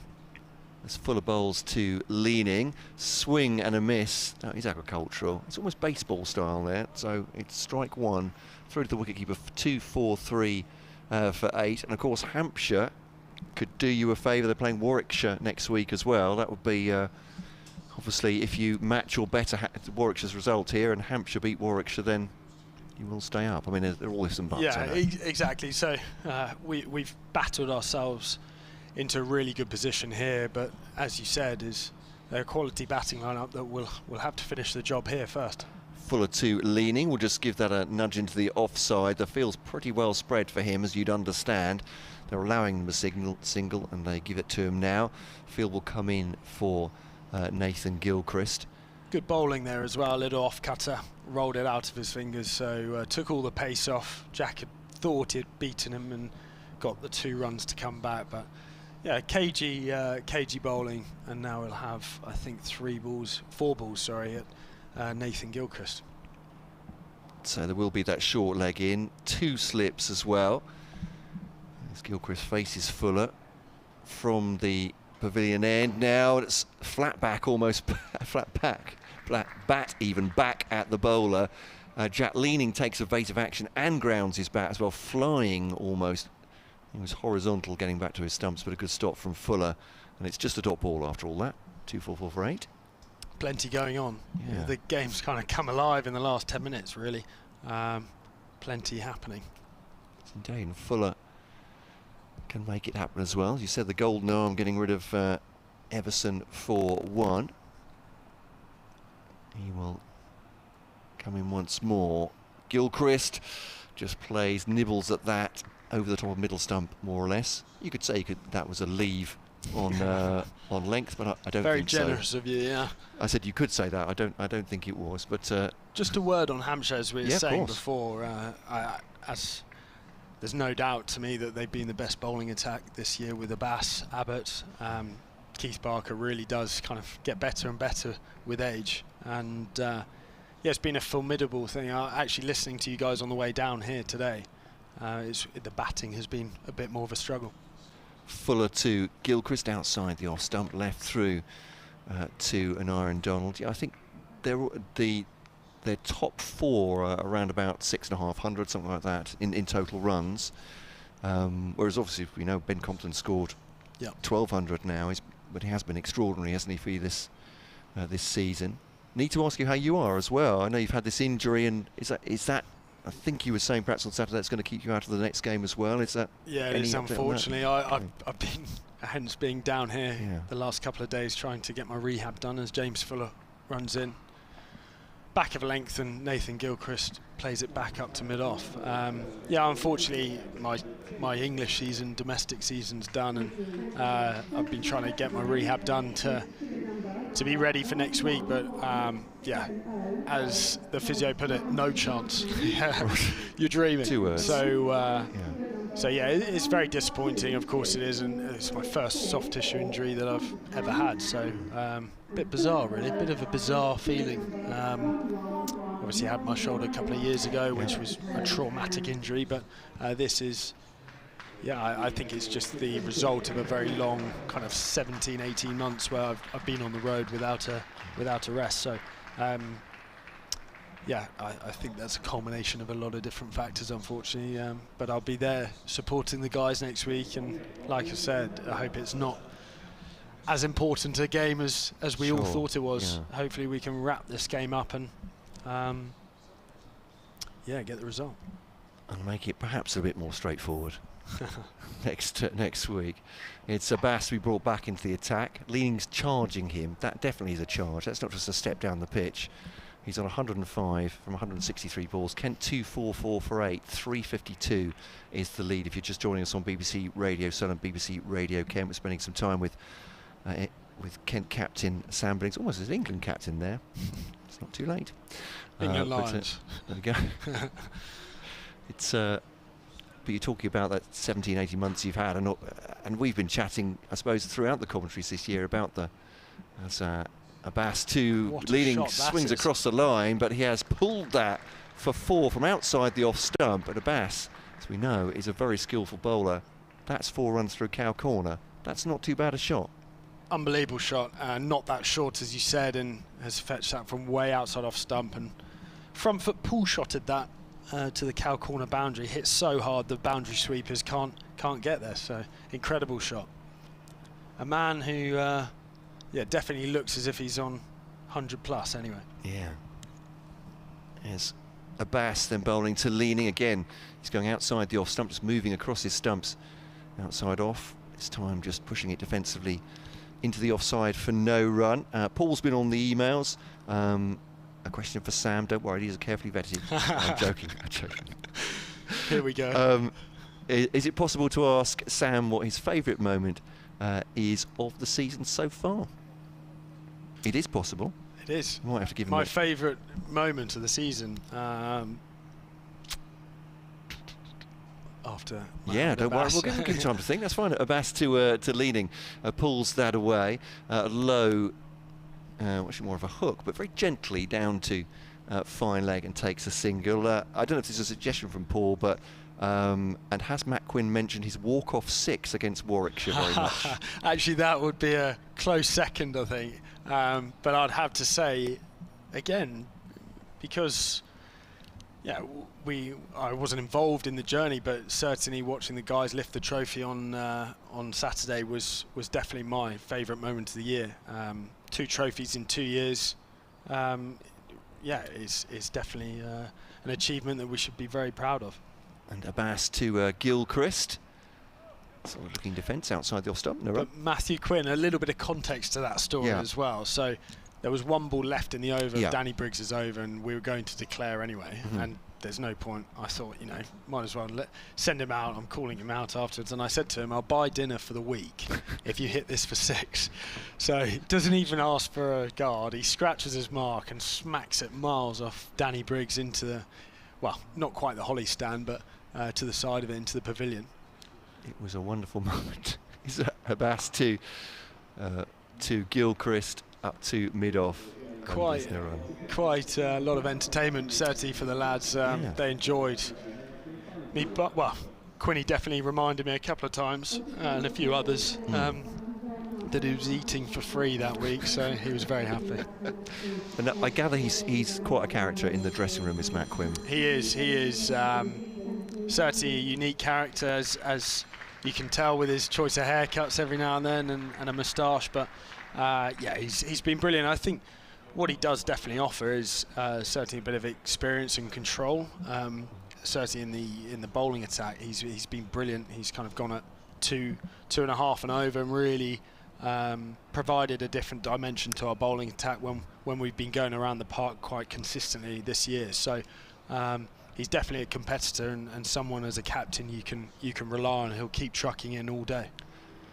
Leaning facing now. Fuller to continue from the pavilion end. He's got a tee off on that one as well, but it's good full-length delivery, and it's ending up just running up to Keith Barker, allowing the single but not taking it. Kent. Gilchrist on none so far. Kent 249 for 8, 357 ahead. TC from Gravesend says he was at the club championship final at Lords. Of course, a victory for Bexley on Saturday. I actually watched the highlights this Did you? morning. Fantastic. Oh, you know all about it. So yeah. MV Play on Twitter. I saw it pop up on my Twitter earlier, and wonderful double for Kent. It was brilliant. And Adam Riley, a great mate of mine, I've known a very long time. So very pleased for him and Adam Ball and everyone at Bexley. It really is a great achievement as well. Yeah. TC saying as full of bowls to leaning back at the bowler and there's no run. He said, I was so impressed, says TC, with Jazz Singh, who ran in with purpose, looked so impressive on a slow wicket, only 19 as well. One for the future for Kent. Yeah, he is. He had a tough time, obviously, making his debut this year in T20 cricket for us. But as I said to him, it's a great learning every time you make a debut, and certainly someone, like you said, huge potential, tall bowler, hits the pitch hard, and yeah, definitely one for the future. It's full of bowling to leaning now. So a glance, it is down to fine leg, beg your pardon. Just take a single. Leaning goes on to 111, and that's a 250 for Kent. I was going to say, as you can hear from the rapturous applause, but it's just a little bit slow. That's fine. They are generous here at Hampshire. Yeah. The context of the game and everything, well, the context of the season, it really is a special knock, this.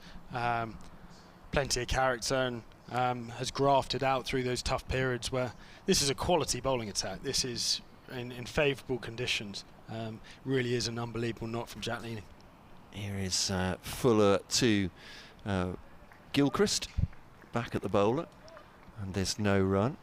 Very glad to see you guys have got the cable nets. I gather they arrived on Saturday, so I'm a bit late on this. I think they arrived on the hottest day of the year, didn't they? Is that right? The hottest day in history. Probably. When it's 45 degrees, I think Liam in the office said they finally here. The jumpers are here. Yeah. Everyone. Took a while, like anything. I think, yeah, it's just one of those things, isn't it? Supply problems, isn't it? Global supply. They've been busy. That's fair. Here's Fuller to Gilchrist. Sorry, wild tangent there from me. Not for the first time in this match, in fact. Through to the wicketkeeper, and there's no run. And you see again, that's the difference in length actually on this pitch. Slightly fuller than that shorter length that he's kind of tried to do to Nathan Gilchrist and intimidate him, but still plenty there. A little bit fuller, kind of box waist height to the top of the stumps. That's really where you've got to narrow in on here and be consistent around that top of off stump.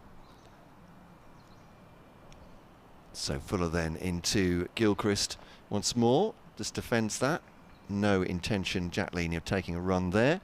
On the last ball of the over, and Kent a 250 for 8. Jack Leaning protecting Nathan Gilchrist to an extent. He has 111 from 170, a century for Jack Leaning.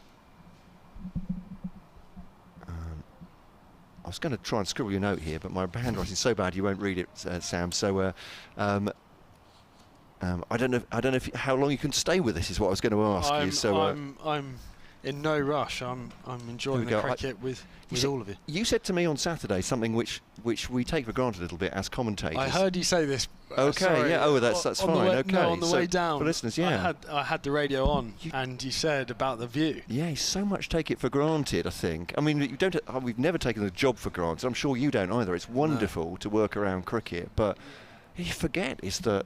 You know, how good is this? You're just the sun's out. You're looking from a gantry down straight down the pitch, so we really are spoilt in that way. It's a superb thing to do. No better view than up here. It really is amazing. And actually, we in one of the biosecure bubbles, we were obviously based down here as an England team, and spent a lot of time in this hotel. So we know this view very, very well as a team. So, but it is. I mean, what a setup it is down here now. Abbas to. Leaning, gentle drive into the offside. He's not going to take the run offered. Another little off cutter. Whenever obviously a batter is showing a bit of aggression, change of pace, cagey, experienced bowler to try and deceive him. But yeah, Jack Leaning pushed it out very safely. So no run there. 250 up for Kent, which means the 350 is definitely up in terms of the lead. Jack Leaning perhaps trying to nurse them to 400 beyond. This could be a very exciting last couple of days here. This Kent will be hoping it's exciting for a short time, obviously, after they batted, as that goes down the leg side. Good take by an Aaron Donald. I'm sure you'll admire that from a wicketkeeper's point of view. Yeah, good take. any time, especially on a pitch like this where has been a bit of variable bounce. I think he's kept pretty well, considering he's not a regular keeper, I'd gather anyway. So Ben Brown, normally the wicket keeper, but has done a finger, I heard. Yeah, we were talking to Kevin James about that, about the selection of the two of them, and it's gone for the pull again. Is that a top edge from Jack Leaning? He just looks disappointed with not getting a hold of that one, but there was an appeal for a top edge, but nothing given by the umpire. And Kevin James told us that Aaron Donald had kept through age group cricket, and then became just a batsman, became a very good batsman through East Glamorgan days, so wasn't called on with the gloves. So I see. Back into it now, and I kept in the previous game as well. As you say, Ben Brown is fielding at mid-off at the moment, but fine cricketer in Aaron Donald as well. He's a good stroke player as well. Yeah, smacks it. He is definitely a dangerous player. Likes to hit the ball hard. Pass to Leaning again, just takes a step outside off stump. It's well fielded.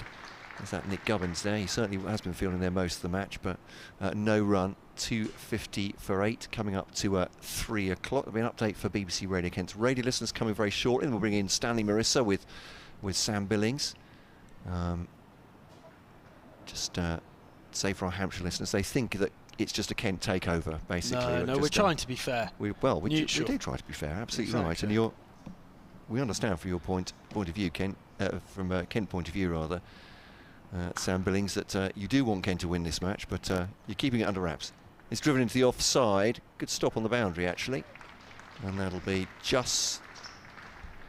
I didn't see they come back for the one. Yeah, they did. Just take the one, and actually gets Jack Leaning on strike for the next over. Exactly what they wanted, really. Weren't going to take the 2 anyway, even if they could have scampered back for that. 2-5-1 for 8. 3-3-9 the lead. And a field shapes up again.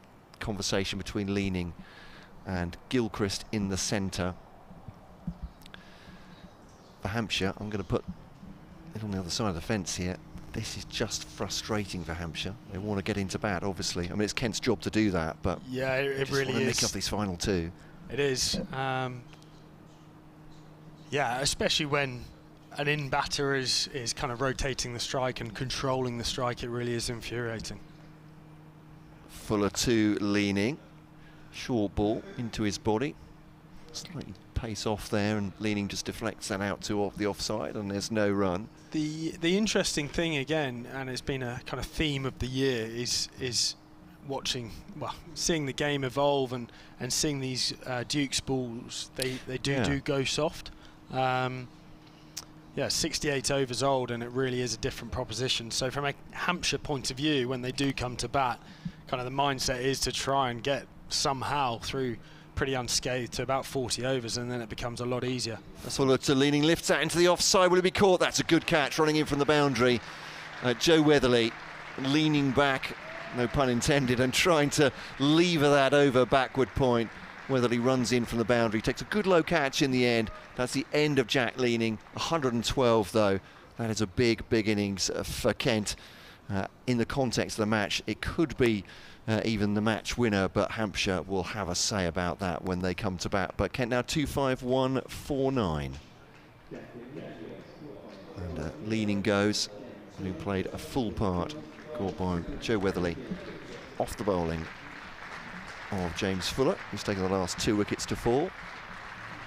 And just raises his bat all around the ground, Jack Leaning. Nose off with the first century of the match. That radio update coming right now. Good timing with the falling of the wicket.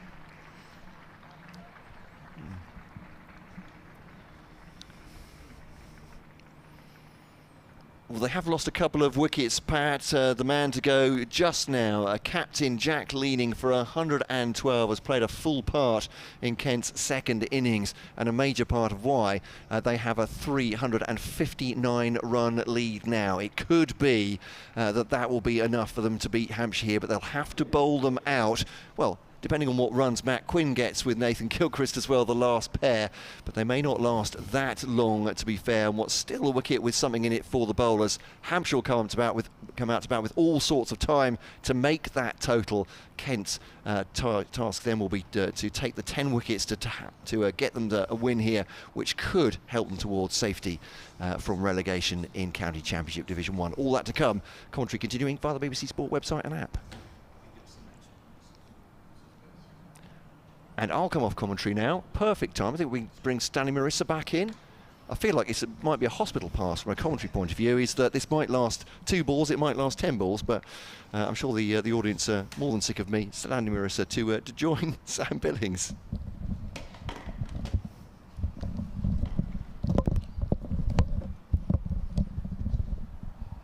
Good afternoon, everyone. Good afternoon, Sam. Afternoon. Thanks for having me. Thank you for joining us. And Kent in a really strong position as Fuller comes in to bowl to Matt Quinn, who pushes that into the onside and will pick up another single for Kent as they move on to an even stronger position, 252 for 9, a lead of 360. Pretty impressive stuff so far. Very impressive. Yeah, I mean, it's been a great day actually of batting. Started off with Tawanda Muyaya and Daniel Bell-Drummond, and yeah, it's such a game of momentum. If the first half an hour had gone Hampshire's way, it really could have been a very different day. Yeah, so Fuller comes in, Nathan Gilchrist short back of a length and ducks underneath that one. Yeah, persisting with that shorter length, isn't he? He is. He knows what's going to be uncomfortable for the lower order.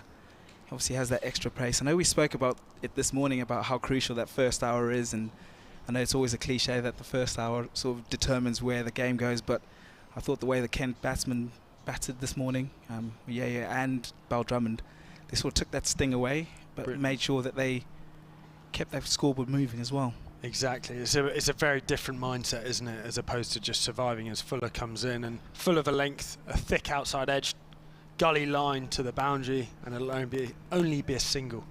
Matthew Quinn is not making it back for 2 there. Definitely not. But what this whole opportunity has been for the Kent bowlers, obviously as the batting has done so well, it's given them a time to rest, hasn't it? So they'll know that they obviously need to come out charging in that last innings, and Hampshire will hopefully put in a better performance than they did yesterday. Couldn't get any worse, I don't think, from their perspective, as Fuller comes in to Matt Quinn, who faces up and it's full of a length and beats the bat again, and that ends that over. 253 for 9, 361 the lead. So lots to think about for Hampshire, and I guess they have one eye on their innings and trying to get this last wicket as well. Yeah, exactly. It's so irritating when the bottom order hang about as a captain, especially. You want to, especially in the situation of the game, you want to conserve runs, you want to preserve runs, I should say. So you don't want a niggly little 50-run partnership or 30-run partnership. It really could be huge in the context of the game. So from a Kent perspective here, these guys know that every run and the effect it has, it takes more time out of the day as well. From a Kent bowling point of view, 38 overs remaining, and you know that, yeah, we can kind of have a go at them really kind of twice today. Yeah. So Bass comes in and Nathan Gilchrist pushes that out into the offside and will pick himself up a single. Will he come back for 2? No, doesn't look like he was looking for that. Keith Barker had no interest in that as well. Have you seen him? No, he didn't move. Third man did not move. Didn't move at all. And fair enough. As you said, the Hampshire bowlers have had to bowl 2 days in a row. Only 16 overs break off the pitch, and they're the kind of factors that you kind of forget about when you're watching the game, but it really does have an effect on a bowling attack. Definitely. As the Bass comes in to Matt Quinn, who waits and down the leg side off the pad, and that will go down for another single. Good point you say there, Sam, though. I think mentally as a bowler, if you've done your job, what you think you've done your job, obviously you bowled them out for 165, and then all of a sudden the collapse happens and you're back in and you're asked to do the same job that you've done maybe 16 overs before. So it's a big ask, and conditions definitely suited. And from a Kent perspective, we've bowled well in patches at times this year and not got the rewards. So from a bowling perspective, it's been great. As Abbas comes in and he's slogged that away very, very high, and he'll go all the way. That's a great connection from Nathan Gilchrist. That's a good connection, and I guess signals where this game is at. Didn't sound great off the bat as well. It looked like it had gone straight up for a moment. And James Fuller's a great fielder. I thought he might, well, he thought he had a sniff, but it kept on going. Decent hit. Good and connection.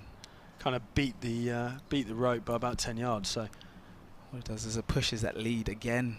370 now. As Abbas comes in to Gilchrist and short back for length, and classic reply from the fast bowler. He ducks underneath that one. No damage done. I guess effectively the Kent bowlers will start thinking about how they're going to get those 10 Hampshire wickets, and obviously it's not going to be as easy, I don't think, second time around. No, it won't, and the heavy roller will obviously be back on it as well from a Hampshire point of view, and whether they use it tonight or leave it for tomorrow will be another call that they'll have to make. Yeah, lots of decisions as Abbas comes in. Bowls again, back of a length, short, and Nathan Gilchrist ducks out the way. Yeah, when you always know when you bowl a team out for such a low score, you know it's not going to go the same way in the second innings. The game's changed, and I think from a mentality point of view, it's about trying to get an early wicket, getting a breakthrough. Liam Dawson, I think, is a big miss actually for this Hampshire team. Both balances up the side with a frontline spin option, but that middle order, Ben Brown and James Vince, you want to bowl at them as quickly as possible. So Abbas comes in and Nathan Gilchrist pushes that into the onside, should I say, and ends that over.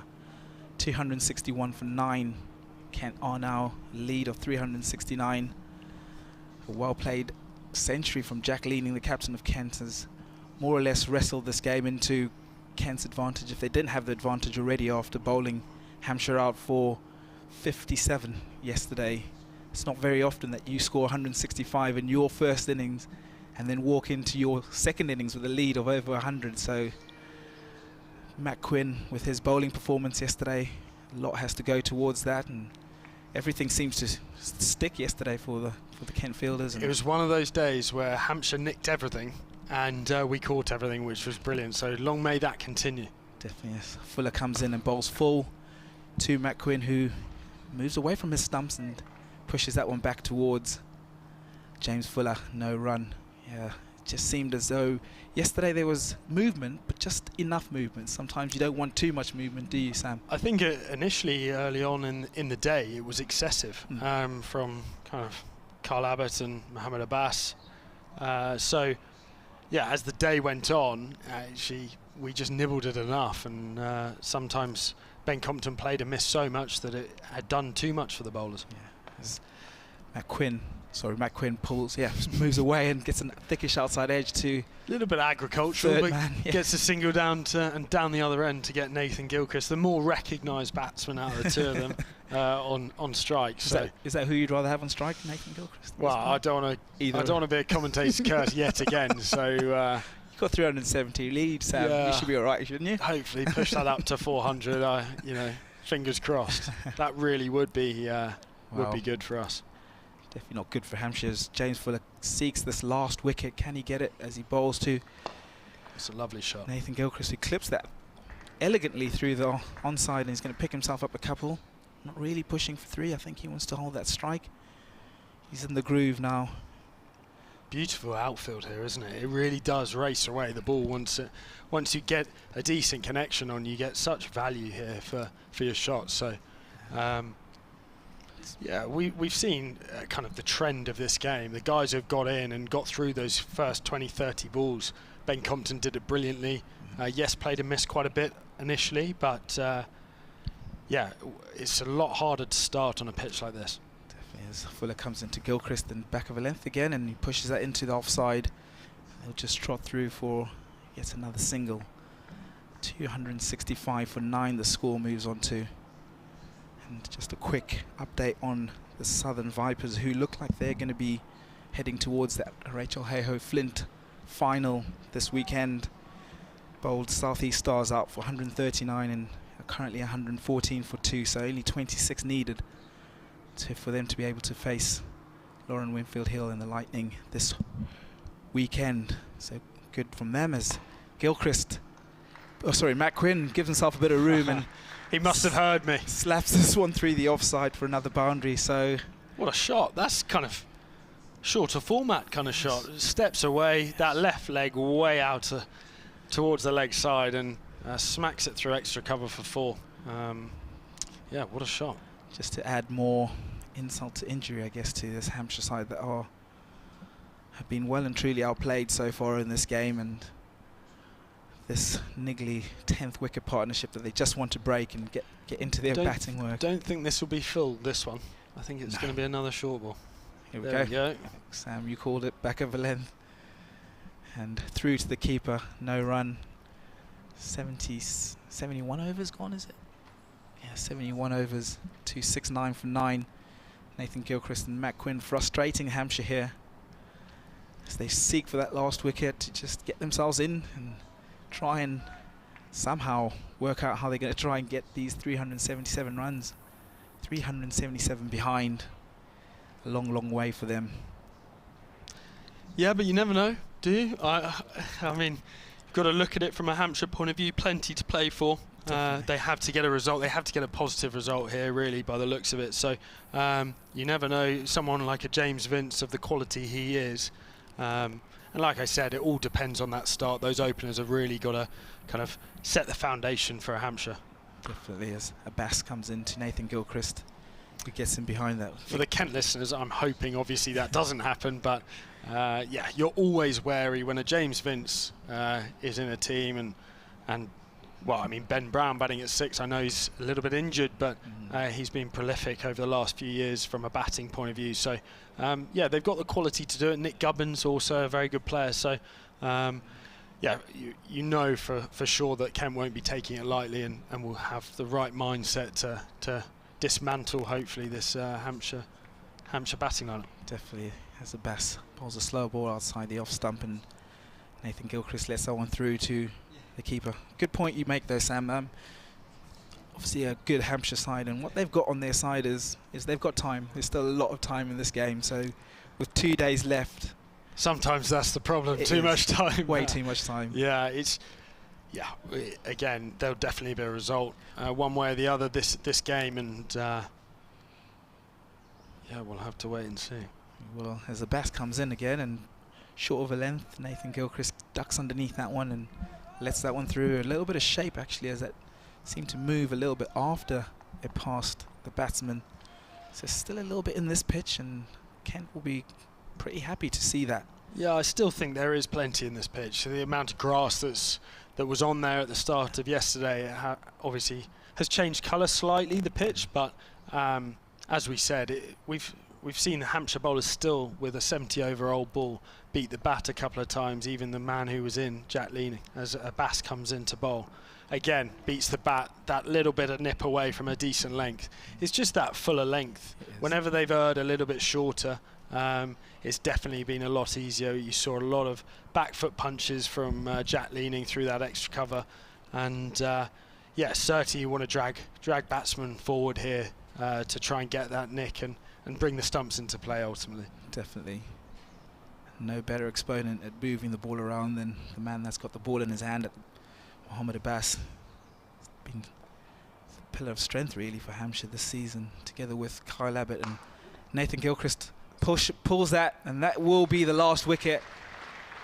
He went for the big shot and only managed to find James Fuller at mid-on, and that brings to an end the Kent innings finally. From a Hampshire perspective, 269 all out, and that has been a momentous effort from the Kent batsmen.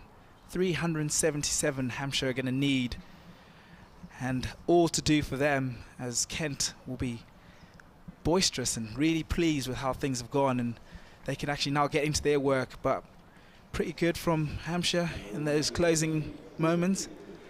Yeah, good catch at mid-on.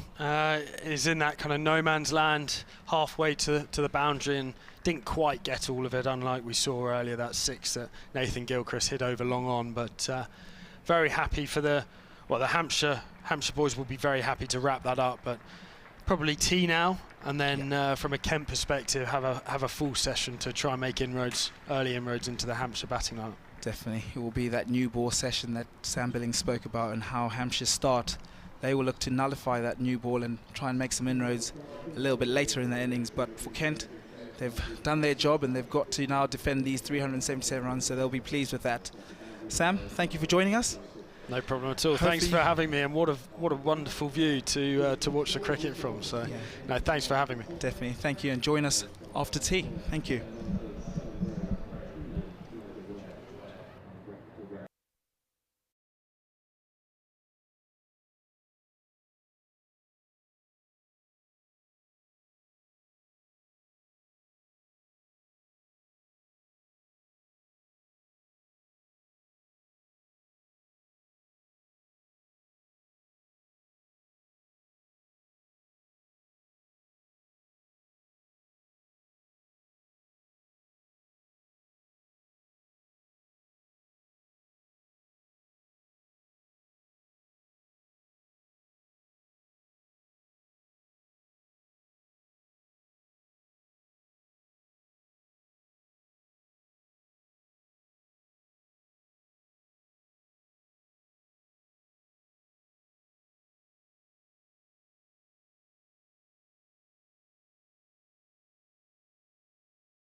7, and then 269 all out they've made today on a pitch which looks a little less lively certainly than it did yesterday, but 112 by Jack Leaning. Fantastic captain's effort leading from the front. So I'd still say Hampshire have a chance of winning this, Pat. Kent looked like they might have battered them out of the game, but that's, well, that's thinking against, I suppose, a team who are going for the title. It's all or nothing for Hampshire in this final innings. If they get beaten by Kent, they cannot win the county championship, so they will be very concentrated. Kent hoping for a big win from home, which will make the last game of the season perhaps easier for them as they try and avoid relegation.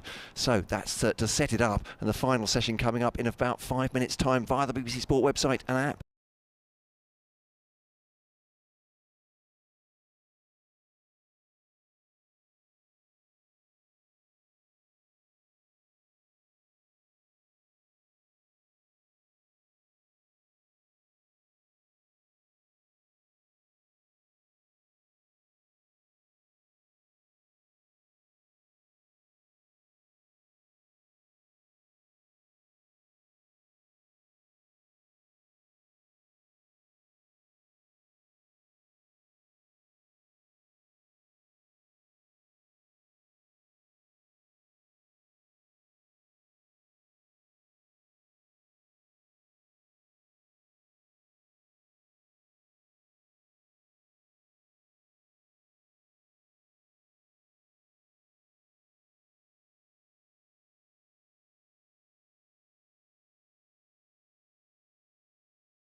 Welcome back to the evening session of this County Division 1 match between Hampshire and Kent.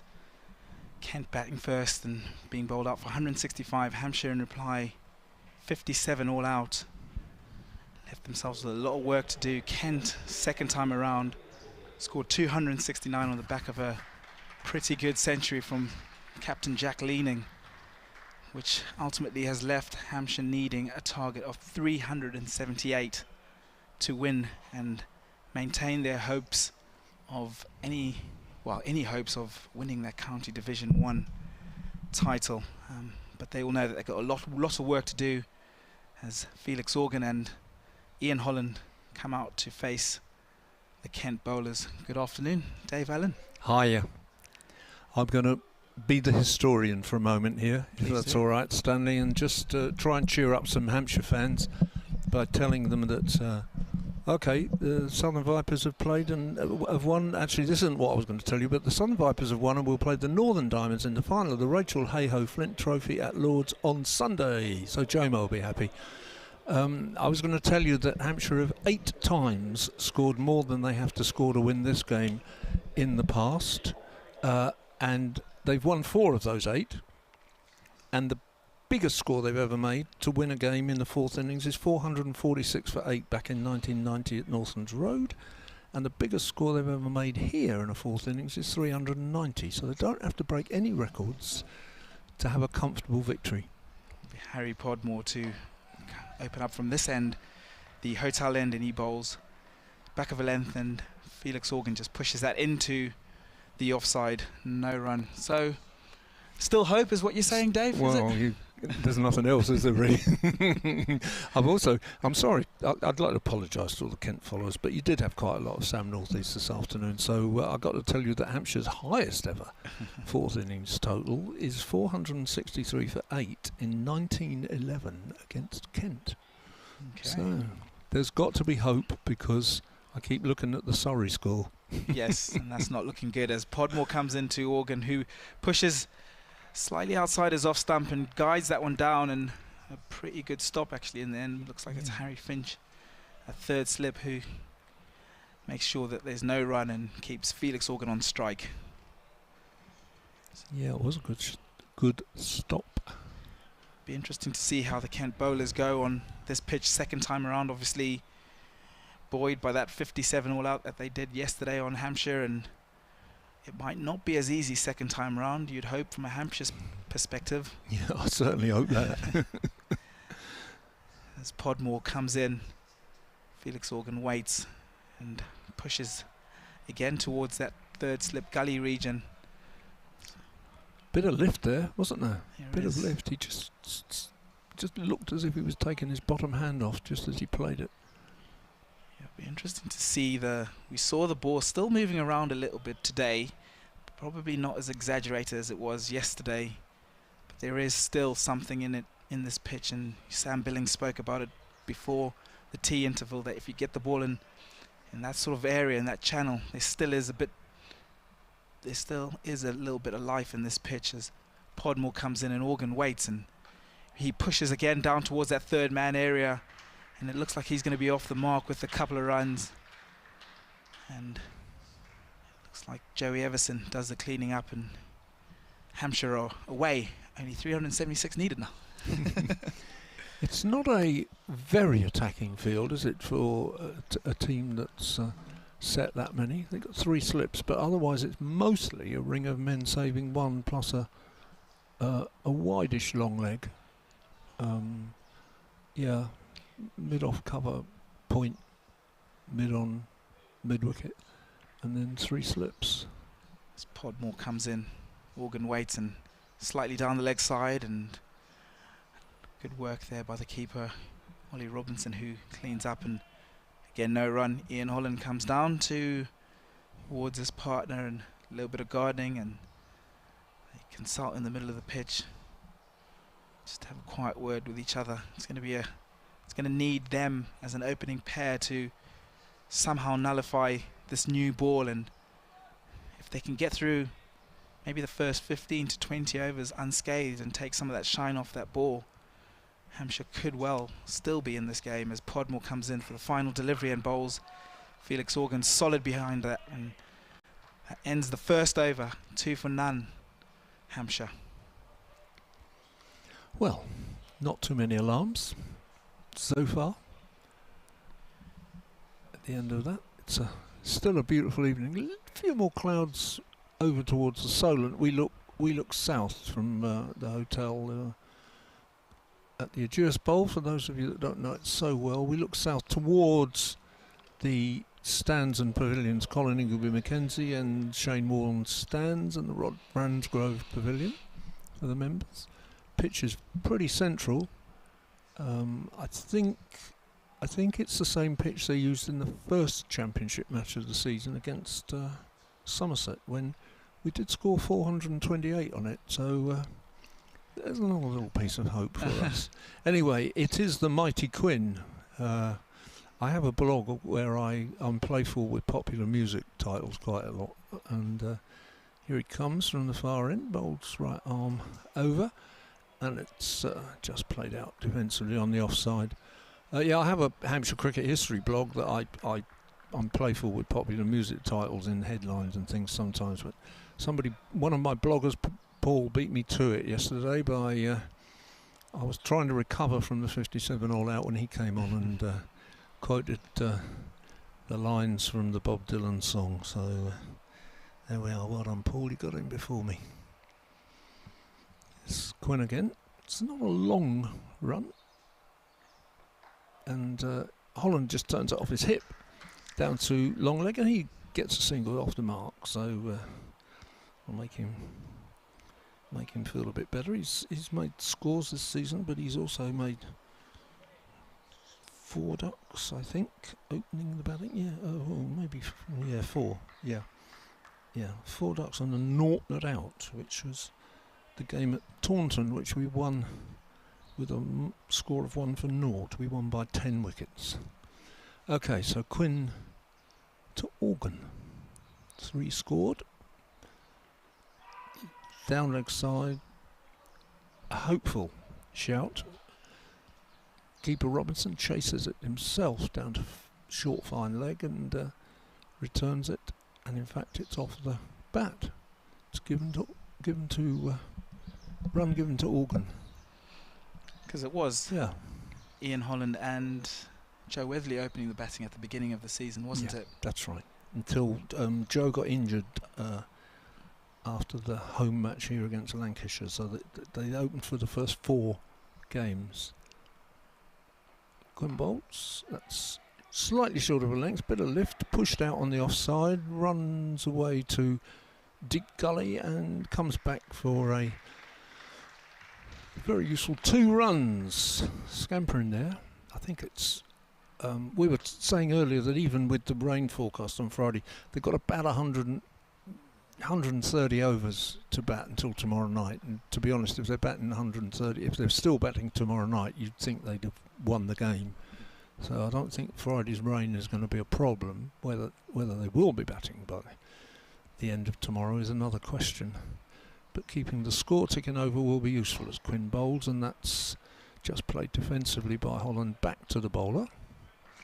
Yeah, I think they don't want to get too stodgy, do they? Too stuck down, really. Just even if it's just pushing a single here, pushing a single there, keep it going.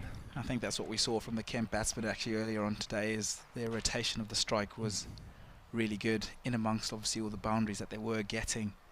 They managed to keep that scoreboard moving, and Hampshire are going to have to do the same thing. Yep. Gwynn bolts, and Holland tries to give himself a bit of room to play it on the offside. Doesn't really time the ball and just hits it into the ground. End of the over. 6 without loss.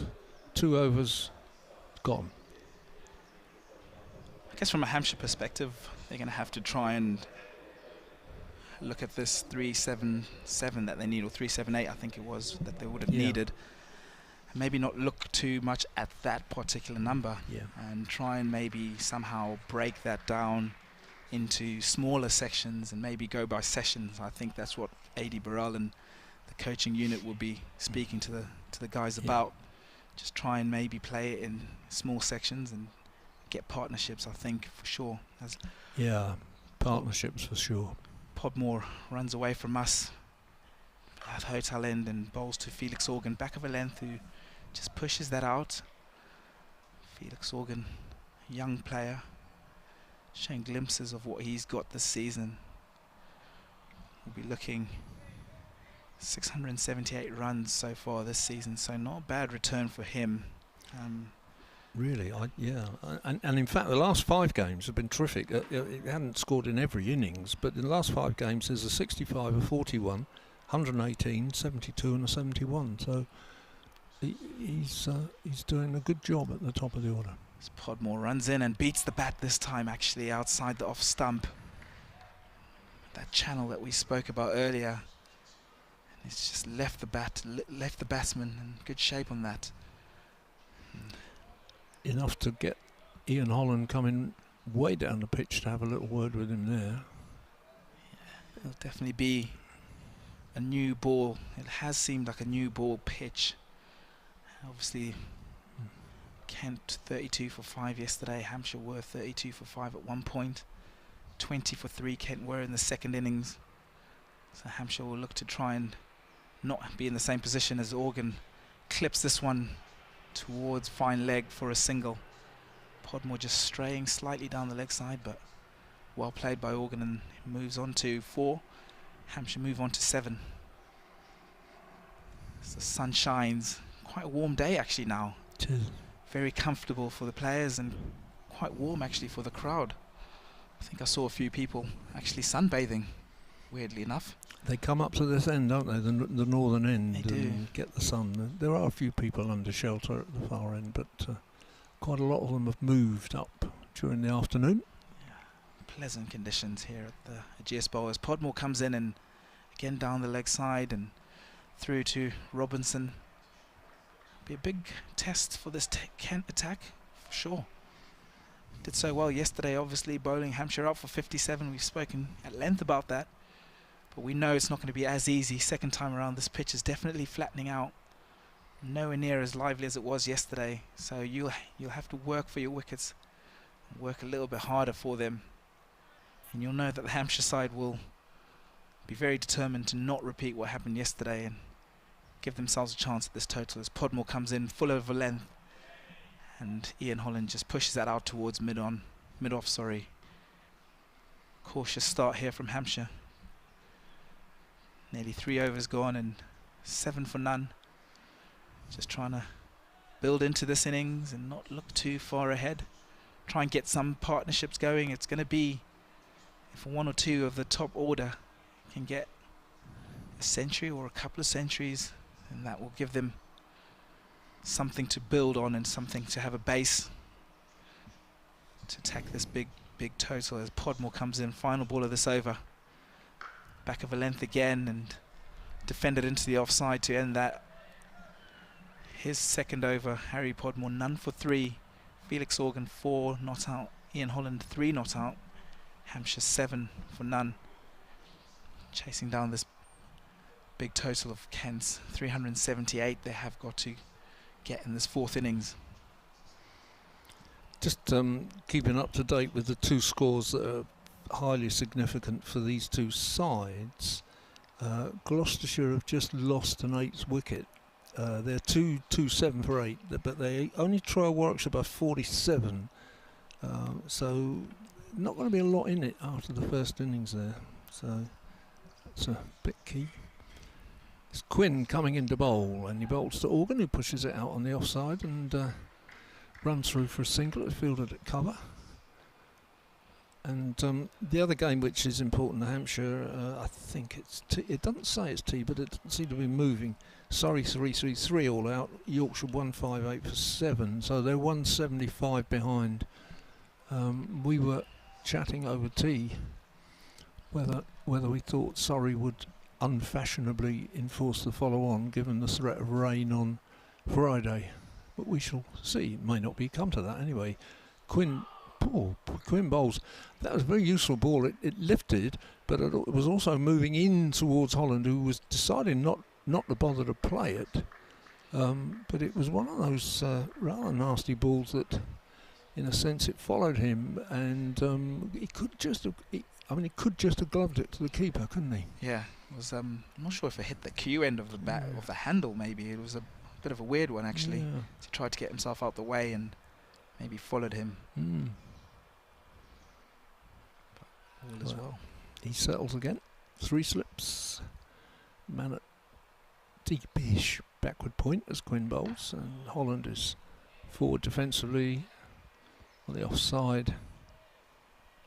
Back to the keeper, back to the second slip. Looks like he's got the job of polishing the ball, although he then, instead of throwing it to the next fielder, drops it on the ground and ignores the fact. So I don't know how well polished it is now. It's on its way back to Quinn.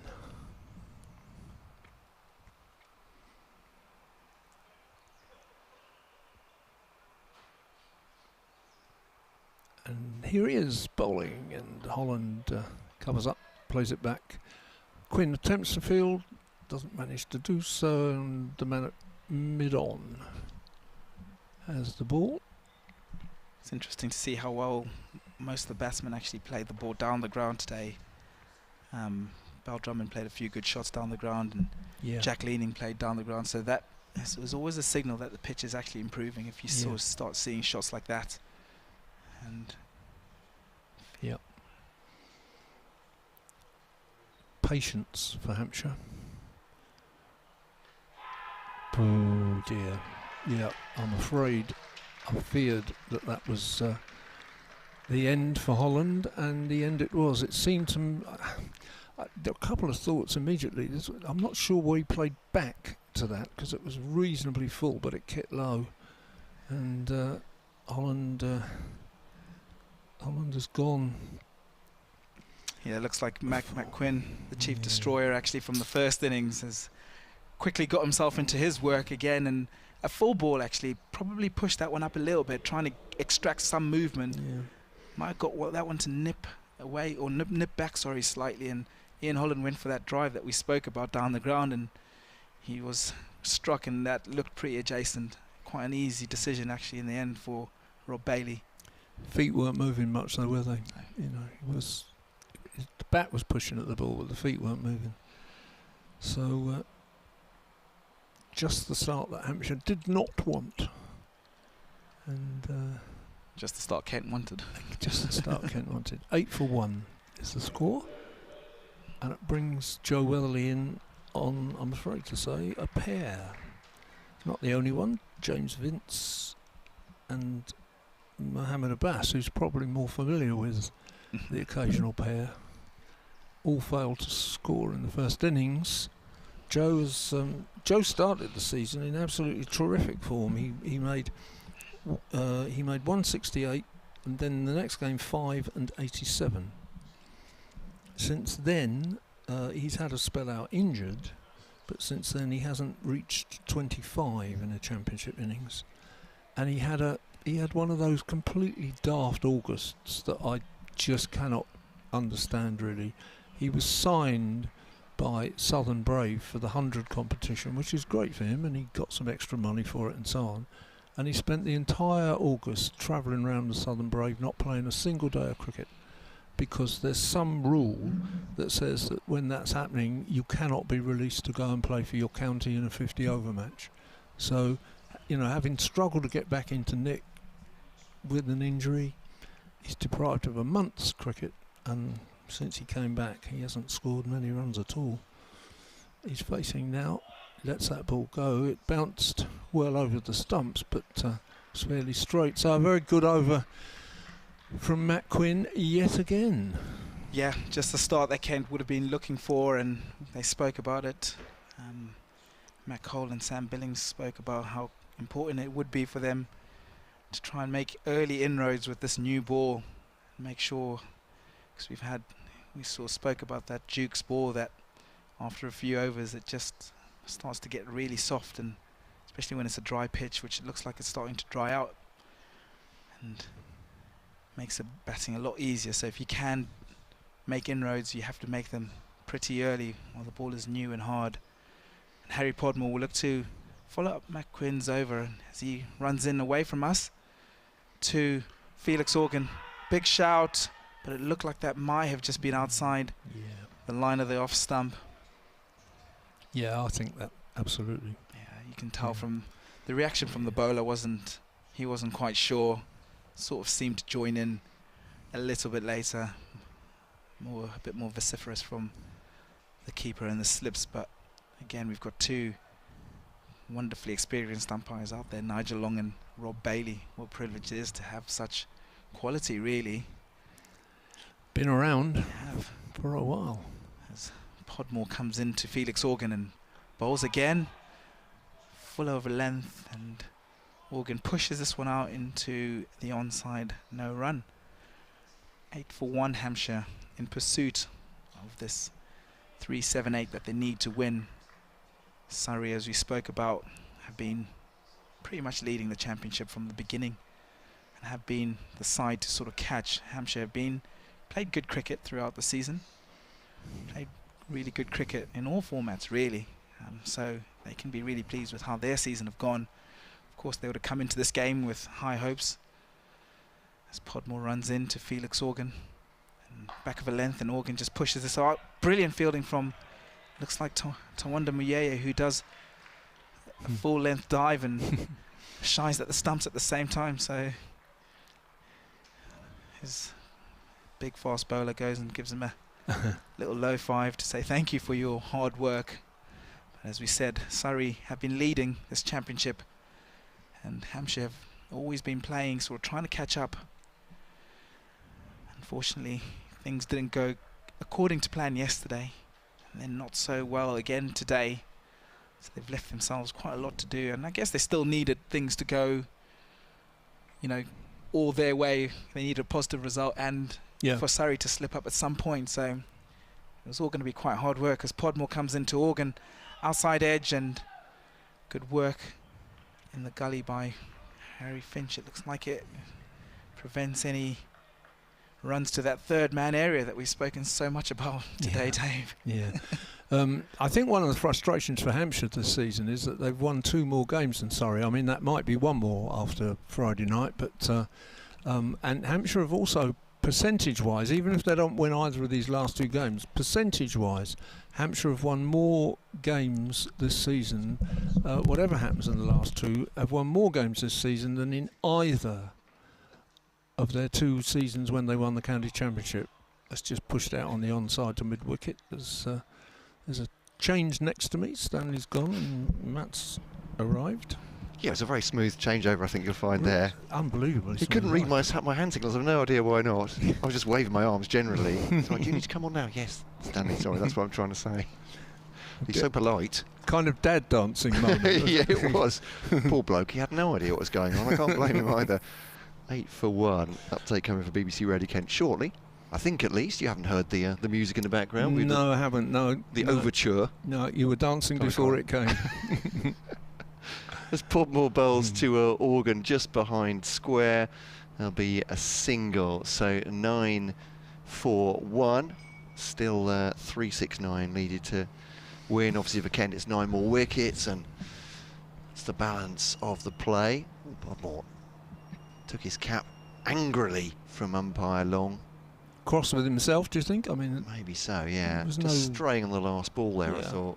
No decision went against. Yeah. Going to update BBC Radio Kent listeners.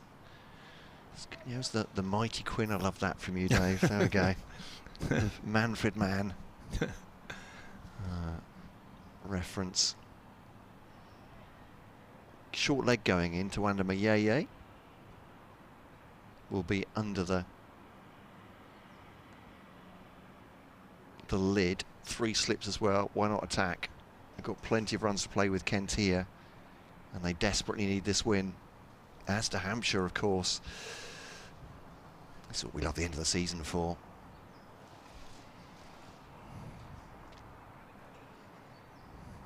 They've taken a Hampshire wicket in Hampshire's 2nd innings. Kent need 9 more to win what at the start of the game seemed a very, very unlikely victory to perhaps aid them to avoid relegation. They finished 269 all out, Kent, in their 2nd innings, 112 from captain Jack Leaning. Fantastic knock on what is still a pitch with some life in it. And then they've taken that wicket, as I said. Ian Holland, the Hampshire opener, going LBW to Matt Quinn, his 7th of the match, 6 for 23 in the first innings as they bowled out Hampshire for 57. As I said, they need 9 more wickets. This is still a class Hampshire side on a pitch that seems to be flattening out, so easier for the batters. Can Kent take this win home over the next couple of days? We'll find out. Commentary continuing from the Ageas Bowl via the BBC Sport website and app. And ball there played out on the offside. Yeah. So we shall see. I've noticed that incidentally that Yorkshire have lost another wicket. They're only well, I say only, they're only 162 behind with 8 down, so they might well, you know, the question of the follow-on might disappear. It might not be something Surrey have to worry about, but Surrey are on the verge of a 3rd bowling point, which is fairly crucial. Quinn bowls, and that's just covered up, and there's no run there, so score remains 9 for 1. Yeah, just a defensive shot, just bubbling up behind the bat, wasn't it? But he was fine. I think Sam Billings described Felix Organ as a nuggety kind of player. Is that, oh, did he? Okay. Yeah. Well, he can be that. Although there was, for example, an extraordinary game at Chelmsford when Simon Harmer was going through everybody, and Organ took him on, and could be interesting. Quinn Bowles, and that's just driven out to mid-on, and there's no run. I'll just have a look there. Yeah, he got 65 in the second innings. He just went after Harmer. It was the only strategy really. Sure. And we lost it by 12 runs. We were bowled out for 286 and lost it by 12 runs, which is one of those. Well, it's one of two results, I think, Bill. This might be a third that are going to come back and haunt us at the end of the season. Because we've won more than Surrey, but we've also lost more, you know, and we lost heavily to them early season. So there we are. Quinn is from the Southern end. Big shout by him. I wasn't sure that the rest of them were that excited. No, really. I think the choir didn't join in on the chorus today there. Not really, no. But I don't think Sam Billings meant that out of any disrespect. I Oh, think no, he meant sure. that the openers were going to be hard to get out, and it was vital they got to them quickly. Yeah. I think his aim as captain, as well, if you want to be optimistic, don't you, is if they could have James Vince out by the end of the day. I mean, it all sounds very easy figuratively, doesn't it? But obviously these are fine players as well. So well, he's going to come in at 5. So if they got James Vince out, we will be in trouble. I think Hampshire will have lost virtually by then. Quinn Bowles and Organ covers up Quinn Fields. No run. End of the over. Remains at 9 for 1. Yeah, I mean, I think he can play in that way. It was just interesting to see him on that other occasion when there was obviously a big conference in the dressing room. They were very fed up about the Chelmsford wicket. I mean, one of the really fascinating things about it, for example, nobody's ever surprised when Harmer takes loads of wickets at Chelmsford, but Liam Dawson took 3 for 71 and 7 for 68, which it was his best ever figures, and he'd never taken 10 in a match before. So it really was turning, and they just decided second innings they were going to attack Harmer. I can't remember Harmer's figures. It was something like 620, you know, going at 5, 6 and over. It was a really odd game. But in the end, Keith Barker wellied him up to long on, I think, and was caught. Is that the technical term? Yeah, wellied, yeah. Welly. Here's Podmore. That's a good ball, actually. Weatherly just trying to come forward on that. Just got inside the line, but Podmore on a good length has just seamed that away for them through to the wicket keeper. 9 for 1. Squared him up a bit. Yeah. It's a decent delivery from Podmore. He's not a great pace, but he'll definitely get movement in the air and off the pitch as well. A few emails came in. I apologise, I didn't see all the questions to Sam Billings as they came in, but hope supporters of both sides enjoyed it. It's always great to have one of the players up here just to talk from their point of view. Yeah, he was very interesting, very nice. I enjoyed that. He understands the balance as well, the BBC, which is good. Here's Podmore to Weatherly, played into the onside. And there's no run. Well, I did mention Manfred Mann earlier, so who else who should we balance that with? Oh, I see. would they in a sort of Oasis and Blur battle at any time? Manfred Mann, were they up against anyone? They were. I mean, I know quite a lot about them because, like me, to some extent they were from a Portsmouth band. They weren't quite, but Paul Jones and I went to the same school, not quite at the same time, but almost. Paul Jones, the singer. And they played a lot in Portsmouth just before they became famous, but I don't think they were really in a battle of that kind. It's Podmore outside the off stump to Weatherly through to wicketkeeper. There's no one. Well, I don't know how you do balance. Perhaps you need something completely 2022 to do that. Well, you could do that, or you could pick someone like Petula Clark, maybe. I don't know. I was going to say, I can imagine them seething at each other's chart positions. Is that the kind of thing you think of? Yeah. I'm not quite sure. Could be that, couldn't it? I love that. That's nice. Yeah. Quite possibly. Yeah. I don't think it quite got to that fever pitch, did it, with either of those artists? But no, I don't think it did. No. I got to actually. He worked for the BBC, of course, Paul Jones, for years and years on Radio 2. Presenter. Yeah. It's Podmore just clipped across his pads by Weatherly. He'll take a single to Nathan Gilchrist, who's at square leg. So the field at the moment is wicketkeeper. 3 slips, although the third slip, Harry Finch, is just slightly estranged from the first 2, more at a 4th slip position. Point, cover, mid-on, mid-off, mid-wicket. Nathan Gilchrist is there. He's actually going through some stretches, just crossed his ankles across in front of him, and then he's sort of bowing this way and that. It's a fine leg as well, by the way. Charlotte Taylor was telling us the names of the stretches yesterday. The pigeon stretch, which Mohamed Abbas was doing, which looked extraordinarily painful. This is glanced off his hip by Organ down to fine leg, single taken. They move on to 11 for 1, Hampshire. Stanley and I were wondering if there is a spin option in the Kent attack, if it's needed. Well, Jack Leaning, Tawanda Miyeye have both bowled this season, not front line, but Leaning will certainly get through some overs, I suppose in the same way as Felix Organ would. Yeah. Daniel Bell-Drummond is another possible seam option, but I think given what they've got as a seam attack and no frontline spinner, he probably wouldn't get a bowl. No. Depending on if they want to use his golden arm maybe to break up a partnership. This one from Podmore's an off stump and dealt with comfortably by Weatherly into the onside. End of the over. 11 for 1 Hampshire. Yeah, the victory target is 2 win, 367. 2 off the over. Podmore none for 6 off his 4 so far. Quinn has 1 for 5 off his 3 here on BBC Radio Sunderland and BBC Radio Kent. And of course the picture stream, the live pictures from Hampshire here at the Ageas Bowl. And said thank you very much for your emails. Didn't get all your questions to Sam Billings, but I hope you enjoyed it out there having him on commentary. He reminds me a lot of Rob Key in the way he talks about cricket. He's a proper cricket scholar, Sam Billings. He found it very hard. I mean, you'd expect your captain, I suppose, to be a bit like that. Yeah, I think that's a reasonable expectation. There've probably been some that haven't quite been like that, but I think on the whole, yeah, on the whole. So we've got Nathan Gilchrist. That's a quick change. Yeah. Perhaps, mind you, I was just thinking actually about Bell-Drummond bowling and thinking, well, he might get a bowl after sort of 72 overs of the innings. Possibly. If the new ball is penned and they just think, oh, let's just get through 4 overs at one end with Daniel and see what happens. Because I think, unless Hampshire make a pig's ear of it again, there's likely to be a new ball in this innings. Yeah. He took 3 wickets against Essex actually, but Kent were trounced in that one, and Essex actually made 500 I think in their first innings when he bowled. But yeah, it can be handy, certainly as an option. So here's right arm over again, Gilchrist, and Organ covers up, pushes out on the offside. Man comes in from cover and field, throws it to Keeper Robinson, gets it back from Keeper Robinson and shines it up.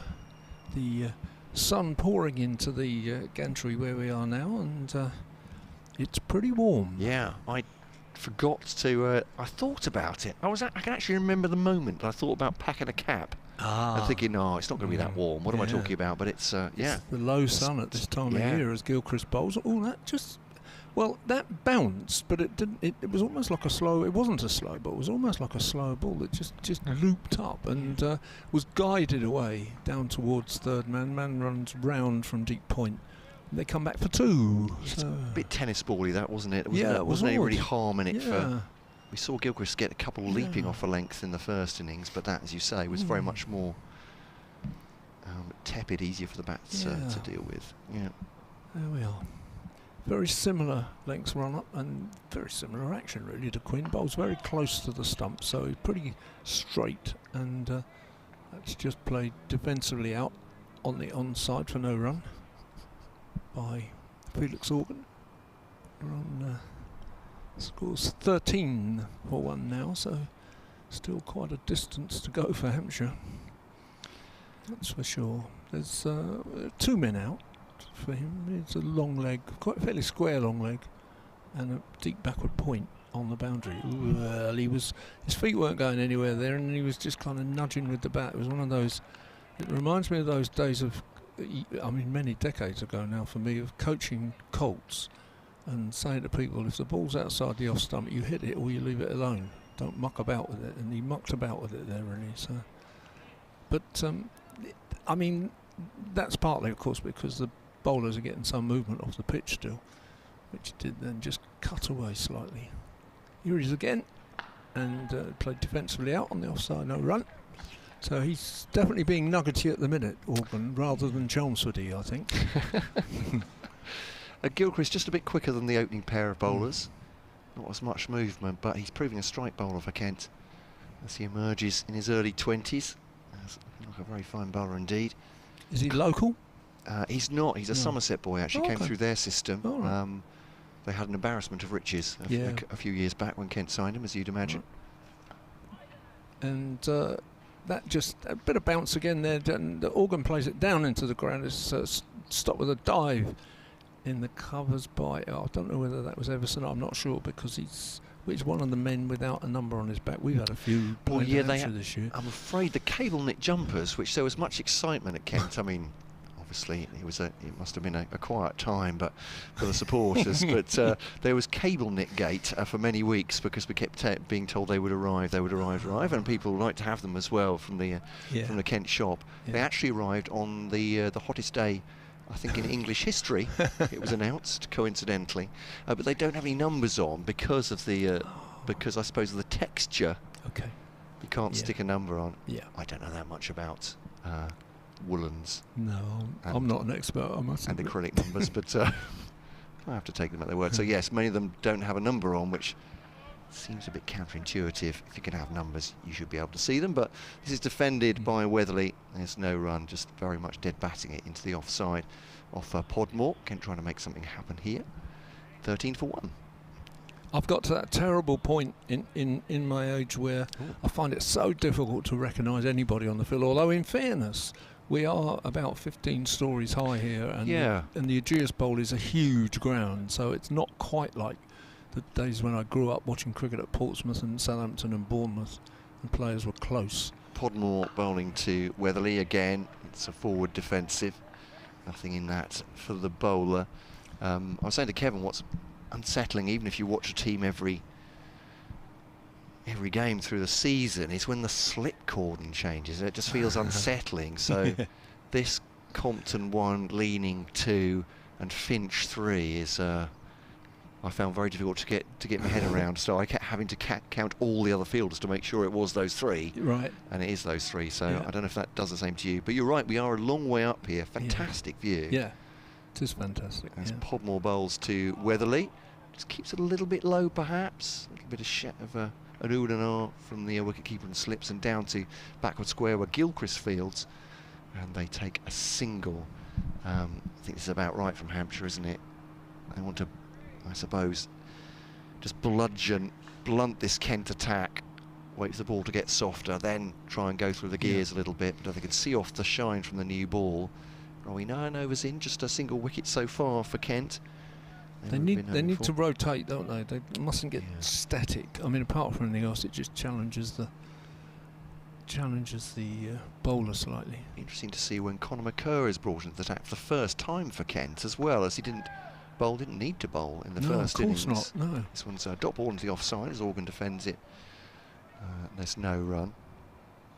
I rather took advantage of a tweet saying what a good signing Conor McCurr looked yesterday, which is unfair. I can't remember who had sent it in. You know, in all honesty, people send these emails in just trying to be upbeat. And I said, that catch at mid-on was superb that he took in the Hampshire innings.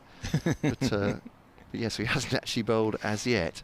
My apologies. Unfair, really unfair. Give the advantage of a microphone. Start bullying people on the emails. I should probably have to go on a BBC course. Here's Podmore to Organ. Good length delivery again, but Organ just plays it back at the bowler, and there's no run. So after all the excitement we've had in the first day and a half in this match, this is just dull, isn't it? Well, but Hampshire need it to be dull, I think, don't they? Yeah, they do. Yeah, can be as dull as they like. They for would as long love as they a like. boring 25 overs here. See the shine off the ball. Yeah. And for Kent, I suppose they will, just looking at the ebb and flow of the game, they could put a lot of effort into this spell, the bowlers, this final session, in the 25 overs to go. They can have a rest overnight and come back refreshed in the morning. Yep. So Organ defence, no run. They're not as noisy as Hampshire in the field. No, they're not. No. I think it's, I'm quite fond of that personally, but I mean, the interesting thing with Hampshire is that because they're quite often noisy, when they're not noisy, you know that things are not going well. Really, they can't disguise it. So I think I quite like the more, the gentler approach here. Really, I think Kyle Abbott is one of the best appealers in the business. Yeah. He's a very good bowler as well, but Yeah. a couple of times yesterday I was looking at appeals he'd made. I said, it must be out. You know, Yes. the way he's done it. Someone pointed out yesterday as well that Keith Barker had actually given Tuandamiye out fifth ball of the innings. I mean, I think it was a right decision. Yeah. But he was running down, already putting his finger up. So there we go. And new over. Well taken by Robinson. Yeah. And it might have just come off the hip of Weatherly there. I'm not quite sure. The first ball was a new over from Gilchrist. Yeah, good take that from Yeah, it was good take. But he's a good keeper, isn't he? I mean, he is, he's yes. got so many of them. Well, that's a point. Kent fans are very keen to know the future for Ollie Robinson. And actually, one of the questions I'm afraid I missed putting to Sam Billings was, is he convincing Ollie Robinson to stay? Gilchrist bowls just defensively out on the offside. Now that's an awkward question to ask Sam Billings, isn't it? It would have been, yes. What do you think about this bloke who might take the gloves from you? Well, I think unfortunately the problem for Ollie Robinson is he is competing with Jordan Cox as well as Sam Billings for the gloves, and now Cox is. This time last year we gave caps to Lewis McManus, who was the first choice keeper, and Tom Alsop, who kept quite a lot through his career, was really a batter and has had a fantastic season at Sussex. He's close to 1,000 runs for Sussex this year. We gave them both caps, come back at the start of the season, know that we've signed Ben Brown and wonder about the other guys, and then suddenly they're gone. You know, and that happens a lot with keepers. It's like goalkeepers, isn't it? It's the same problem really. Gilchrist bowls, and that's just played defensively. You know, because you need to. And actually, Hampshire are lucky that they've got Donald, who's there as a batter anyway, but can keep if necessary. You need to, but you don't really want three, ideally. And then you start looking around and thinking, is there a county that desperately needs a keeper who will be tapping him up? Well, not tapping him up, but approaching him, you know. And I don't know. I don't know the answer to that. I don't know if there's anywhere, a county that's troubled by keeping situation at the moment. Gilchrist bowls again. It's just that's not really played defensively. It's a sort of well, it is, but it just falls down at Weatherly's feet. Not entirely convincingly played defensively is what I think I'd like to say about that. Well, the very strong rumours we've heard are that Ollie Robinson may be destined for Durham next year. He was on loan there during the T20. But nothing official in the club, and I have to say that as people do ask every game. But but he is one of those players again that is loved at the club, even though he's just 23. His performances have endeared him to the faithful. That's a much more convincing forward defensive shot. Gilchrist picks it up, throws it to the man at cover, takes his cap into the over, and it's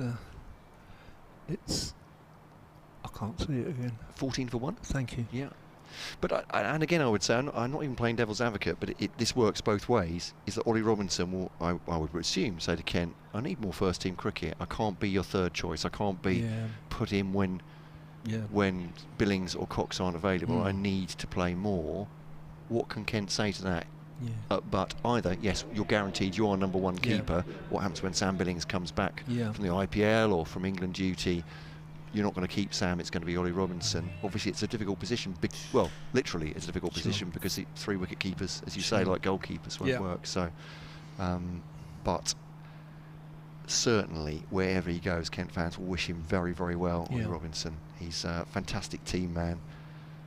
He's a great interview, so we'll miss him for that as well. But as Quinn to Organ, turning the onside. In fact, I should repeat something that I really love that he said when we were doing the pre-competition press for the One Day Cup, and this sounds like wonderful hindsight. And I said to Ollie Robinson, One Day Cup starting next week. Looks like you've got a decent side. Obviously 7 guys at 100, that's a lot. But looking at the what you got this year, and he just looked and went, "Yeah, we should win it." That's the kind of thing you like. His Quinn. There was no media trained. The balance of play. I think we'll have a strong side, and obviously we'd like to win, but dot ball, we should win it. He looked at me as if I was crazy. Great. Okay, fair enough. Good for you. And you did. Well, absolutely right, as it says. That's very good. I said that from no triumphalism. That just he'd already called it. Yeah, no, that's right. He didn't see any reason why not, and there weren't any. 14 for 1, Hampshire at the moment. And but wouldn't have thought he would have any trouble getting a gig somewhere else.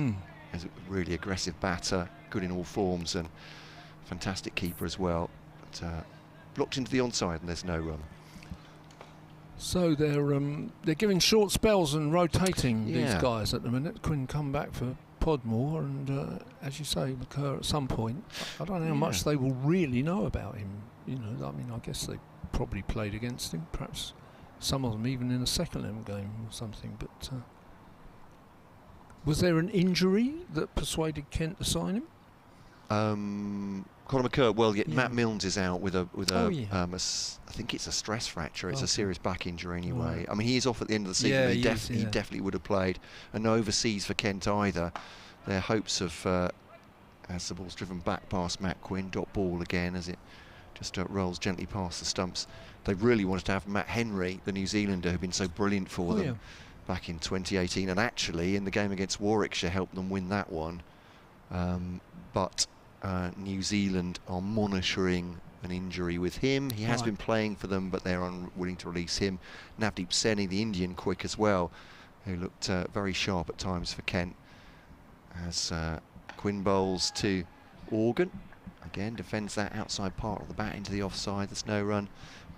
Playing in the Dooley Trophy in India at the end of the season, so he hadn't necessarily expected to be playing there and could have come for Kent, but so all those things. Effectively Conor McCurr is in.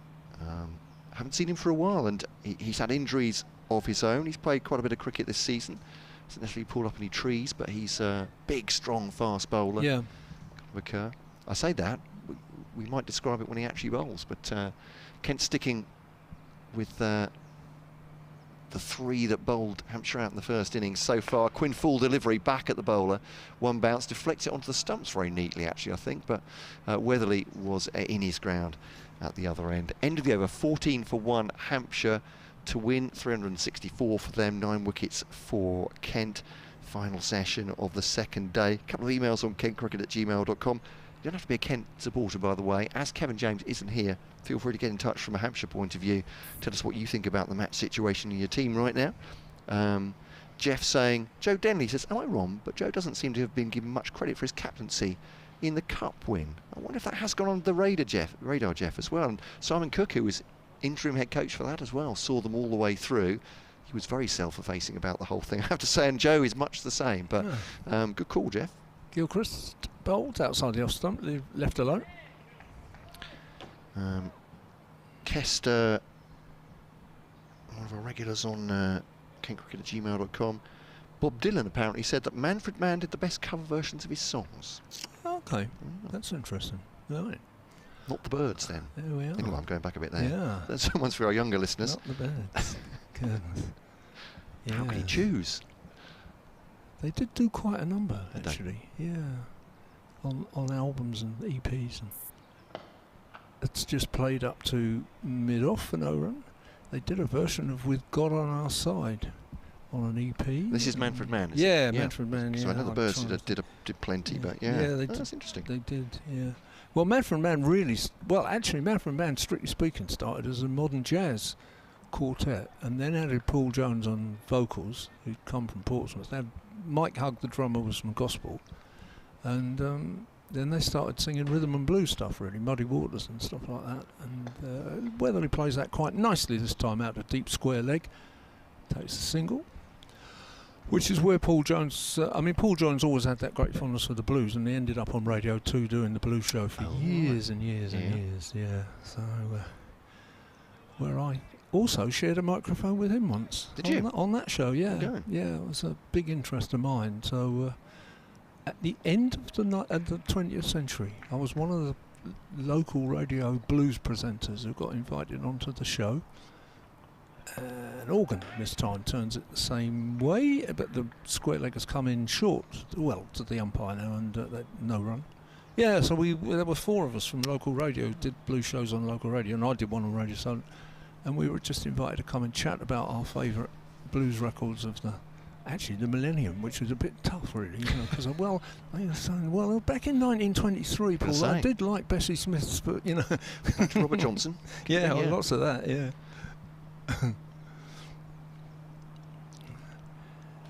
That's defensive shot to mid-on. Yeah, they've kept it very quiet, haven't they, Hampshire? And that's good for them. Kent are looking for the breakthrough to get the momentum going. Still 23 overs to go after this one. Yeah, 15 for 1, but Hampshire won't be the least bit bothered on the score tonight. They just don't want to lose any more wickets. We've got an update coming any minute. But, absolutely right. Here's Gilchrist, and Organ pushes out to mid-on this time, and again, no run. The shadows beginning to show as the sun drops in the sky in mid-September. But it is just beautiful here. It's just lovely, and there's plenty of people still down at the northern end enjoying the sun.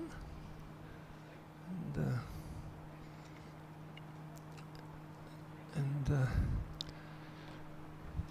just to go through the travel on BBC Radio Kent, I'll be updating them very shortly. And it'll be Quinn then from this hotel end. 15 for 1 then Hampshire. Quinn has the 1 wicket fall so far, 1 for 5 for him. BBC Radio Southern, BBC Radio Kent. On the picture stream from Hampshire County Cricket Club. It's defended again. Yeah, this really is a bit of a war of attrition here between these two sides. And he'll blink first, the two of them. Hampshire happy just to dig in here. Update coming for radio listeners.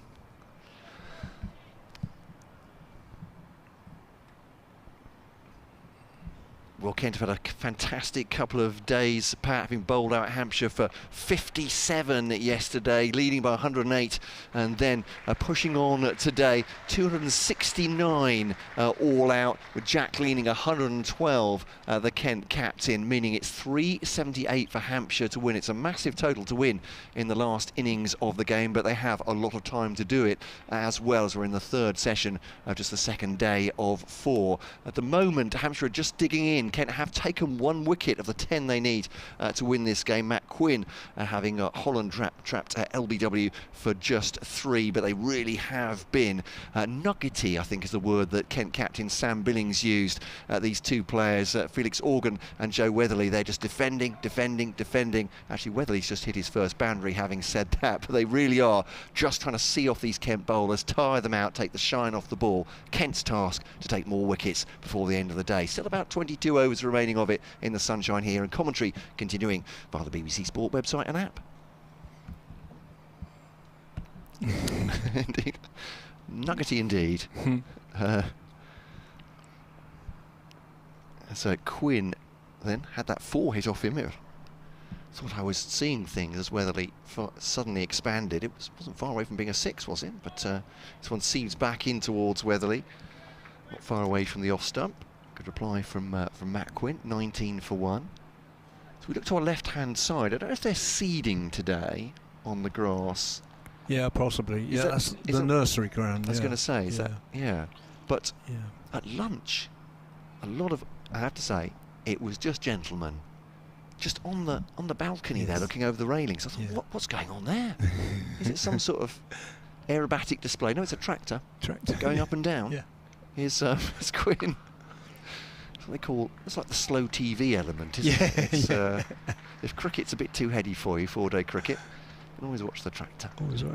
Two runs into the offside, and shot by Weatherly. In fact, he goes on to 9, Hampshire to 21 for 1, but it's quite hypnotic actually watching it now, so I'll keep an eye on the cricket. I can see the square over there between the trees. It's really quite, I mean, really bare, isn't it? It's kind of bright, rust brown almost, so they're obviously, I mean, all the cricket that's played there has finished. It's second 11 academy. Right.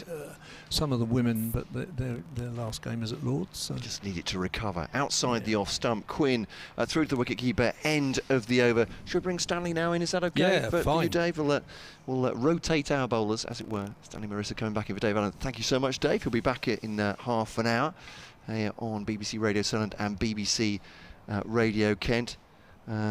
Sign of the times. I walked across the Neville ground at Tunbridge Wells a few days ago, and that's been marked out for hockey pitches now, and that is the change of the season, isn't it? With the, as you say, with the grounds are now trying to recover from the pounding they've taken from big fast bowlers, size 14s. And Gilchrist from the pavilion end now bowling to Organ. He's on 9, so too Weatherly.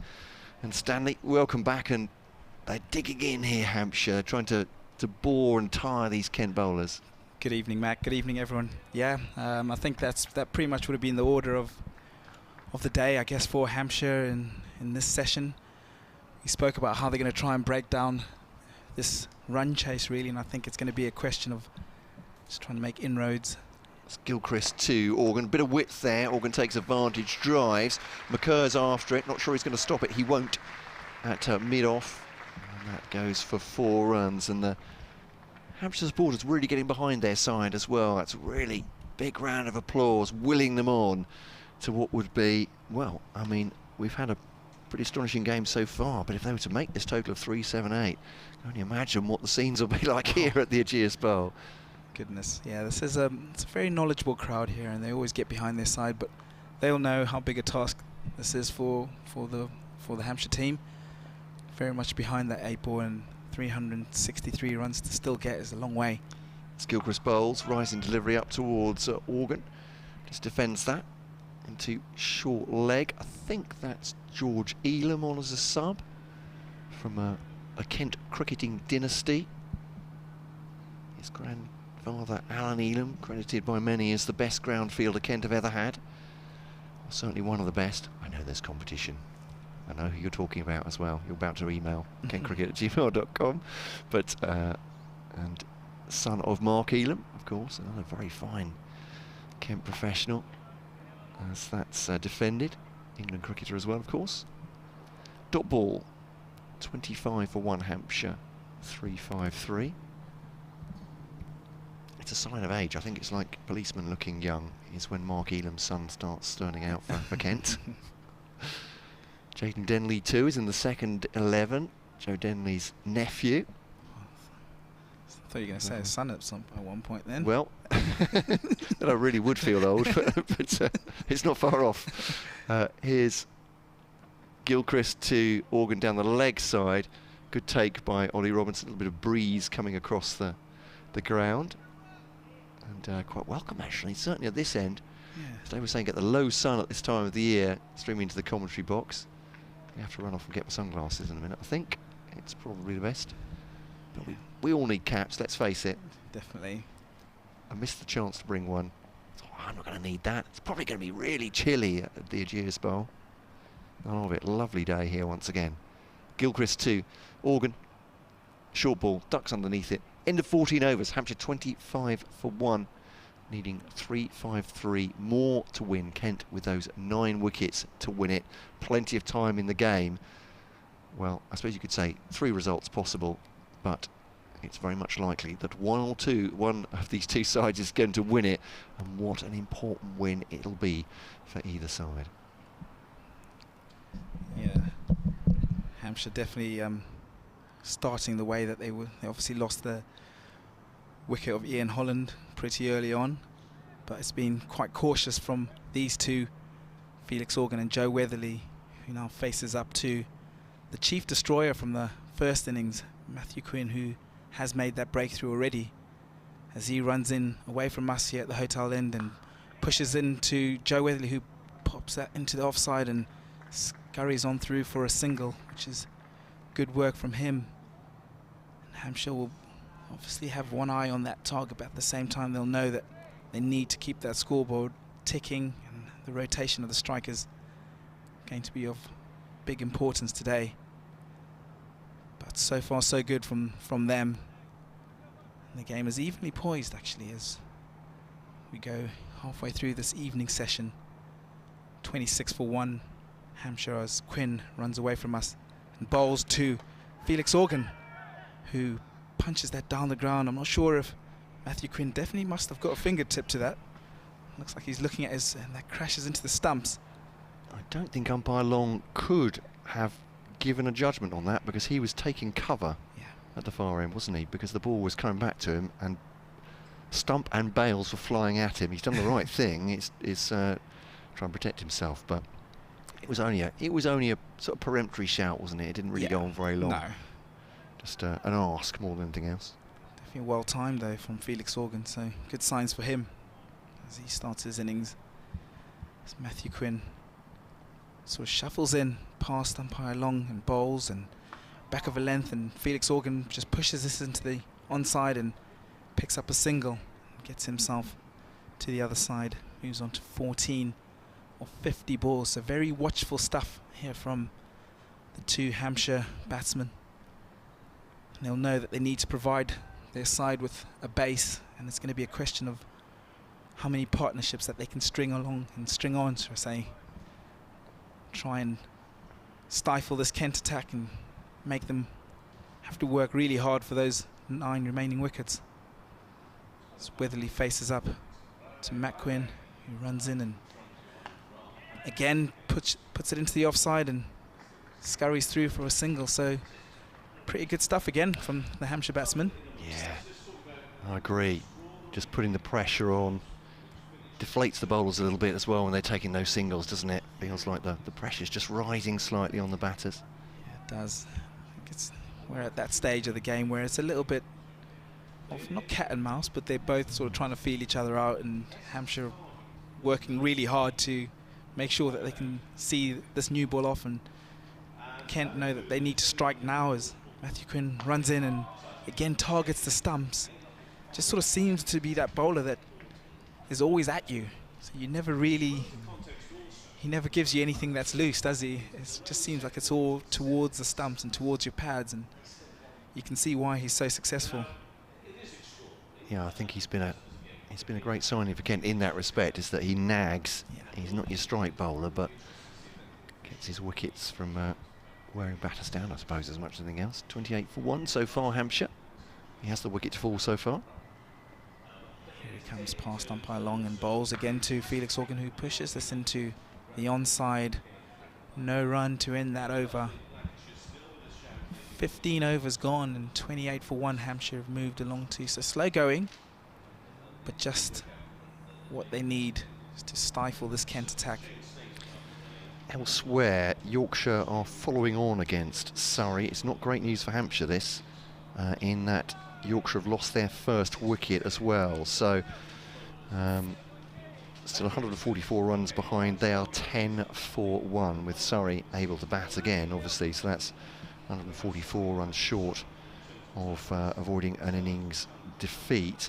So Gloucestershire, crikey, this is moving on as well. Gloucestershire were all out for 255 against Warwickshire. I'll hold that thought. Gilchrist to Weatherly, rise in delivery. Just tucks that into the onside. That's a single. Podmore fields at mid-wicket. So Warwickshire, Kent hoping for a Warwickshire defeat by Gloucestershire. Warwickshire 274. In reply, Gloucestershire were bowled out for 255, but they now have Warwickshire 17 for 3 at Bristol. So Warwickshire leading by 36 runs, but are 3 down in their second innings. That's why the end of the season's so exciting, isn't it? Somerset 389 all out in reply. Northamptonshire 132 for 5. And as we've been saying a lot, that Lancashire-Essex game has been over for some time. Always wraps against the pad. Didn't look like Felix Organ was overly worried about an LBW decision. Bat and pad maybe popping out on the offside. I'm not sure. It might have potentially been an inside edge. It looks like it. Yeah. It did seem to sound like it was a woody noise there. I was going to say woolly noise, but a woody noise anyway. But yeah, Lancashire against Essex. Well, there have already been questions asked about the surface at Chelmsford. Essex eventually bowled out for 59. That's Lancashire, who made 73 in their second innings, won by 38 runs. Gilchrist to Organ, just squares him up a little bit there. Ball down towards backward point, but it's quite a big victory, single. Isn't it? Yeah. In a low-scoring game. Yeah, it was 131 and 73, played 107 and 59. Yeah, that's wow. Not an edifying spectacle, I don't think. I mean, exciting if you like your 4 innings cricket over in a day and a half, but I mean, did they need the results? Obviously, make a pitch like that to. Neither of them really. I mean, yeah. Lancashire got the win. They'd like to finish in the top 2 if they could do. Bouncer from Gilchrist. That's a taken a half by Robinson, who has taken off down the leg side. I thought he's going to have to, that's going to have gone over his right arm. He's just reached it up off the ground and grabbed it out of the air. Well, we know that from Sam Billings, emphasising the wicketkeepers are reluctant to give up buys, but that was above and beyond. Great take. Robinson just loosening up the back afterwards with a couple of stretches. Here is Gilchrist once more to bowl to Weatherly, and it's another bouncer down the leg side. Not really hurrying Weatherly at all, he's just getting underneath that. A bit of frustration shown by Gilchrist as he threw 4 balls of this over. Potentially a change of tactic, maybe just to try and upset the rhythm of the batsmen, just to make sure that they do know that that short ball is still there. And that option is, Gilchrist does look like he's, I guess, of the 3 Kent pace bowlers, it does look like he's got a little bit of extra pace. I can hear Kevin Howells behind me on 5 Live, just talking about the second division scores. I was about to go into them, but you may be able to hear them. It's on the back foot, just guided into the offside. Mayeye fields, and they'll take a single, so ball to come. But yeah, top of that division, Nottinghamshire, who looked like they were home and hosed, have done for about 3 months, I think. But they are following on against Worcestershire. Worcestershire 390. Nottinghamshire in reply 128 and now 54 for 3. Still 208 runs short of making Worcestershire bat again. So lose there. It's not impossible that Nottinghamshire could not get promoted. Glamorgan, who have set to kept up a good pace as well at the top, have Derbyshire 91 for 5 in reply to their 550 for 5 declared. In addition, elsewhere, the Vipers have won today. They're through to the Hey-Ho Flint Trophy final on Sunday against Northern Diamonds as Quinn bowls. Just cloud going across the sky here. Kent won't mind that. It's changing batting conditions a little bit. Not exactly gloomy, but considerably darker. We've had bright sunshine previously. Yeah, the Vipers 143 for 4. They won their eliminator against the South East Stars at Beckenham by 6 wickets. Hampshire fans may already know that because Kevin James has been covering that today. And one of your commentary colleagues here, Stanley Emily Windsor. I'm not sure if she scored the winning runs, but she was certainly there at the close. Not out 4. Very creditable. Quinn comes in and bowls to Weatherly, who leaves that one outside off stump. Yes, Emily is one of our commentary colleagues here, and she's had a brilliant season actually. Yeah. Was there to hit the winning runs in the 100 final actually, so yeah, she's done really well and really pleased for her, and obviously the Southern Vipers as well, through to yet another final. So they continue to go from strength to strength, and we wish them luck for that. They don't lose many, do they? No, they don't. Incredible run they've had. Charlotte Taylor in that side as well, was on commentary with us yesterday, took one of the first wickets to fall. As Matthew Quinn runs away from us and bowls to Weatherly, and again are targeting that pad. Not as much movement so far in this evening session. We had Sam Billings on air earlier, and he spoke about the fact that yesterday just felt a little bit more of a bowling day. The cloud cover was, when he said, right on top of the ground. It felt like it was sort of, I guess it would play more of a factor. Today you sort of turned up and felt like, when you can genuinely feel what's a batting day, and today felt like a batting day. And Jack Leaning and the Kent bowler and Kent batsman did do that, as Quinn bowls to Weatherly, and again no run. Slight change in field. We've got a square leg, a short mid wicket catching on the leg side, mid on, mid off, no cover, point, 2 slips in a gully. So fairly conventional field, and I guess trying to target the stumps with that onside field, suggesting that. As Matthew Quinn comes in, 2 balls remaining, and this is the 17th over, and bowls to Weatherly, who drives down the ground and drives for 4. So another good shot from him, slightly over pitched there from Matt Quinn, and Joe Weatherly just lent on that nicely and picks himself up a boundary. So Hampshire move on to 35 for 1. So just ticking along nicely and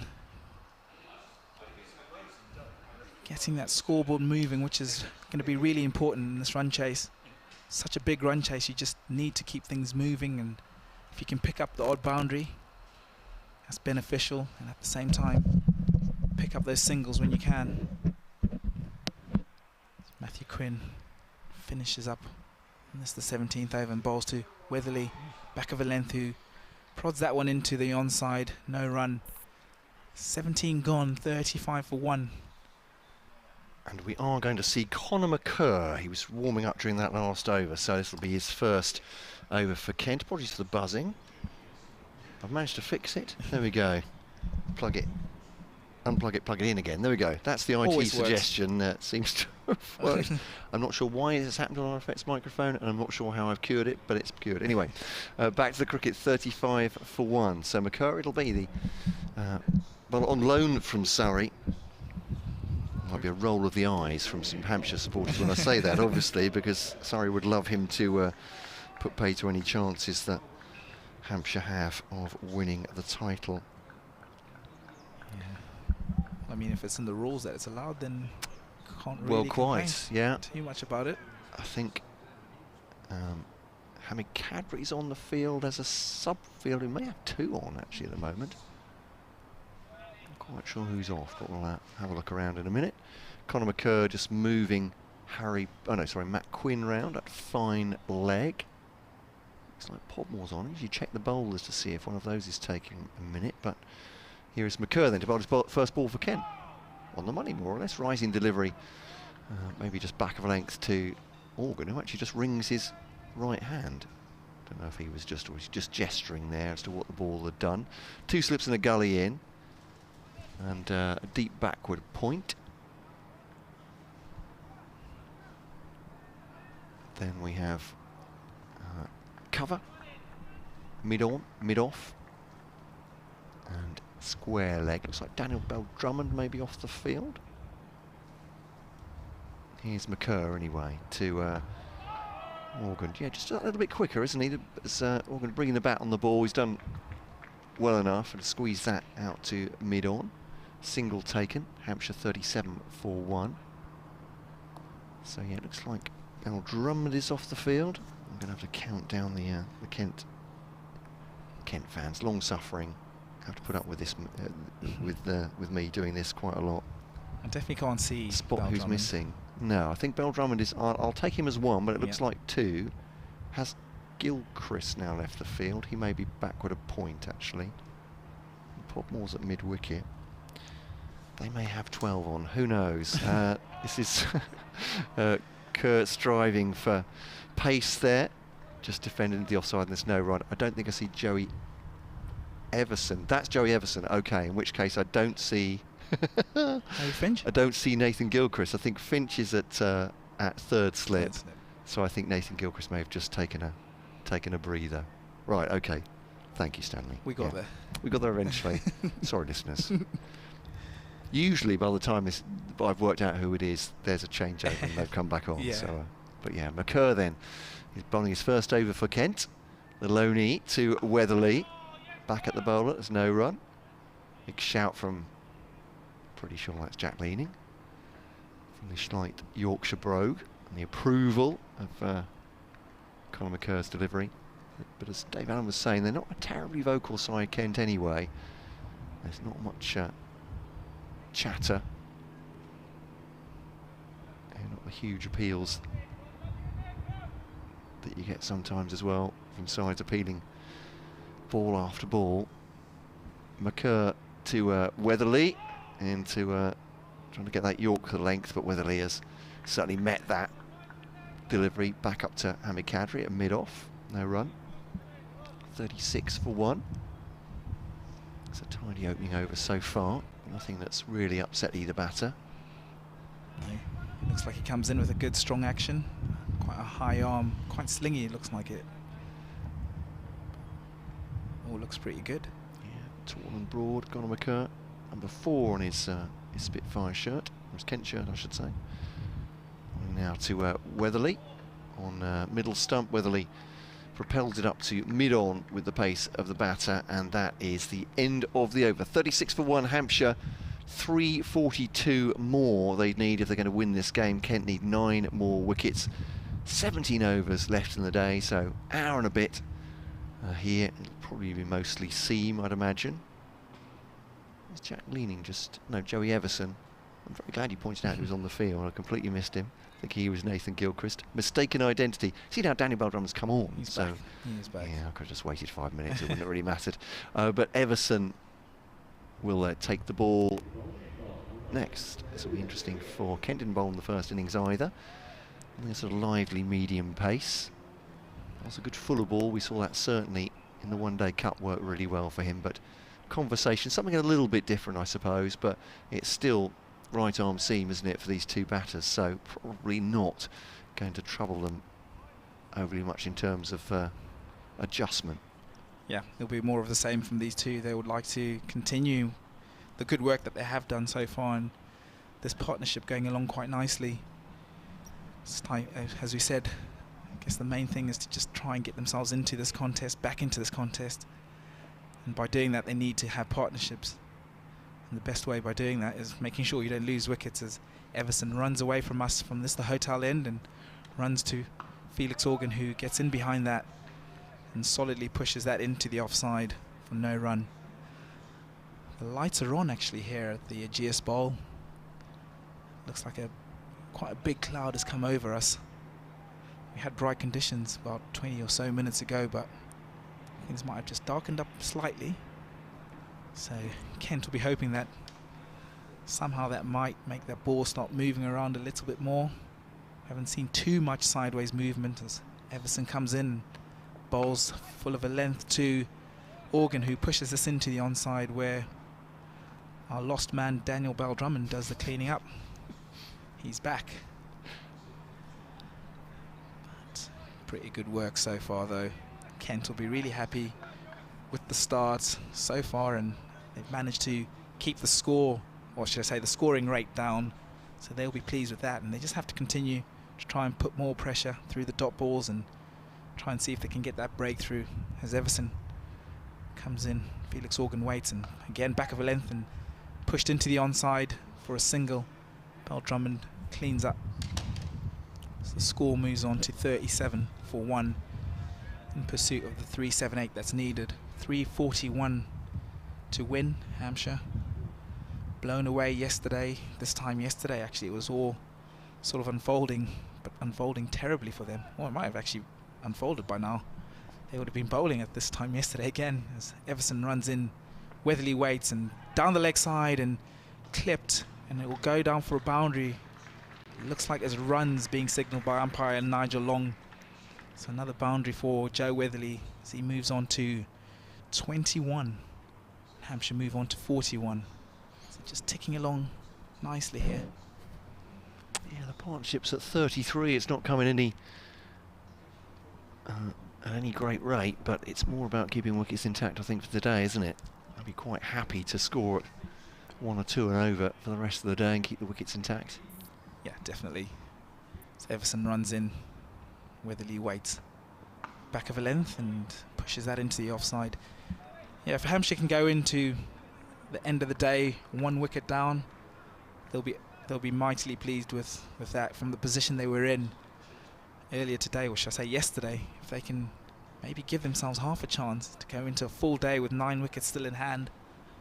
Hopefully another sunny day tomorrow and pitch, I guess, flattening out, or seemingly flattening out. They'll be pleased with that as Everson runs into Weatherly, who waits and back of a length and cuts hard, and that will be 4.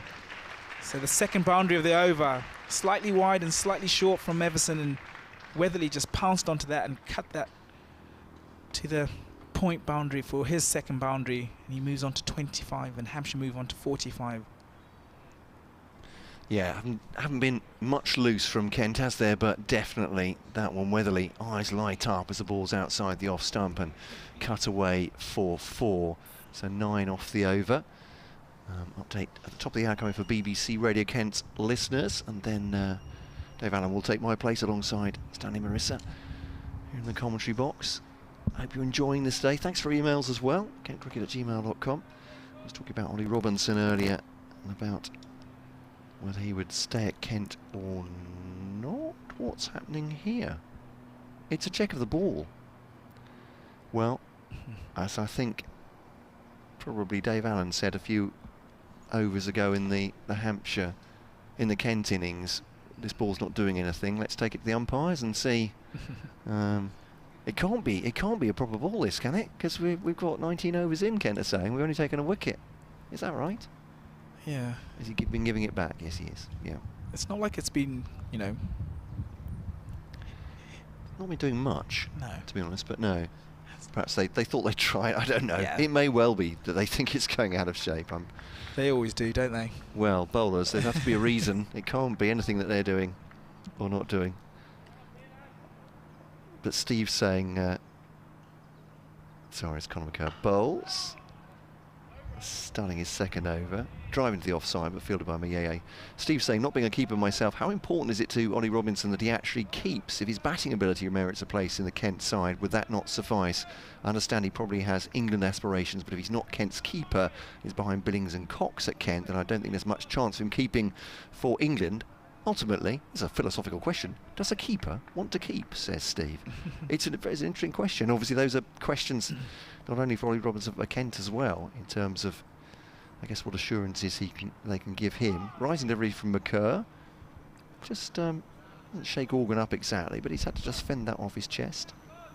Paul saying, good match this one. Kent really need the win, but so do Hampshire. Oh, it's back. The buzz. I feel Kent had the upper hand, but I wouldn't write off Hampshire yet. Good to hear Sam Billings. Will Kevin be back tomorrow? He wears his heart on his sleeve, which makes for good commentary. I think we had to give him a day off. He was much exercised yesterday, Paul. I'm joking. He will be back tomorrow. He's been doing Vipers against the South East Stars today. I hope after next week, says Paul, Kent are safely in Division 1 for next season. Paul, thank you very much for your email. There is a break here, and actually, maybe that has shaken Felix Organ up a little bit. It was a rising delivery, wasn't it, from Conor McCurr, and he wrung his hand just a little bit in the previous over from one that got up, and I wonder if that's hit him again, maybe on the glove. And the umpires look like they're having a very secret conversation. They've got their back turned to everybody, heads very close together. Maybe just talking about the light, but the physio is coming on, so you're not missing any cricket at all. Kent players getting together in 2s and 3s to have a chat. But yeah, this will be a worry for Hampshire. Now, I did wonder, as I said in the previous over, I wonder if he was just gesturing as this is what's happening with the ball, but he must, I think he was actually just shaking his hand out. Magic spray. Yeah. There we go. That'll always helps. Always helps. As a batter, you'll know that. I'm sure, Stanley, that broken finger, dislocation, just put some spray on it. Yeah. It's all fine. Is that right? Yeah, definitely. Incredible stuff. I need to get some for the for the cabinet at home. Yeah, just freezing the fingers, maybe. Yeah, there's more spray coming out now, but he's uncomfortable. Felix Organ just shaking out that right hand. It's always one of those ones as a batsman. Anything that's slightly uncomfortable, you can definitely feel it, and it might start playing on your mind. I know I'm like that. If my glove is feeling slightly weird or something's not right. Yeah. So he's obviously, I guess it's picking the bat up as well, isn't it?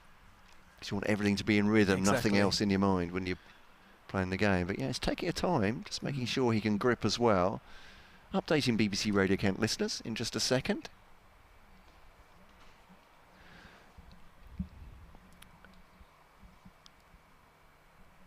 No more wickets for Kent. Hampshire doing a good job. The pair out there at the moment, Felix Organ on 17 and Joe Weatherly on 25, of just being stubborn in resistance to Kent bowlers. Kent ahead by all means, you must say. 269 all out in their second innings with a century for Jack Leaning. Fantastic work from him, setting Hampshire a total of 378 to win. There's plenty of time for them to do it, but it's a big total to win in the fourth innings. It would be a massive, massive win for Kent if they could do it. Hampshire batting out at the moment. Looks like one of their batters, actually Felix Organ, has just taken some attention for an injury to his hand, but he's ready to go once again. Can Kent take a few wickets perhaps in this last hour tonight, just to make the win much more likely tomorrow? We'll find out. Commentary continuing via the BBC Sport website and app. And There we go. I'm not sure what's happening to our effects microphone. I'm going to bring Dave Allen in. You might just have to wave if there's a massive buzz. No I'm problem. going to try and sort it out. Dave's going to come and replace me with Stanley Marissa. We've got Conor McCurr coming in from the pavilion end to Felix Organ, who gets wrapped on the pads and a big shout. But umpire Bailey says not out. Been worrying hearts and mouths for Felix Organ and the Hampshire fans. Looking back on the live feed, that looks like it was sliding down the leg side. And they come through for a leg bye in the end. So a little bit of action actually there, Dave. But yeah, I was plugging the or putting the headphones on and didn't see any of it, so it was definitely not out. yeah, no, definitely not out. Yeah, But worrying times. yeah. But so far so good though from Hampshire, and doing a good job thwarting this Kent attack as Conor McCurr runs in from the pavilion end to Joe Weatherly, who gets in behind that one and comfortably pushes that into the onside. No run. It's quite a change from the time I was on half an hour ago, and there's this big dark cloud which isn't going to drop any rain on us for sure, but it's not moving. There's no movement at all really in the trees way into the distance. There's no breeze, is there? No, none whatsoever. Floodlights are on, and Slightly gloomy, and Kent will hope that as Weatherly clips that one through the onside, and he's going to pick up another boundary. So he's moving along quite nicely and looking quite assured at the crease, Joe Weatherly, and he picks up his 4th boundary of the innings as Conor McCurr just strayed onto his pads, and Weatherly got some good timing on that. he missed 5 games injured, Joe Weatherly, in the middle of the season, but he started the season with innings of 168 in the first game and then 5 and 87 in the second. But since that second game back in April, this is his highest score of the season, apart from those 2 really big scores. 29 not out, his best of the season so far. As Conor McCurr comes in to Weatherly and actually gets one to lift off a length, and that wraps Joe Weatherly this time on the finger actually. So he looks a nuisance, that McCurr. I noticed incidentally that unlike Everson, he's got a number. He's only been there 2 days. He's number 4. I don't know who was number 4. There must have been a number 4 before. Almost certainly not Colin Cowdery, but no, somebody. Incidentally, that was the 50 up for Hampshire actually in that previous over with that boundary. 50 for 1 they've moved on to. Is he coming again? I think we're waiting for the physio again, and the 2 umpires having another chat, possibly just having a think about the weather and the light.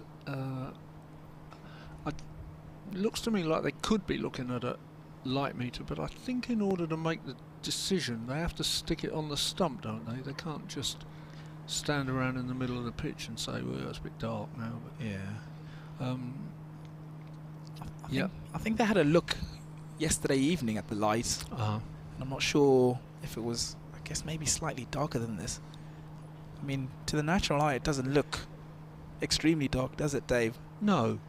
And there's no effect of the floodlights in terms of those shadows off the players. No. So, no, I mean, it's okay. It's the sort of thing where, you know, you think if that one lump of cloud, because if you looked at either, I mean, I have to say that it's quite beautiful away to the east where Portsmouth is, but then it always is very beautiful towards Portsmouth. It is. And it's quite bright towards the New Forest, but there is just this sort of lump that's wandered over from the Isle of Wight, and as I say, it's not going anywhere very quickly. Still, it's been an encouraging start for Hampshire. There's an awfully long way to go. There's still more than 300 runs to get. 318 more. Today we have a minimum of 15 overs, which is going to be about an hour probably, because I can't see Kent bowling much spin, assuming the light gets no worse. Don't see why it necessarily should get worse, but it might be a bit static. The umpires have had their conversation. Joe Weatherly has been patched up again. It's not great for the batters, is it, this sort of interruption for 2 or 3 minutes every other ball? Yeah, no, it definitely just disrupts your flow, and we saw with Felix Organ pretty much the ball after the break wrapped him on the pads. I'm not saying that the break was anything to do with that, but as a batsman you want to just stay in your bubble, and these two have got themselves into a good rhythm. You do indeed. So this is not Everson, is it? This is... It looks like it's him, actually. Or is it? Has he got a number now? Okay. I beg his pardon, he has. Okay. And, I think he was wearing his jumper the previous over. So first ball is just pushed out on the offside to cover. So I did him an injustice by suggesting that Kerr had got a number before Everson. I think Everson didn't have a number in the final, perhaps, and I just assumed not being able to see it. Something to do with the cable net revolution at Kent that I'm not up to date with. Anyway, here's Everson again, right arm over, medium pace, played out quite nicely on the offside. There's a chase for 2 people, and I think the sweeper on the offside boundary is going to come around and get it, and hurls it back to keeper Robinson, and they complete 2 runs. Joe Weatherly kneels down and adjusts something on his boot, and the score goes on to 52 for 1, and Organ on to 19 from 64 balls.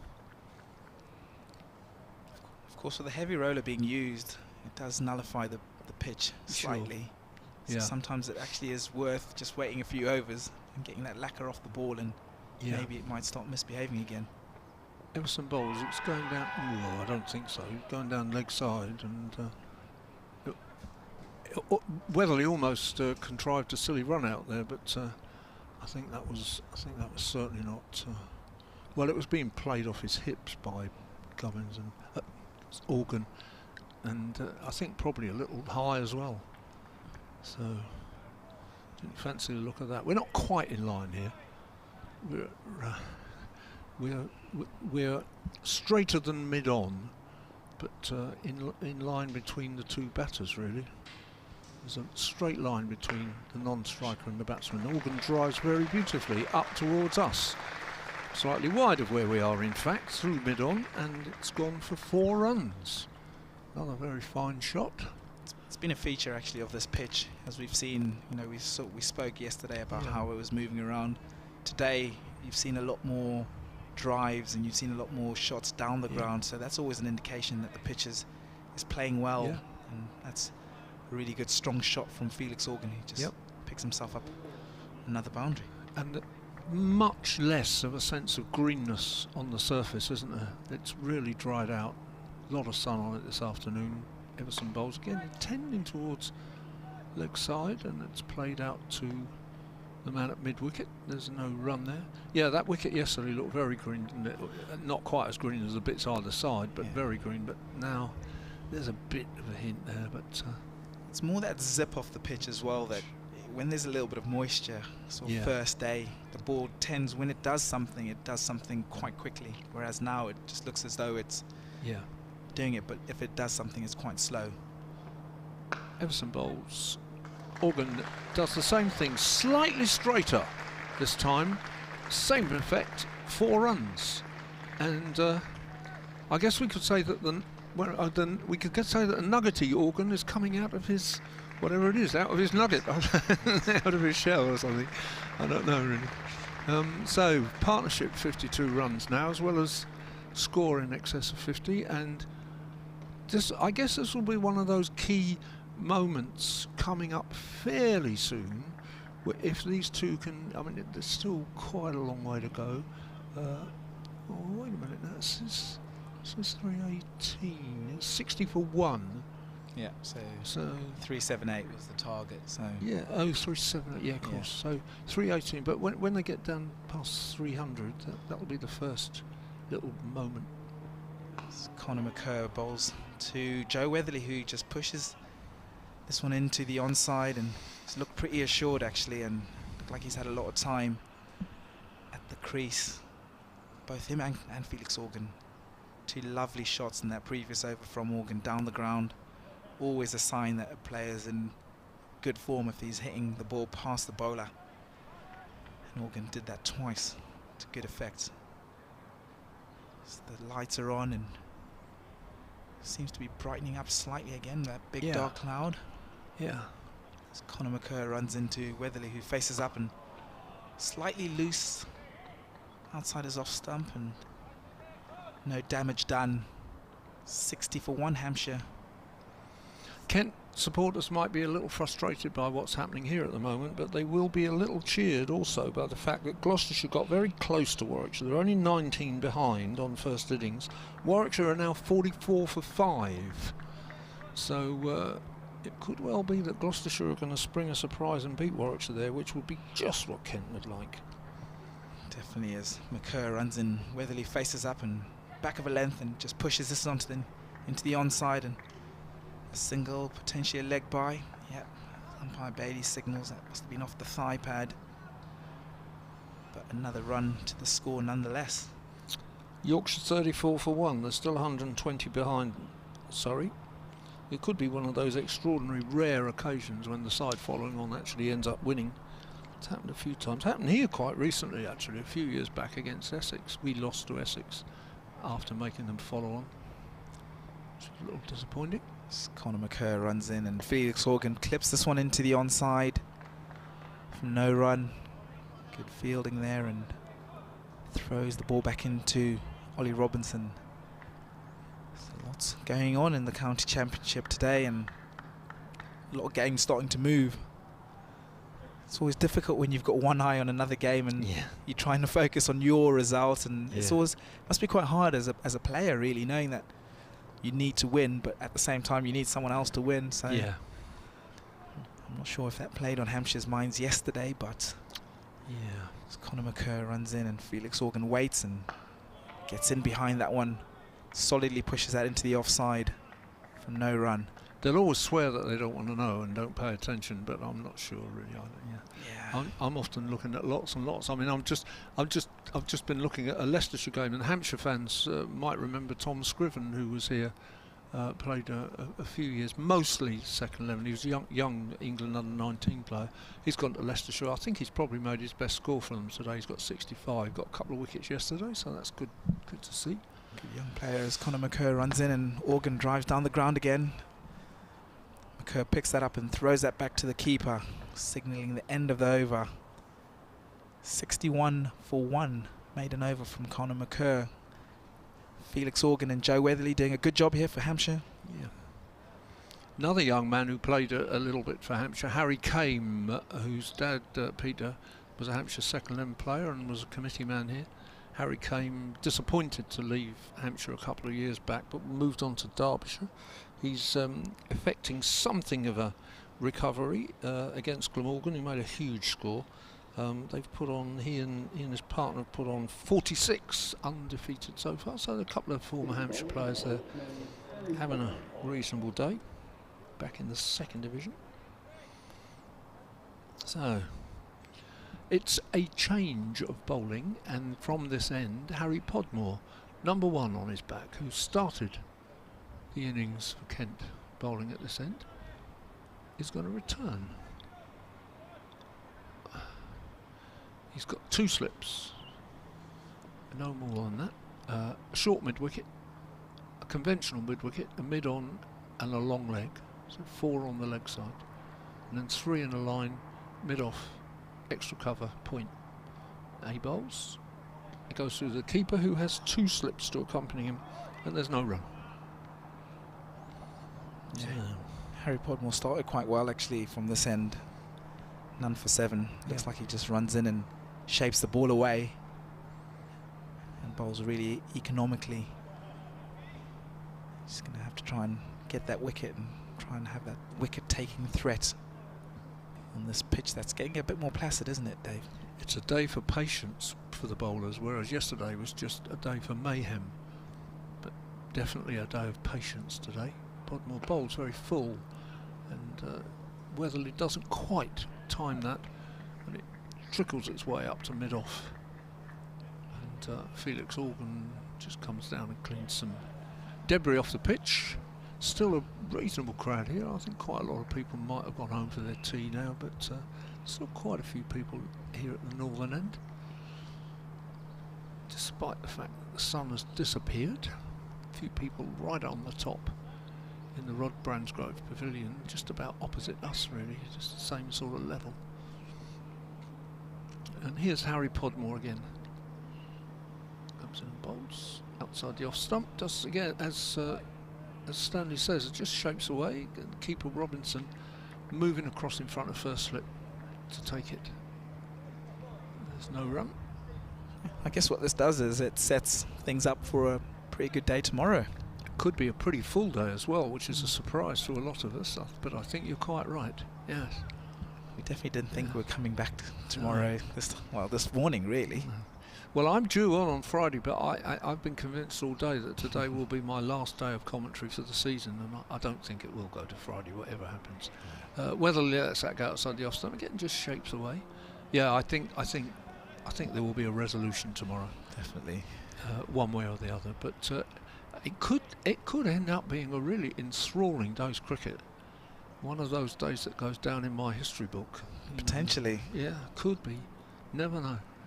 Which would be quite marvellous, really, because just at the minute, these two are doing very well. Organ's had a pretty good season. Weatherly, after that, those first two innings hasn't. And there's some strength in the Hampshire batting to come.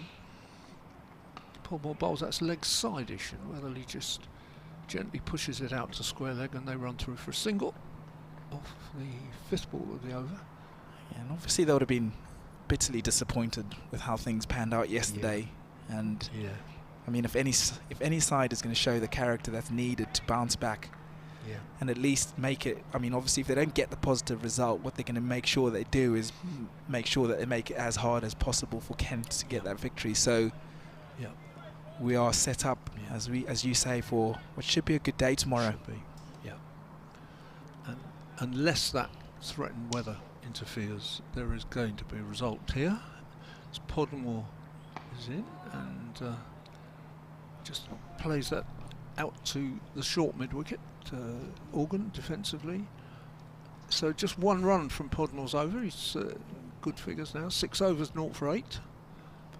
But certainly nobody in the Hampshire camp is going to be worried about the scoring rate this evening. No. And which in fact is okay anyway, I think. The run rate's 2.7, which is fine.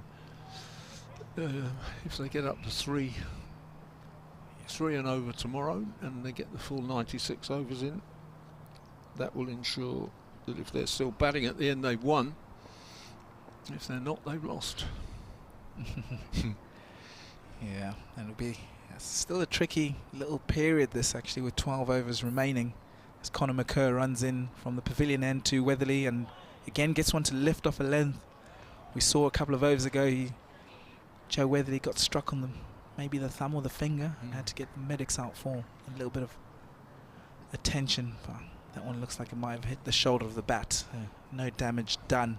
But he's the Kent bowler who's getting a bit of real life out of the pitch, isn't he? He's just getting that lift. Yeah, we spoke about his action, and it looks like it's a little bit of a slightly slingy action, and he pulls it back, and it's like a bit like a catapult. Yeah. And it's quite tall. So he's probably going to get a bit of extra bounce with just naturally how he bowls as he comes in. Weatherly waits, and again outside the off stump and left alone.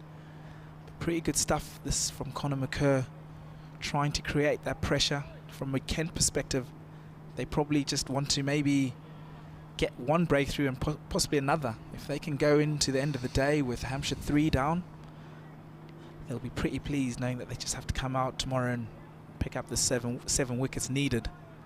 Whereas from a Hampshire perspective, if they can go into this, if they can go into tomorrow with 9 wickets in hand, they'll be over the moon, really. Yeah, they will.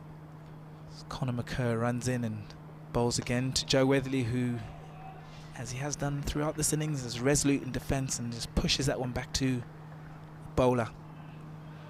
So a good little period this for Hampshire, and a good little period in the game actually, as both these sides just try and feel each other out and try and get some sort of ascendancy and a slight advantage, really. This is intriguing. I'm really enjoying this now. Yeah. Again, there's just no way to be absolutely sure Which way it's going to go as McKerr comes in. Weatherly waits and pushes forward again, and again high up on the bat. So asking some questions of Joe Weatherly and his technique here, but so far so good for the Hampshire batsman. Of course, you say about wickets tonight, we could be getting close to the dreaded night watchman time again. We could. I'm not entirely sure when that period starts. When do you think it would start? 8 overs, yeah. maybe something like that. I don't know. And there was, I think I was talking to Matt earlier today, that dreadful day when here earlier in the season when we used 2 and lost them both. Yeah. As McKerr comes in again and bowls to Weatherly, who gets on the front foot, pushes this into the offside. Well, Kent did the same thing yesterday, didn't they? And they used did. 2 night watchmen and lost both of them. They did. Yeah, I don't. One I get, 2 I don't get really. I think you're sending the wrong messages. And you potentially leaving a decent late middle order batter. Yeah. Stranded at the bottom of the innings as well. Yeah. It's a waste, really, isn't it? Yeah. As McKerr comes in and bowls to Weatherly, who gets in behind this one and pushes that into the offside to end yet another over. 11 overs remaining in the day, 24 overs gone. Hampshire 62 for 1. Felix Organ 27 off 72 balls, so watchful stuff from him. And Joe Weatherly 30 from 60 balls, so Hampshire going along nicely. The late evening seagulls are swooping around. They always come late afternoon, I suppose, strictly speaking. Mind you, we were invaded by a bird earlier, weren't we? I'm not sure what it was, a swift or something, I think. Came in. There's plenty of space for it to get out again here. The windows, if you don't know the ground, we're commentating through open spaces, large open spaces. There are big glass windows that move along. Stanley's gone. Matt's back. Yeah, see, he'll be back. Don't worry. That's, but I'm replacing him for the moment, taking well-earned rest. And Harry Podmore is bowling again, and poo. That was all a bit nasty, really. Organ tries to drive it through cover, and it goes to fine leg, which probably tells you all you need to know about that shot. But he gets away with it and gets a single. So the score goes up to 63 for 1.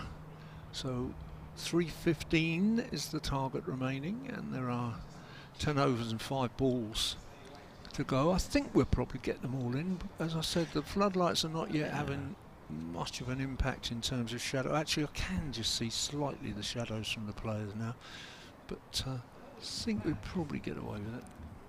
It's Podmore bowls and Weatherly is forward defensively, and there's no run. I think it was gloomier last night, to be honest. Yeah. A good deal gloomier than this, and they played on. So, as for Yorkshire, 53 for 1 now, falling on against Surrey, still 101 runs short of making Surrey bat again.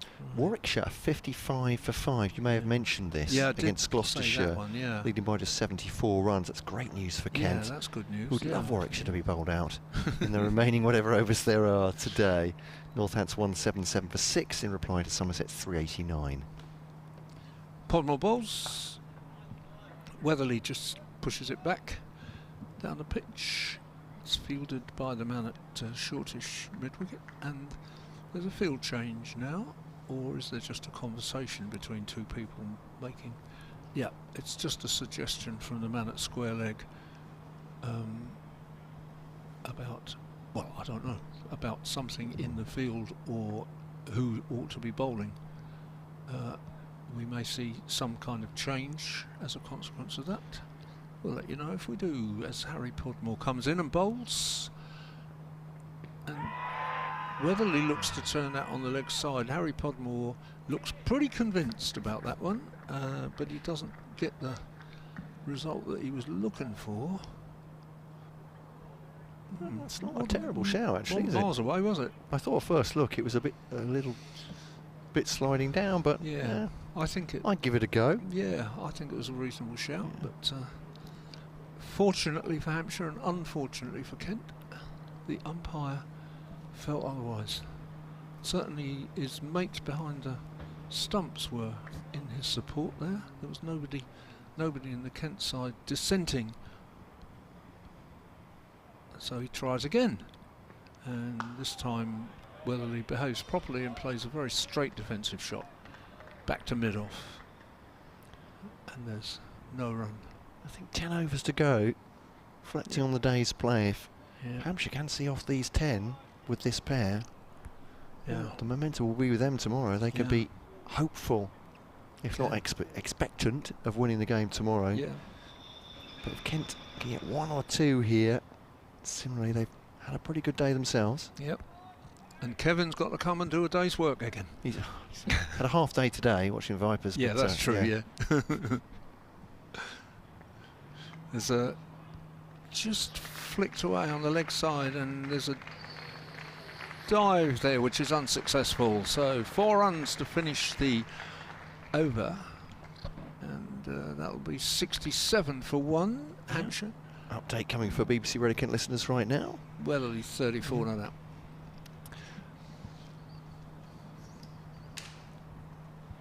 Yeah, no need for concern for Kent right now, but Hampshire's pair, Felix Organ and Joe Weatherly, are seeing Kent's attack off at the moment. There's still need 311 more to win this match, Hampshire, on 67 for 1. As Kent have had a very good day, bowled out for 269 with a century for captain Jack Leaning, but they've been hoping to press their advantage a little bit more than just the 1 wicket they've taken so far in the Hampshire second innings. It's 67 for 1. Matt Quinn has come up with that one. Conor McCurr has done his first bowling in a Kent shirt without any success so far.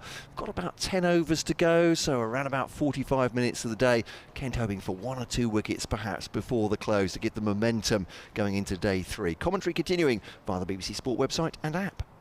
Some conversations going on there between the umpires and players, and it almost looked as if there was a kind of calm down gesture, but I have no idea quite what was going on. Anyway, they've settled down. It's time to bowl. McCurr from the pavilion end bowls to Organ. 1 bounce up towards the short leg. Is that Mieye, I think? Is at short leg, just shining the ball on his jumper. But, looks like he does bowl a heavy ball, doesn't he? Gets a bit of bounce. Yeah. It's interesting to see him for his first bowl for Kent. I was wondering if that buzzing was on the effects microphone again. It's something beneath us. It's the hover cover warming up or something, not quite sure. But, that's here at the ground. Is McCurr then to bowl to Organ? Does well to tuck that away actually, because it's rising up towards his waist and down towards backward square. He flicks it and through for a run. Whether he has 34, Organ for 29. These two came together at 8 for 1 with the departure of Ian Holland. LBW to Matt Quinn for 3. Maybe the buzz is the excitement in Beefy's bar. It could be. For those of you that don't know, the Grand Beefy's bar is part of the Hilton Hotel downstairs, and it is that Beefy. Indeed so. It is that man from Headingley 1981. Well, the buzz has stopped now. I don't know what's happened to the fans in Beefies, but this is McCurr. Oh, that's playing a miss by Weatherly. Good ball from McCurr, and he got just a little bit of movement. He's at a decent pace as well, and Weatherly just goes off and, well, feels like he's having a bit of a word with himself there. He's just doing his gloves back up, just having a look down at the ground, going towards square leg, resetting. That was a yesterday shot, wasn't it? It was a yesterday shot. That's a very good point. And there's very little of that today. Yeah. Just a bit of indiscipline from Weatherly, but otherwise they've been really studious, these two. McCurr then to Weatherly. As his bat then loops to pad as well, or doesn't say loop, bobbles back onto the pad, and Mieye comes and picks up the ball just in front of square in a baggy cable knit jumper with a helmet on as he's fielding at short leg. He's in charge of ball shining duties. Tosses it to Harry Podmore then. And back to Conor McCurr now. He was running in from the pavilion end, bowling to Weatherly. shorter ball. Good one though as well, and Weatherly had to just sway out of the way of it. Got out of the way, but it was following him a little bit, so decent bouncer from McCurr. Ball to come at the 26th over. No success for Kent since the departure, as I said, of Holland for 3. Game poised here. 3-10 to win. Not impossible by any means the way Hampshire have started this innings. And there is plenty of time. That's one thing these two sides do have.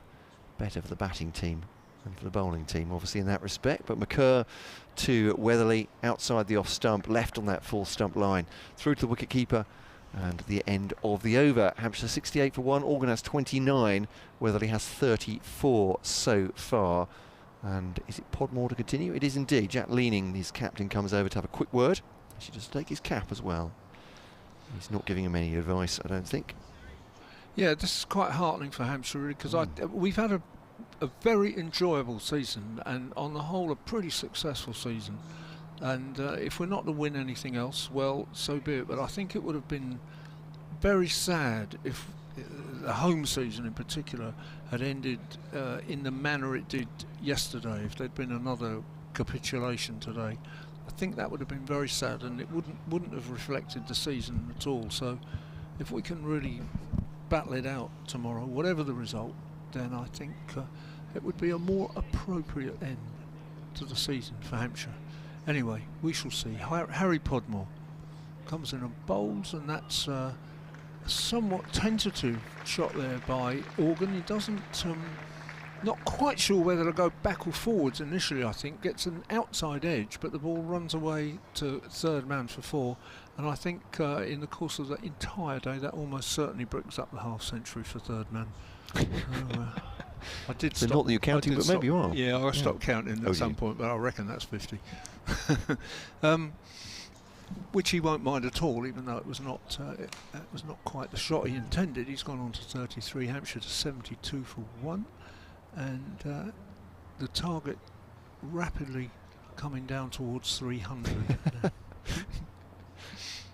Here's Harry Podmore, and that's a much nicer shot by Felix Organ, which he clips through a straightish mid-wicket for 4 runs. Very, very good shot. Yeah. So that will cheer him up. Harry Podmore not pleased. No. He's a bowler who definitely wears his heart on his sleeve, but just straying onto middle, but that's not saying that was a gimme by any stretch of the imagination. It was a very good shot, but was he frustrated? He tends to then move the ball away, doesn't he? So if he starts on middle and leg and gets some shape, then it could actually have Organ in trouble, you know, leading edge or playing across the ball and not contacting or whatever. But on that occasion, Organ was at his best, and here's Podmore again. And he's out. That's Caught. Organ at his worst. It was a kind of speculative, nothing kind of shot, really, outside off stump, and actually it was precisely that point about Podmore shaping the ball away. Gets the edge, the catch is held, Compton holds the catch, Organ 37 from 78 balls, and we shall see now, of course, whether we're into night watchman territory. Big breakthrough for that, Kent's, isn't it, though? These two have held together for a partnership of 68. Yeah. Organ going there, it was an edge to Compton, as you were saying. He does get that away movement, does Podmore, and he was upset with himself conceding the fall the previous ball and just finding the edge. Well caught by Compton. That was a good height for him as well, wasn't it? Bowler's done his job there. 76 for 2 then, Hampshire, as you say. Did they put a night watchman here? There's 8.3 overs to go. I don't know. I said to Stanley about 8 overs you might bring in a night watchman, and at this distance I certainly can't see who that might be, but somebody will tell us fairly soon. I'm not sure that it looks like Gubbins walking, but it might be. I really can't see at this distance. Oh, it's Keith Barker. Okay. So right. So now that's not the night watchman that they've been using in previous games. They've often gone to Kyle Abbott. They once extraordinarily went to Mohammed Abbas, which I think was just crazy, and he didn't survive. But Barker's had a very fine season with the bat, really, and he. I'm just looking there, really. 1, 2, 3, 4, 5, 6, 7, 8, 9, 10, 11. In his last 11 innings, he's only made single figures once, and there have been at least 2 half centuries. So he's really played pretty well all season, and he hits the ball quite hard on occasions. Although this isn't one of those occasions, I don't think. So I think he's fine as a night watchman. It will still leave Fuller at 9, Abbott at 10, and Abbas at 11. We have to hope that he's not out. So he's left-handed, of course, and 3 slips really, and he's just happy to let that through the keeper. 2 first slip, second slip, and a slightly wide third slip is not gully. And then there is a point cover and mid off, so 6 offside. And I've lost somebody. 6. No, I haven't. Yeah. Long leg, square leg, mid on. 6-3 field, Podmore to the left-handed Barker. And Barker drives, doesn't quite go where he intended it. It's a bit bottom hand there and comes up to mid-on. No run. 76 for 2, so they didn't quite, those two didn't quite get that target down below 300. And I don't know if they do it in 50s after that, or there'll be some strategy they will have for trying to make it as easy as possible. It's interesting also, isn't it, that we were talking earlier about whether Barker was quite fit, but he's obviously content to come in and bat. Podmore bowls and he's off the mark, and in fact he runs quite easily up there and looks for a second, but he won't have one. Well, that's okay, because that's the end of the over, and the night watchman is generally required under these circumstances to keep the strike and protect the established batter. So that's what he's done, and it's 77 for 2 with a deficit, or a target rather, of 301 remaining. Yeah, putting himself in harm's way is the job of the night watchman. Yeah, and he certainly will, with McCurr continuing from the far end. How many's he bowled so far? Number 6 off 5 overs. It's looked useful as Barker. Also good, I suppose, to have a left-hander just to make things a little bit trickier for the bowling and fielding side. Right, yeah, that would be a sensible strategy, wouldn't it? I mean, under normal circumstances, Gubbins, who's also left-handed, would have come in there. So that would make sense. Yeah. So Barker will face his first ball for Conor McCurr. So the short leg in and 3 slips. But also Barker's a good ball as well. That's squared him up a little bit. It comes through to Ollie Robinson at a good pace. Warwickshire have closed on 58 for 5, so they're 77 ahead. Gloucestershire definitely have a chance of winning that, don't they? I mean,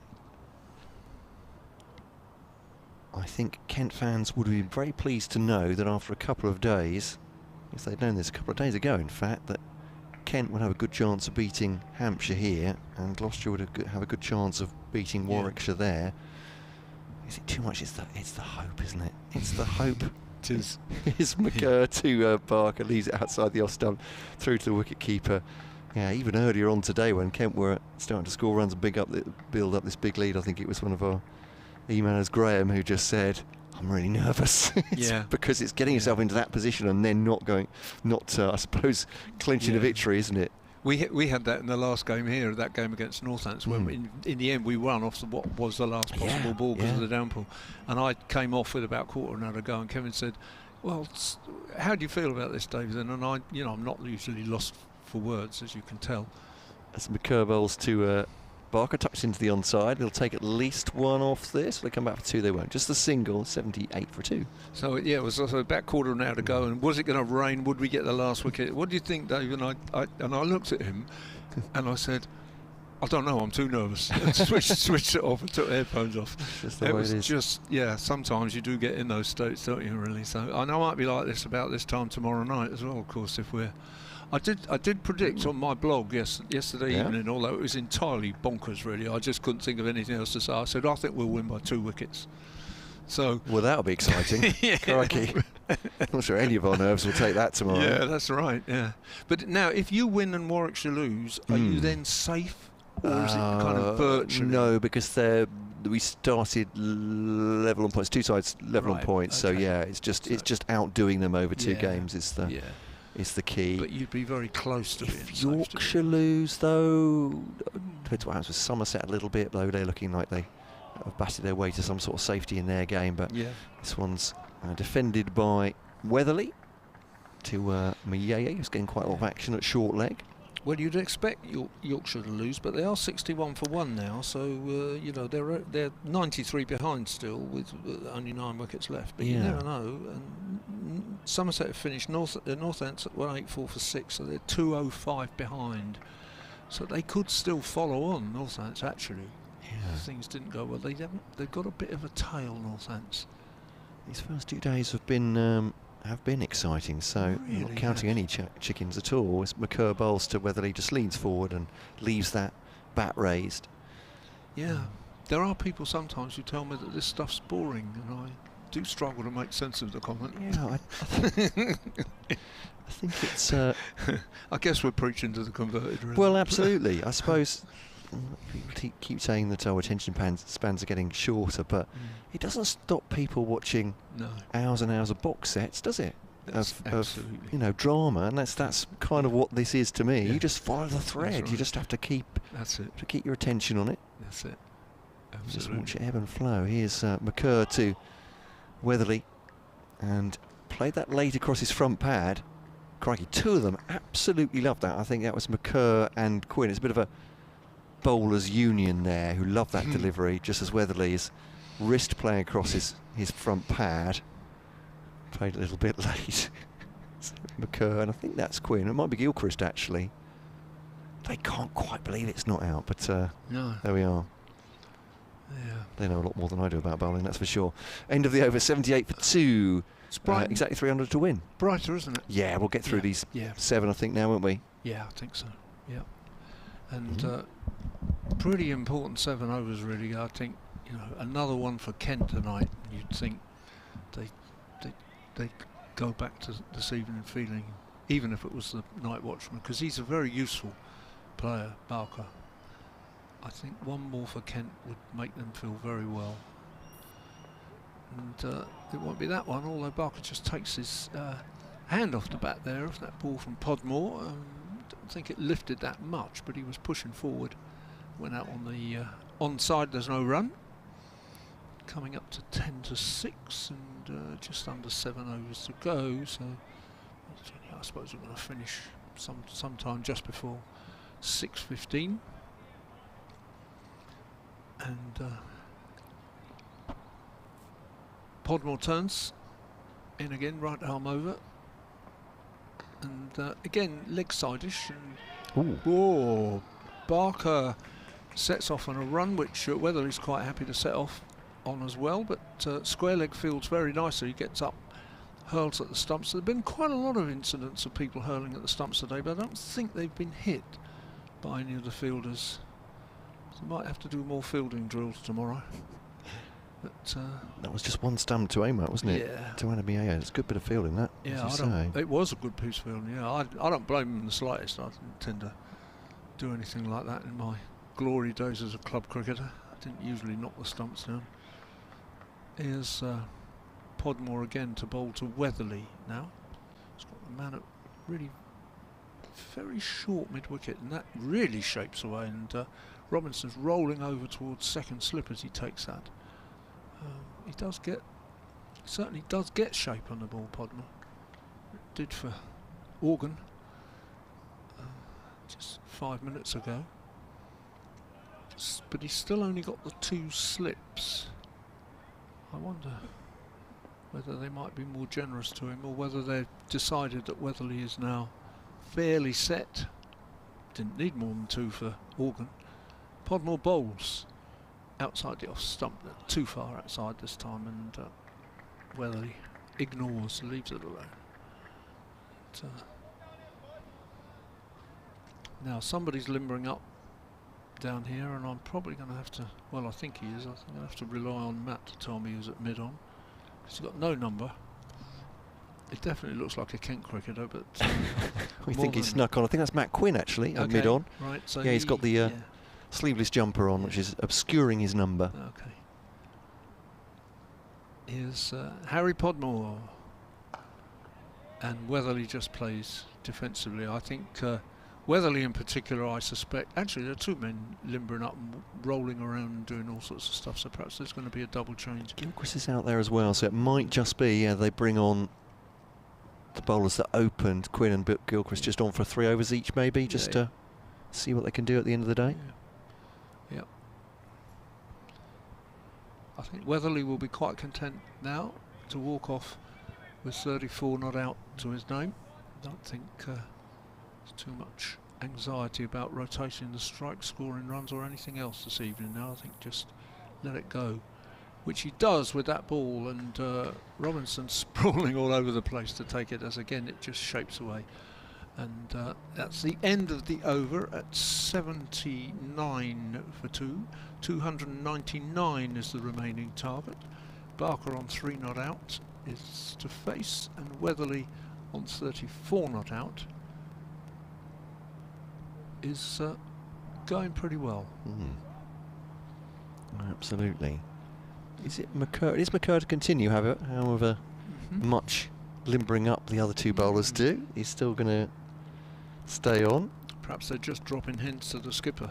They'd like one more go. The skipper's ignoring them. It is more like 2 slips in a gully now for Barker. As McCurr bowls, that's a good ball again. Almost identical to the bowl he bowled first up to Barker in the last over, actually, isn't it? Just hugging that 4 stump line. Barker just trying to tuck everything in, make sure that nothing from the bat, but again, very good delivery from McCurr. It's very quiet now, isn't it? Very still evening, and the crowd still, members of the crowd still beginning to wander off. So McCurr again bowls to Barker. I think he's quite deliberately got inside the line of that one, but again, not making him play necessarily Conor McCurr, but good line again. He's been consistent so far. Reminds me of a man who played a little bit for Kent and a great deal with success for Hampshire, and that's Michael Carberry, who I don't mean in general terms how he's batting, but that particular strategy. Carberry always played line, and sometimes you thought he was playing and missing, and he really wasn't. He was just playing line. Here he is, McCurr once again, driven by Barker. Ends up being a bit of a scoop up towards mid-off, but he's going to get himself 2 runs. He hit it hard enough. And that'll be a couple for Barker. As I said, 5 for him, 34 Weatherly. Hampshire 79 for 2. Barker looked quite happy not to have to scamper that one as well. I don't know whether he is just carrying a bit of a niggle somewhere. But it was more like an afternoon stroll on the way back, with his looking over his shoulder just to make sure nothing daft was going to happen. 3 slips and a gully now. McCurr in once more, short leg and 3 slips and a gully, as you say. That's a little clip from Barker on the front foot up towards mid-on, and there's no run. 81 for 2. Don't seem to be any great hurry from Hampshire. You don't think so? Just keep those wickets intact tonight. Just 5.2 overs to go for them to see these off. Weatherly 34, Barker 5.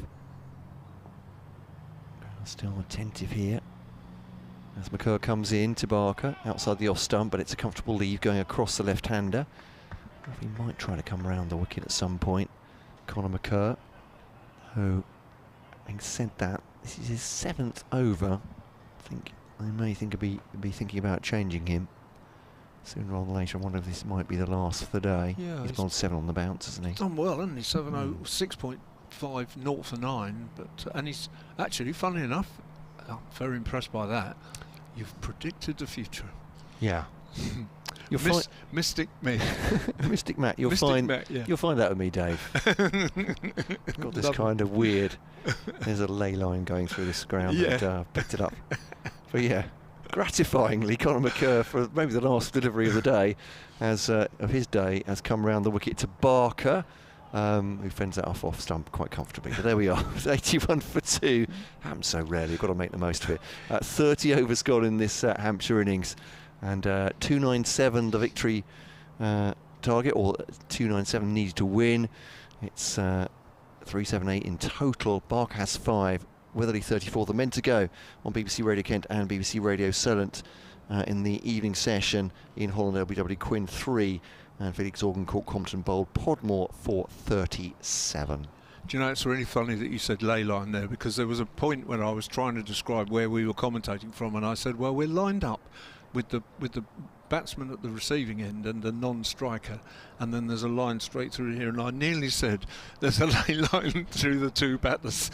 And I thought, no, I better not. It's spooky. Anyway, we can be mystic at this time of night, can't we? So there is a change at this end. Gilchrist coming off a Podmore. So I wonder if there will be a change at the far end, although Conor McCurr has kept the runs down very well. Gilchrist coming on at this end. I suspect they wouldn't worry in the slightest about runs tonight. You know, I mean, if they concede another 20 or 5 overs, it's not going to make any difference. But if they conceded 20 and took a wicket, that would be crucial, wouldn't it? First ball anyway, up and slightly leg side, just, and very nicely played by Weatherly. So in fact, having mentioned the runs, there's a big chase there, and he's not going to get there, and it's 4 runs for Weatherly. So that will.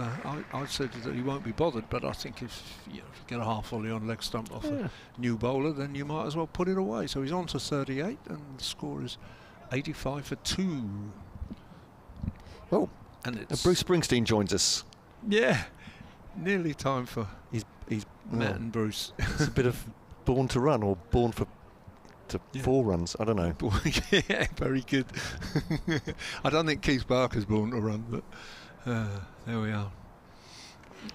Born for a quick single. Is it time for you to do another update? It would, I think maybe that was a warning shot. Yeah, it could well be. Right. Yeah, not for 5 minutes or so. Okay. Yeah. So second ball over, and well, that was a bit odd, really, because whether he was trying to play that away on the leg side again, rather lazily, to be honest. It goes out on the offside. Well, that wasn't a bad shout, was it? That's not a terrible shout at all, is it? No, I don't know about that. Whether he wasn't outside the line, whether he thought it was just possibly just going down the leg. Anyway, Weatherly survives, which is better news for Hampshire than Kent. 85 for 2. Yes, it's that extra life from Gilchrist from this end. Podmore's not the paciest bowler, but does get a bit of extra zip, does Nathan Gilchrist? And this time Weatherly plays defensively out on the offside. Gilchrist fields, throws it to mid-off, and the sun begins to reappear under that big lump of cloud, which is making its way further away from Portsmouth, which, as I said, is always in sunshine, and off towards the New Forest. So if you're in the Kevin Hounds is giving me a look now. I do like to get a mention for Pompey every now and then, Kev, you know, because we don't get mentioned a lot during the football season. So anything I can say. Here is Gilchrist again, and outside the off stump, Weatherly happy to leave that alone. 2 slips and the gully waiting there to gobble up anything he might edge, but he doesn't, so the score remains on 85 for 2. Up there setting a fearsome pace at the top of League One. Well, they're doing all right. They're Possibly, second at the minute, but yeah, they're doing okay. Yeah. But then unbeaten, I think. Yeah, but then you know, I have to say I don't go very often. I don't go at all really now. But I meet lots of people around who I know, and I'll say to them, "Well, doing all right now." And say, "Yeah, we were top at Christmas last year, weren't we?" Grumble, grumble. Gilchrist then, that's played off his hips up to mid on, and there's no run. You've got to love that. Yeah, I like that. Actually, I've got a nice little football story. I'm really fond of this story, and this is a story about a Pompey footballer who played cricket for Hampshire and a Kent cricketer who played cricket for Charlton Athletic. Derek Ufton. Yes, indeed. Yeah. And Mike Barnard, who Right. played for Pompey in the First Division and won the county championship with Hampshire. And I believe that they are the only men to have played 100 games of league football and 100 games of county cricket for the county and city of their birth. And that's through Barker's defensive shot. That's a lovely shot. For the county and city of their birth and never for any other side. Derek Ufton only played for Charlton Athletic and Kent, and Mike Barnard only played for Pompey and Hampshire. And I've never found anybody else. The nearest is Dennis Compton, but he only played 60 games for Arsenal, so it doesn't count. And then people say, what about Willie Watson? I say, well, he played for Sunderland and Yorkshire, and that's not same county, same city. So No, you're not something like that. and I actually got to know Derek Ufton in later years because he used to travel a lot with, well, he was on the committee and he would come to a lot of games. He was a great entertainment, Derek Ufton. He was lovely, lovely chap, really super. So, yeah, nice little story that. I was very fond of Mike Barnard. I got to know very well. He used to run the former players' reunions at Hampshire for some years, Mike. So there we are. That's my little story. I believe you entirely. Unless Well, anyone knows, unless anyone knows different, absolutely. I wouldn't gainsay you on that, Dave. That's for sure. I've tried to search it out, and nobody's ever come up with an alternative. Well, Matt Quinn replaces Conor McCurr at the far end, a little bit short, and whether he's going for the hook there. I think Matt Quinn will mind that he's gone for that shot. I was a bit shocked there. Isn't he supposed to be getting out of the way of that and just letting it alone? Yeah, I was going to say. Because it wasn't the greatest shot in the end either, was it? It just bounces towards Joey Everson at forward of square. But maybe that was a chance for Kent, but kept it down well enough anyway. 86 for 2. We've got 3.5 overs to go. As Quinn bowls, cut away. That's a nice shot by Weatherly. Just getting the knees down.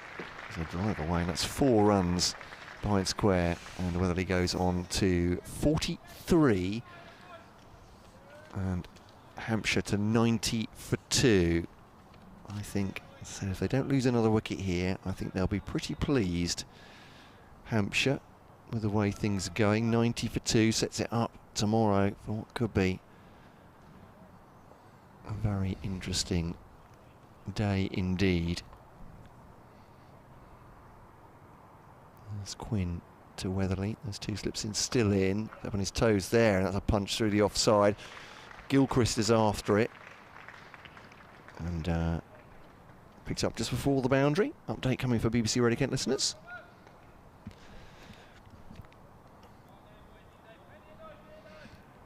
Back to Matt Quinn.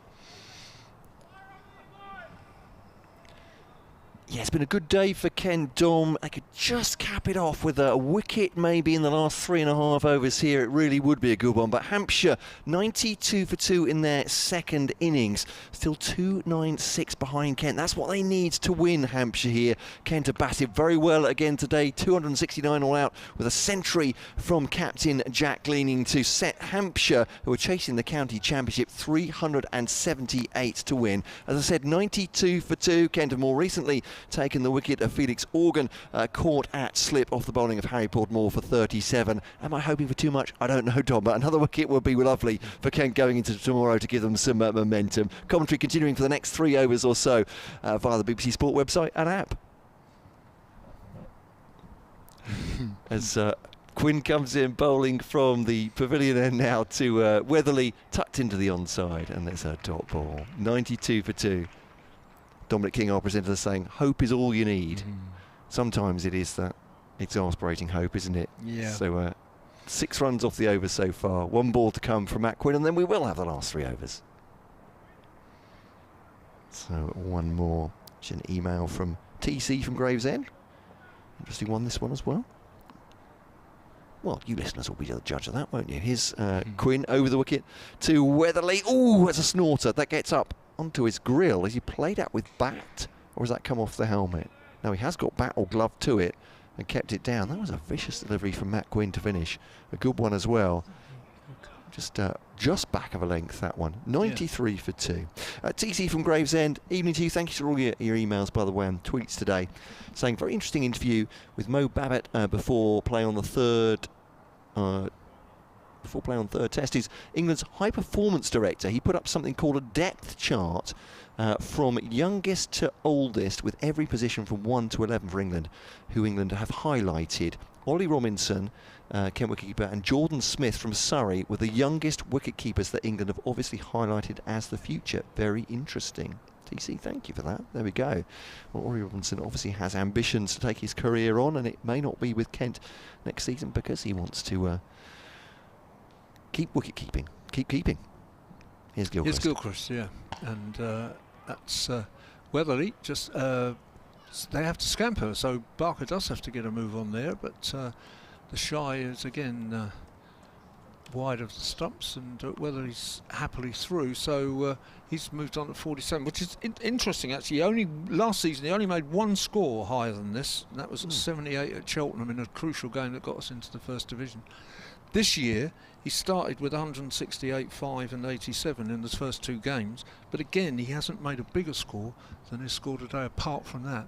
So it's very good to see, really, because he's a very capable batsman who has become a much better white ball player in the last couple of years, but he's frustrated in the Championship so often, so it's good to see him. Barker is now in charge and might well seek to see out at least 4 of the next 5 balls, and then maybe scamper a single and protect Weatherly again.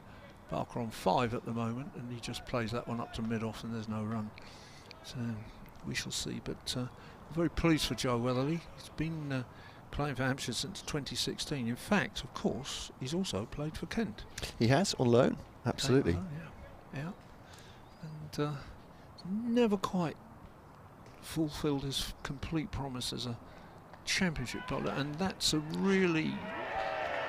Well, I have to say it was a very good piece of bowling. What he did was to cramp Barker up, and Barker went to pull it and just pulled it up into the air. So Kent have got the wicket at short mid-wicket. They've got the catch at short mid-wicket and the wicket that they very much wanted.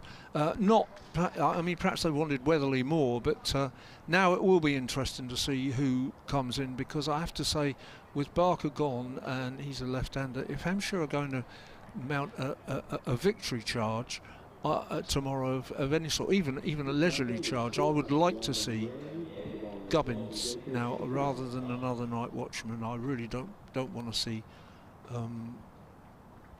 2 night watchmen when you're chasing a target in excess of 350. So we shall see. But Gilchrist has struck. Yeah. And not at all the conclusion that Hampshire were looking for, and it is Nick Gubbins, which I'm very pleased about, but I have to say that it just got on Barker too quickly, I think, and he couldn't play the shot that he wanted to play, but it wasn't quite the shot that anybody would want a night watchman to be playing with 3 overs to go. So there we are. We have to hope now that Gubbins and Weatherly can see out the day and go on and do a bit of a job tomorrow. Yeah, I mean, obviously they would prefer to have had Weatherly, I suppose, of the 2 of them. But yeah, it's another wicket for Kent as well. So that's that bit of momentum to take into the dressing room at the end of the day. Where are we? And actually, that's the first time in, what did Barker make? 5, was it? Yes. Yeah. So that's the first time in 12 innings that Barker's not made double figures. So it was actually... It was a good wicket. And one left-hander replaces another, so... The 94 for 3 now. Gilchrist to bowl the 4th ball of the over to Nick Gubbins, with nobody having the job of protecting anybody now. They've both got to just take care of the next 3 overs and 2 balls, and 2 overs and 2 balls, I beg your pardon, and not trouble too much about who's facing. They've got 3 slips and a gully, as you might expect, having just knocked somebody over. and then there's a shortish mid-off and a point on the offside. Bowl, that's on leg side, Nice and shot. Gubbins off the mark with a 4 to square out to the boundary at square leg. So that will settle him a bit, but it's not one of those situations you want, really, is it? Because he's on a hard into nothing. I mean, if he comes in, he's going to have 10 not out if he's lucky, and start again in the morning. Whereas at least Weatherly has a score. But there we are. Such the ways of cricket. Ball is back with Gilchrist. Turns. Is it again? And Gubbins forward. Resolute defence. No run.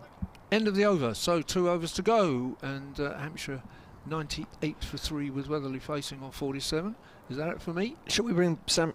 Yeah, Standing back for a couple of overs. It'd be great just to say goodbye, as it were. Well, Dave, thank you for I'll coming do the today. same to all the Hampshire fans who've listened during the season, because I don't think I'll be back. I'm due on Friday, but I think it's unlikely. So thank you very much, and cheers. Have a good winter, guys. Great to have your company, Dave. Thank you very much indeed. I didn't realise this was we would have played you out otherwise with the orchestra. Dave Allen there, the Hampshire historian. Great to see him today. Stanley Marissa is back with us for the last, well, the denouement, I think you might say, of this day. You might not say it, Stanley. I don't know why I did, frankly. 98 for 3. Wicket for Kent, getting rid of Barker and Matt Quinn from the pavilion end. As he comes into Joe Weatherly, who's batted well. Quinn bowls again. Weatherly, as he has been throughout this innings, actually pretty solid in defence. But Kent will be buoyed by those 2 wickets late on. It's a really good partnership from Morgan and Weatherly, and they managed to get that breakthrough. Keith Barker sent in as a sort of night watchman come batsman that might be able to get on with things in the morning, so I could see the reasoning behind that. Unfortunately, he couldn't stay any longer and spooned a catch to Muyaya off Nathan Gilchrist as Weatherly pushes into the offside and declines a run. So Hampshire, a topsy-turvy day for the fans today. Don't know quite where we are with it, so maybe we'll say it's even. I don't know, but I think Kent have had a good couple of sessions probably with the bat. I think I think it's definitely Kent in the advantage, and I know which dressing room I'd rather be in. Yeah, it's a lot of runs still to make, isn't it? Obviously 280. Yes, Quinn comes in and Weatherly sways out the way of a shorter delivery. A couple of seagulls actually flying straight past us. The gulls, you can hear them, flying away there. Getting involved, which is good. But it's been an enthralling day actually, and some good cricket. More of the sort of cricket that we would have expected from a sort of 4-day game. I think yesterday was a bit crazy really, all sorts was going on, but today normal service has kind of been resumed as Matt Quinn comes in from the pavilion end to bowl to Nick Gubbins, to Joe Weatherly, who's in behind that one and defends that into the offside. 47 of 92 balls. Joe Weatherly looked pretty assured today and struck the ball well, and Hampshire will need something pretty special from him. We know we saw him score the 168 at the beginning of the season. They're going to need something pretty similar from him in this second innings and tomorrow with 7 wickets in hand. As Matt Quinn, chief destroyer from the first innings, managed to pick that first wicket up as he comes into Joe Weatherly, who pushes this one into the offside, and a slight misfield from It's the captain. Jackson Heening. Yeah. He can be excused, I think, with the runs that he scored today. We're disappointed with that one, but gets Weatherly across to the other side, and he moves on to 48. So 1 ball and 1 over remaining for the Hampshire players to survive. Be interesting to see if a wicket fell in this ball, would that be it? You'd think it would do? No, they go into the last over, I think. Yeah. So as long as there's no wicket in this Yeah. over. So yeah, if it was the first ball of the falling over, that could be it certainly. Nick Gubbins with Matt Quinn coming around the wicket, 3 slips. I like your thinking for Kent though. You're desperate for them to get a wicket, I can tell. We've seen enough today and yesterday. Gubbins faces up to Quinn, who bowls and bowled him. He shouldered arms. We spoke about the wicket. An error in judgment from Nick Gubbins there, who's left a slightly straight one actually, and it's clean bowled him. So we spoke about the impetus and the momentum, and it's now certainly with Kent. Disappointing end to the day for Hampshire. Just as they thought, they may have wrestled themselves into position to start thinking about maybe pressing on tomorrow. Matt Quinn has put paid to that with clean bowling Nick Gubbins. And 99 for 4 now. Cole. That is a huge wicket for Kent, isn't it? Gubbins just needed to stay there. Joe Weatherly the same. And, well, am I going to need to apologise here? No, Weatherly's out there. I thought they were all trooping off for a second, but there's still an over to go, which will be music to the ears of Kent. They want to stay on and perhaps just try and nick another one out. They'd be an absolute dreamland if they could, but you're right, Gubbins has just left that a straight one, and Quinn wheeling away. Massive celebration for him, because I have to say, with Hampshire at 76 for 1, for instance, with Organ and Weatherly looking really obdurate in their defence, really stubborn, but then those 3 wickets to 4 just in the last 7-8 overs of the day, Kent have wrestled back control.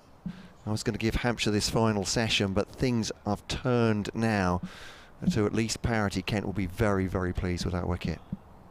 I'll be delighted. I'll be absolutely delighted with that. So James Vince comes in to join Joe Weatherly, and Kent would love to get him early, wouldn't they? Crikey, he's not going to be on strike to start. It'll be Weatherly who has to keep his head, as Gubbins has just fallen.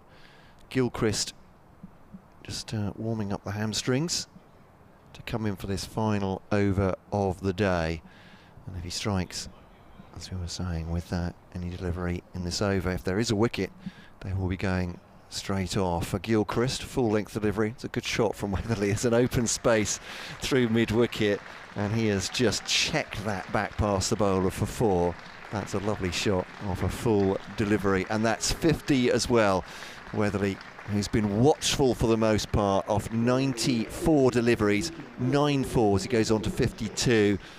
And Stanley, he could play a very important role for Hampshire tomorrow. He may need to. They're going to have to, and what he'll need is that support from the other end. We spoke about how important partnerships are. There was a good partnership between Organ and Joe Weatherly, but those 3 wickets that they lost since the departure of Organ has slightly hampered, and obviously a positive from Joe Weatherly, but they're going to need a lot more from him and James Vince tomorrow. 100 for 4 then. 103 for 4, sorry, it's gone past 100 now. Gilchrist bowling to Weatherly. Another strong looking shot through the onside. Oh, it's gone underneath.